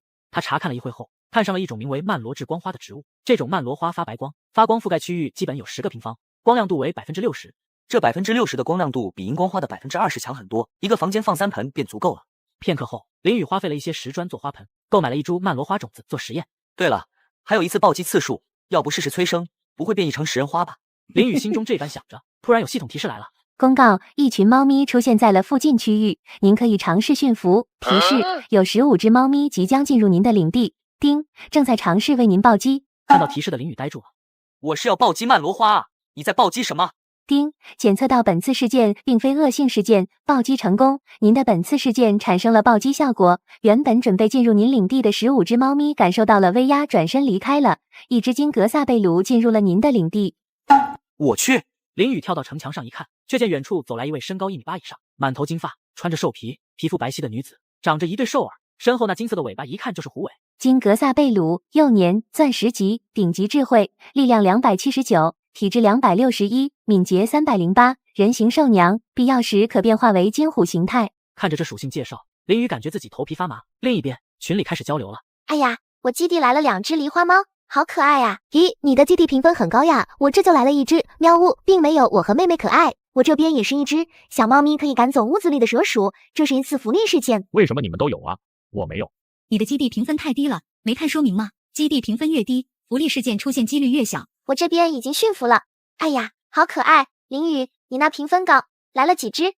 就1只。哎，不应该呀。真就是1只母老虎。瞎说，是你那边的猫咪比较大吗？还好吧，毕竟没成年。又在开玩笑，我要驯服另一只小猫咪了，不聊啦。林雨看着缓步走来的虎娘，她眼中露出了苦笑之色。她走到了石门之前，似乎想要跳上围墙，这时石门却开了。在下是此处领主金格萨贝鲁大人，光临寒舍，有失远迎，里边请吧。你这领地看起来还不错，我就勉为其难进去看看吧。走入基地之内，虎娘眼中的战争迷雾消散了，她望着眼前连绵的漂亮地砖，富含艺术气息的东方别墅，那还那一圈漂亮的花坛，忍不住发出了赞叹。哇，好漂亮！你若是喜欢，住几天都可以。本大人这么说是出于礼貌，其实也就一般般。进入别墅之后，却是发现内部并没有想象中那般华丽，让虎娘眼中露出了失望之色。你这领地也就地砖漂亮一些，人族小子去取一些贡品过来。我这边正好收获了特殊的食材，你一定会喜欢。稍等，去吧，若是美味，我说不定会留下点东西给你。林雨转身走出别墅，地窖之中将特殊牛奶给取了出来，接着取出了一个小瓶，将1滴归原液滴入牛奶中。钻石级是吧？属性过300是吧？挺骄傲是吧？咱们走着瞧。片刻之后，虎娘接过了杯子，轻轻嗅了一下，眼中喜色更甚。看起来不错，你这不是也有藏品吗？她直接将一杯特殊牛奶全部喝了，脸上露出了陶醉之色。很好喝，非常好。去，再拿一些过来，要是把我哄开心了，我便留一些头发给你。一边说着，她隐隐感觉到不对劲了。咦，我的力量归原液发挥功效，目标对象属性归时，一切技能被封印，效果持续2小时。这一刻的虎娘猛地站了起来，拥有顶级智慧的她一下就明白发生了什么。你敢算计我？我不过是请你喝了杯特调的牛奶，怎么还急眼了呢？找死！可惜10点敏捷在我眼中和慢动作没什么区别。你，到底对我做了什么？怎么，堂堂钻石级的兽娘，就这点本事吗？卑鄙的人族，别以为你赢了，转化。这怎么可能？为什么我没有变成金虎形态？你让我吃的是什么？废话我也懒得说了，投不投降？有本事就放开我！我要是在最佳状态，你们所有人一起上，我都不怕。嘴还挺硬的。林雨微微皱眉，因为暴击只能对同一种物体产生一次效果，虎娘就是因为暴击而出现的，所以暴击驯服对她已经无效了。药效只有2小时，2小时内驯服不了的话，就只能杀了。抱着试试看的心态，林雨直接对虎娘使用了驯兽术。驯兽失败，成功率48%。这么高的吗？是了，因为归元液把品级也给封印了。如果是原先的钻石级，那么驯服几乎是不可能的。我再给你最后一次机会，让我驯服，要不然你会很惨。你给我吃的毒药肯定是有时间限制的，而且药效这么强，那时间绝对不会很久。行，还敢嘴硬？那我就先看看你的脚有多强的抗性吧。小空、小蝶，你们也来挠它。好的，主人。小空不知道从何处取出了一截狗尾巴草，也跟了上前。不要，停下啊！片刻之后，终于有提示来了。金格萨贝鲁处于崩溃状态。林雨心中一喜，看了眼虎娘，她已经晕过去了。金格萨贝鲁，幼年，当前毛发生长进度27%，特殊能力1，威压，所有品级低于金格萨贝鲁的敌方单位、中立单位将受到气势压迫，综合能力减少10%，特殊技能2，虎啸，所有品级低于金格萨贝鲁的敌方单位、中立单位听到虎啸后将有较大几率进入惊恐状态，特殊技能3，被天道眷顾的种族。领地内土地肥沃度加10%，水产加10%，矿脉上限加10%。不说那恐怖的数据，就这些天赋特性和生活技能等级，太恐怖了吧！按耐住兴奋的心情，林雨看向了被绑缚着的虎娘，眼中露出了笑意。片刻之后，林雨正在切石头，见虎娘走了过来，眼中露出了一丝笑容。你醒了？怎么样？没事了吧？哼，卑鄙的人族，就算你驯服了我，我也不会服从的。以后要叫我主人，知道吗？虎娘身躯一震，极为委屈。主人，来。以后切石头的工作就交给你了，别让我做奇怪的事情，切就切嘛。不得不说，这效率快得让人发指。将一块石头切成10单位的石砖淋雨需要大概20秒，而虎娘只需要5秒。力量高，手工技能高，就是牛批啊！以后你就叫做小金，要乖乖听话哟，不然就再把你绑起来挠痒痒。别，求你不要那么对我，我会听话的，主人。不仅肉体驯服了，看来心里也服了吗？工作交给小金之后，林雨走回别墅。将切石头的工作交给小金之后，他回到了别墅内，弄起了曼罗花。之前不是想着暴击曼罗花吗？正好暴击次数刷新了，试一下。林雨心中默念了一句后，给花坛中的曼罗花种子浇了一下水。100倍暴击触发，曼罗花生长效率发生变异。您获得闪耀的阿曼罗花，闪耀的阿曼罗花，黄金级，照明范围100平方，房间美观度大幅增加，正向 buff 获取几率增加，睡眠、工作效率增加。阿曼罗花结出的果实能够增加种植等级。当前果实生长进度1%。又出黄金级了，这闪耀的阿曼罗花肯定是要放在卧室中的，毕竟大家都在床上睡，buff 获取几率增加，侧面也能够提升工作效率不是？接下来，林雨开始在整个别墅中布置曼罗花。这花的生长很快的，2-3天就可以发芽，开出洁白的花朵，产生照明功效了。1朵1000，每个房间都要放1朵。走廊、客厅、厨房、厕所、浴室等等，林雨一共花了2.4万白银和一部分的食材，将别墅内全部布置了一遍，又浇上了水。接下来只要等待2-3天，就可以把别墅布置得亮堂堂的了。吃了午饭后，现在林雨不用切石头，站在瞭望塔上俯视整个基地，目光最终定格在了菜地。目前整个领地的肥沃度增加了20%，可以多种植一种新的作物，然后再把葡萄架给搭起来，合理利用空间。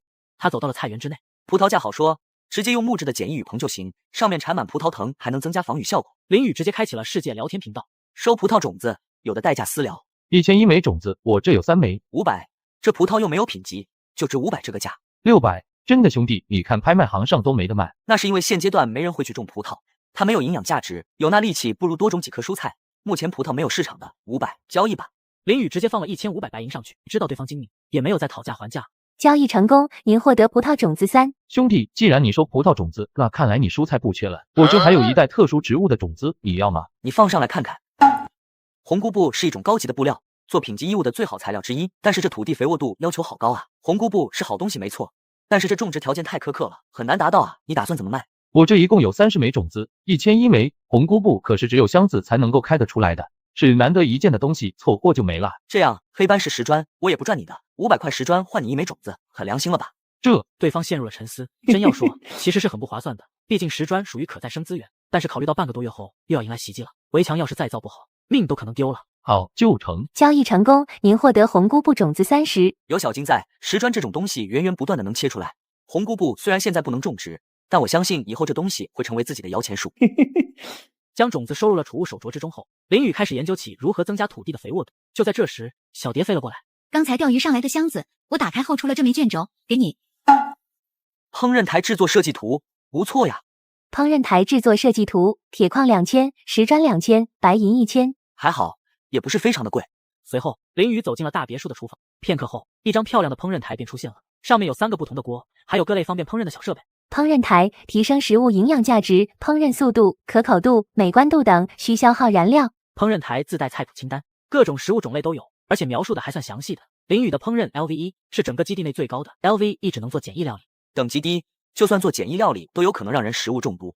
随后，林雨将所有的食材放入了一口大锅中，足足花了1个小时时间才做出了一份简易料理。看着灶台上这份料理，林雨觉得卖相不太好，自己不敢吃。阿呆，快来！阿呆听到声音，飞速的跑了过来。来，亲爱的，给你吃我亲手做的料理。阿呆大喜，直接啃了起来。片刻之后，有提示来了。很不幸，您的宠物阿呆吃了简易料理后食物中毒，3天内移动速度减少50%。看着躺在地上的阿呆，林雨怕他在厨房就憋不住，直接将他从窗外扔了出去。果然，阿呆直奔厕所而去。之前造的那个石质厕所已经成了他在用。说好的有毒几率只有20%呢，这就中标了。看了一下自己烹饪的经验条，想要升到 LV2，还得起码做10份料理。等一下，我记得斯卡萨部落的公主能够做出有 buff 的料理，她的等级绝对很高。林雨心中惦记起了这位公主，开始盘算如何才能够入手这位厨师。到了晚饭时间，终于是做出了4份料理，准备大家一起吃。主人，白天那条呆狗的事我们都看到了，也就是说，吃下了面前这份料理，我们也有可能中毒，是吧？小蝶将面前的餐盒推得远远的，摆明了不想吃。简易料理的有毒几率是20%，我一共做了5份，白天那份有毒的已经被阿呆给吃了，剩下的4份绝对没毒，相信我，吃吧，安全的。是吗？我就是因为相信你，才被你绑起来虐待的。还有，别当我不会算数，20%是说每一份有20%几率，而不是5份里面出了1份有毒的，另外4份就绝对没毒了。你用什么态度跟你主人说话？哼！其实吧，小金说的也不是没有道理，但是做出来了你们又不吃，这不像样吧？主人，我有一个办法，可以在不伤害领地成员的前提下测出有没有毒。说来听听。你的群里不是有个叫牛大的吗？每份打包1点，让他先尝尝呀。要是没中毒，不就证明可以吃吗？小蝶，你是哪里来的魔鬼？最后林雨还是把银甲瓢虫给抓了过来。4份料理纷纷是毒后，果然小蝶那份会造成食物中毒。最后3份料理4个人分着一起吃了。至于银甲瓢虫，虫子免疫力强，休息个1-2天就没事。晚上雾气腾腾的浴室中，他仔仔细细的阅读了一下食物中毒这方面的资料，终于得出了一个结论：不仅仅是料理等级，烹饪等级会影响食物中毒的几率，厨房的清洁度、食材的清洁度也会有影响。林雨反复思量，想要大幅度减少食物的有毒几率，需要厨房水槽和清洁台，这就需要解锁另一项科技——水循环系统。钱好说，但这设计图就难搞了。点开了拍卖行看了一下，发现有一张正在卖的，标价20万白银，这么贵。点开后准备联系卖主，却是发现查无此人。他吃了一惊，随即明白了过来，卖主已经死了，无法联系到，但他的这张设计图还挂在拍卖行上。这种情况下，设计图会存在到月底，买了就归你，没买会自动被天道世界给刷掉。这死鬼人都没了，挂那么高价钱做什么？白银又不是纸钱。林雨想着是不是在世界上喊起来，说不定能够收到一张低价的，这回群里也挺热闹的。想不到一只猫咪竟然卖了3万白银。那当然了，这是陪伴类的宠物，加一点娱乐值呢。现在世界上但凡能加娱乐值的东西都是很贵的。是这样，如果领地娱乐值低，按照天道世界的说法，会导致失恋者精神状态、身体状态都出现萎靡，随机扣除属性值。相反，娱乐值高能够获得属性点，咱们用白银加点到100是极限了，接着得靠别的方法。大家都开始未雨绸缪了吧？哎，还有这种设定吗？倒是挺合理的。对了，林雨，你不是说来了母老虎吗？搞定了。林雨看了一眼自己基地40点的娱乐值，心中有那么一丝小小的得意。搞定了，就是脾气不太好，爱我跟闹别扭。真的吗？你的驯兽也很高呀。对了，我在想要不要注册成为御兽师。这事倒是提醒林雨了，注册成为驯兽师好处多多。林雨打开了职业认证页面，注册成为御兽师好处就是可以多一次驯服野生动物的机会，而且能够随时召唤属于自己的动物来到身边，前提是被召唤的宠物必须有品级才行。点击认证之后，林雨眼前出现了一枚御灵师的徽章，紫色的还挺漂亮，将这徽章放进了手镯中。正好认证了御兽师，去竞技场先赚一笔再说。打开竞技场，林雨打算自己开房当擂主了。房间刚刚开启，立刻有人进来了。出现在面前的是双头蛇族的男子，此人人身但却长着2个蛇脑袋，手中拿着一把大砍刀，身后拖着一条可怕的尾巴，看起来非常的狰狞。我还是第一次在黑铁场撞上人族，真是走大运了。小子，蛇爷吞了你，让你尝尝在我肚子里是什么感觉。吞我可以，不过我要左边这个脑袋吞，他长得更帅。什么？你说他比我帅？别人都说右边比左边的帅，你小子眼睛瞎了？放屁！左边比右边的帅，那是诸天万族都公认的。你说什么？找打是吧？两个脑袋竟然吵起了架来。殊不知这鬼林雨身形暴起，一刀就把双头蛇人从中间砍成了2半。回去打一架，谁厉害就谁帅。KO。您击败了对手，耗时1.2秒，您获得白银2000。您可以选择休息5分钟，再进行下一轮对局。5分钟时间转瞬而过，这次进入自己房间的却是2个人。你们2个，其中一个是御兽师。这位人族的哥哥，你是不是没看过说明呀？竞技场也是按照领地算的，同一个领地内如果有多名试炼者，可以进来1个，也可以全部都进来。哦，还有这种事情？2个精灵，这不是赖皮吗？那男孩取出了弓箭，而年轻精灵则是取出了一把长剑，似乎一个是近战，一个是远程。人族哥哥，我们俩单独算也都是黑铁级的，你没有胜算的，要不投降吧？来亲吻我的手背，臣服我收你1半的钱。闭嘴，你个小人妖，老子宁死不降！一枚速度飞快的箭矢向着林雨迎面飙射而来，林雨手中天弓刀直接劈斩而出，将弓箭给挡下。同一时间，那手持长剑的男精灵已经冲过来了，接着又是2枚箭矢飙射而来，林雨直接展开狂风刀法，2枚箭矢当场被挡下，同时男精灵刺过来的长剑也是当的一声被弹开。好大的力气！下一刻天弓刀直接劈向了年轻精灵，凶猛的负心劲根本阻挡不住，直接被展开，在他身上留下了一道可怖的血痕。这是什么品级的武器？声音落下，整个人就消失不见。空旷的房间中只剩下了少年精灵和林雨，看着缓步走来的林雨，眼中露出了恐惧之色。你不要过来！下一刻被林雨掐住脖子。小帅哥，剑法不错，记得下次再打擂啊！我喜欢你们的白银。言罢，直接手掌用力拧断了小帅哥的脖子。KO。您获得白银2000。不一会儿，又有人进来了，这次的却是雪狼族。一晚上，林雨赚了1W 白银。提示：您今日胜利的次数已达上限，无法再获得收益。退出房间，林雨想着明天是不是把金额开高一点。清晨，林雨打算从商城购买一把弓箭，增强一些自己的战斗力。百倍暴击触发，您获得武器养油弓，黄金级。咦，又是黄金级的！一把红色的长弓出现在了手中，取出一枚羽箭射了，箭矢的直线有效射程竟然是300米，这都堪比小型狙击枪了吧？片刻后，他站在别墅的阳台上，打算造弓作箭。突然，有提示出现了。警报！一股神秘的力量扫过您所在的区域，附近山脉中的狼群处于狂暴状态，将袭击您的领地。袭击来了！警报！狼群进入了您的领地，数量110只，狼王1头，黑铁级。果然，东面方向出现了大批的狼群，随着狼王的一声厉啸，狼群全部呜嗷叫着向围墙冲了过来。狼13只，我的天呐，狼跳不上围墙吧？大概跳不上吧？大家专注迎敌，千万不要有事。看了一眼群里，果然大家都遇到袭击了。林雨习惯性的站到瞭望台上，这时却看见小金跳上了围墙，迎着狼群发出了一声啼笑。虎啸山野万兽惊，这一声虎啸把林雨都给吓了一跳。虎啸技能发动，造成69头野狼进入惊恐状态。威压技能发动，狼群综合能力减少10%。一声咆哮，远处冲过来的狼群一大半都开始在原地畏缩不前。下一刻，小金竟然化为了一头金色的猛虎。虎啸之声再起，小金直接冲下了围墙，只是刚刚还没落地，庞大的身躯开始快速的缩小，下一刻竟然消失了，出现在瞭望塔上。主人，你干什么？为什么解除我的变身状态？你这威压太大，那头狼王眼里的嗜血气息没了，狼群跑了，知道我损失多少肉，多少匹马？不早说！哼！因为战争迷雾的关系，狼群看不到瞭望塔上的小金，威压效果虽然还在，但恐惧效果消失了一大半，再度扑了上来。几只野狼第一时间冲上了围墙外的石板路，立刻触发了地刺机关，几处地刺不停的刺出，5、6只野狼丧失了行动能力。他们不是笨蛋，立刻就不敢靠近石砖路了。正面的野狼很快就遭到了投石车的打击，野狼的反应很快，他们虽然能够避开石块的轰击，但是却避不开纷飞的小石子，不少野狼被小石子砸中，也丧失了行动能力。当进入了箭塔和弩箭的射击范围之内，一排排的箭矢被射了出来，一时间箭矢乱飞，石屑乱爆，野狼成批的倒下。最后的一头狼王老天发出一声嚎叫，爆发了自己最强的潜力，竟然冒着箭雨冲到了围墙之下，再猛地跳了上来，却是被小空一拳砸在了脑门上，直接砸得他眼冒金星，狼王跌下了围墙，晕了过去。您成功防御住了领地，消灭了狼群的攻击。小金、小蝶、小空，你们将这群野狼分开安置，活着的放一起，死了的也堆起来。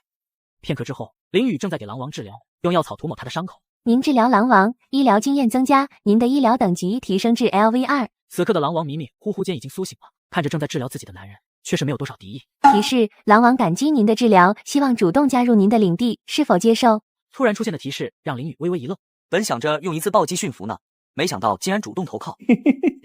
接受之后，狼王身上光芒一闪，已经成为了领地的动物了。铁狼狼王，黑铁级，成年，力量25，体质28，敏捷28，终极智慧动物，特殊技能狼王能够御使狼群，同时替主人增加驯兽等级。狼王的主人驯兽+1，驯兽相关个人特性+1星。咦，既然是辅助型的特殊技能，以后你就叫阿铁，安心养伤。主人打死了36只野狼，存活了74只，小金姐姐在救治呢。林雨的目光看向了小金，一看他的医疗等级，好家伙 ，LV11。片刻之后，存活的74只野狼全部治疗完毕。你打算怎么处理？自然是全部驯服，然后卖钱了。你先看着他们，我把这些死掉的野狼给处理一下。接下来，林雨将野狼的尸体全部带到湖边处理，毛皮剥下，狼肉让该拉回去。至于内脏，全部给大章鱼、大蛇、大蝎子吃掉。一边处理着，一边在群里和大家聊天。林雨，你驯服了几只野狼？还没开始驯服呢，正在处理野狼的尸体。辛苦啦，我这边已经驯服3只野狼啦，还有6只昏迷的，等醒了接着驯服，基地战斗力大增喽！嘻嘻嘻。你养那么多养得起吗？这些驯服的动物能够上架拍卖行出售的，现在动物价格很高，你不考虑一下？暂时不想卖，家里还有一些存肉。对了，林雨，你打算怎么做？家里已经有母老虎了，能驯服的小狼就都卖了吧。对了，咱们群里有需要的吗？低价出售。我预定2只，我也2只。那我一样吧。我没钱。你把我半价给你的俘虏卖了，不就有钱了？不卖，他挺配合我的。对了，林雨，我跟他提起你的时候，他说完全不记得你的领地内的事情了。看天道说明是这样的，不管是俘虏还是动物，只要不是失恋者，一旦被贩卖的话，就会被自动清除上一个领地内的一切记忆，这是天道世界的保密措施。关于这事，林雨在之前卖俘虏的时候就知道了，很快把野狼的尸体全部处理完。林雨走到了围墙外的空地上，看着眼前受伤的狼群，光靠一个人不知道要驯服到什么时候。小金，来个猛虎咆哮，让他们陷入异常状态。小金咆哮了一声，果然，这群野狼当场吓得腿脚发颤，全部进入了恐惧状态。您以83%的成功率驯服了野狼，您以79%的成功率驯服了野狼，您的驯兽等级提升至 LV8。3个小时，74只野狼全部驯服，一只不少。晚上，舒舒服服的泡在浴池中，打开聊天频道。我这驯服了不少，之前说要买野狼的，点我可以交易了。纳克尔第一个弹过来交易矿，摆上了6000白银。林雨，我要1公1母的好不好？4000就好，给你一只帅帅的公狼和漂亮的母狼。谢谢你啦，我和妹妹都感激你。交易成功，您获得白银4000。之后又以同样的价格分别卖了爱丽丝、艾琳娜、方宇、梦2只狼。牛大没钱，但是林雨还是非常大方的送了他一条公狼，却是给了林雨几枚西兰花的种子。这下菜地的种类能更丰富了。还剩下65只野狼，林雨全部上架拍卖行，3000多一只。不过片刻之间，竟然全部卖光了，足足赚了20W 白银。水循环设计图20瓦，现在刚好赚到，直接买。您花费20万白银购买了水力循环设计图1。又是新的一天，林雨精神饱满的醒来，依旧获得了一个 buff。林雨今天却是没有第一时间吃早饭，而是起床练了一套狂风刀法。他打算每天早上抽出15分钟时间，比划上一套，既能锻炼武技，也能武技通过自己不断的修炼，也能够提升等阶。林雨的狂风刀法现在其实只有第1重。吃过早饭之后，就要开始建立水循环系统，而第一步自然是水源了。林雨抱来了一根管子，管子直接从地下通到小湖。小湖的水很干净，即便是直接饮用都问题不大。而且因为小金和使用了基地核心的关系，这片小湖的纯净度是120%的，寄生虫这类的会少不少，就是怎么把水给抽上来了。点开建筑页面，林雨将目光定格在了风力水泵上。风力水泵，食材1万，白银500，铁矿500，需要自然风。仔细看了一下说明，风力水泵属于人品类水泵，有风的时候抽水量达到了每天1000升，也就是1吨；没风的时候抽水量为0。之前就统计过，包括洗澡、饮用、冲厕所等等。现在基地的用水每天大概需要600升，这还不算灌溉。一个风力水泵肯定不行，先造个4座试试。林雨走到小湖边，他直接在湖边的浅水区立起了4座风力水泵，就像是石砖砌成大风车一样，4台水泵已经缓缓转动了。有了水泵之后，接下来就是蓄水装置，水桶、水缸什么的蓄水量有限。林雨打算制造水塔和地下蓄水箱，选了一个基地西南角的位置。林雨开始刨坑，挖完后还用高级防御地砖给砌了一圈。点击建造后，一个大水箱就出现在了漂亮的地坑中，还有一个小楼梯供上下走动的。林雨又花费了一部分石材制作了石质盖板，严丝合缝的盖在了大坑之上，留下了一道通往底下的小门，又将高级石砖铺好。任谁都不会想到下方会有一个大水箱。接下来林雨开始建造水管了，花了一点时间，将水管连接到了4座风力水泵，查看了一下水箱的状态，果然有水在注入了。这些天存下来的石砖、铁矿这类材料还足够，白银也还有1瓦多。目前还是先造个美观型的水塔，至少不会拉低基地的整体基调。点击确定之后，一座银色水塔便出现在了眼前，大概高4米。水塔的管道直接连在底下水箱，管道接通之后，立刻开始注水了。水箱加上水塔，现在基地总得蓄水量有48吨了，暂时够用了。做完这一切，林雨来到厨房，将水管连到大别墅后，供厨房和厕所的水管都可以出水了。看了一下基地评分7200，卫生评分的最高值来到了98分。下午的时候，林雨做了5份简单食物之后，烹饪等级终于升到了 LV3。正吃着饭呢，原本略显昏暗的餐厅突然亮了起来，原来是曼罗花终于成熟了。提示：百花盛开，您的领地受到自然的眷顾。本季度植物生长进度加100%，植物自然死亡率降低100%。好事连连，林雨心中大喜过望，别提有多开心了。第二天，林雨看了下数据，之前得到了狼肉星号30000，狼皮星号10000，是个非常大的数字，冰窖又已经爆满了。目前是夏天，肉类不宜储存，目前的肉价已经跌倒了300银的价格了，可以说是史上最低。林雨来到冰窖看了一下肉类的状态，即便高级地砖隔热，但是冰窖现在的温度还是逐渐来到了0度以上。0度是冻点，0度以上的话，冰块会缓慢的融化，不出3天，所有的肉类将会全部腐烂。得想办法在冰块溶解之前，把地窖的温度降低到0度以下。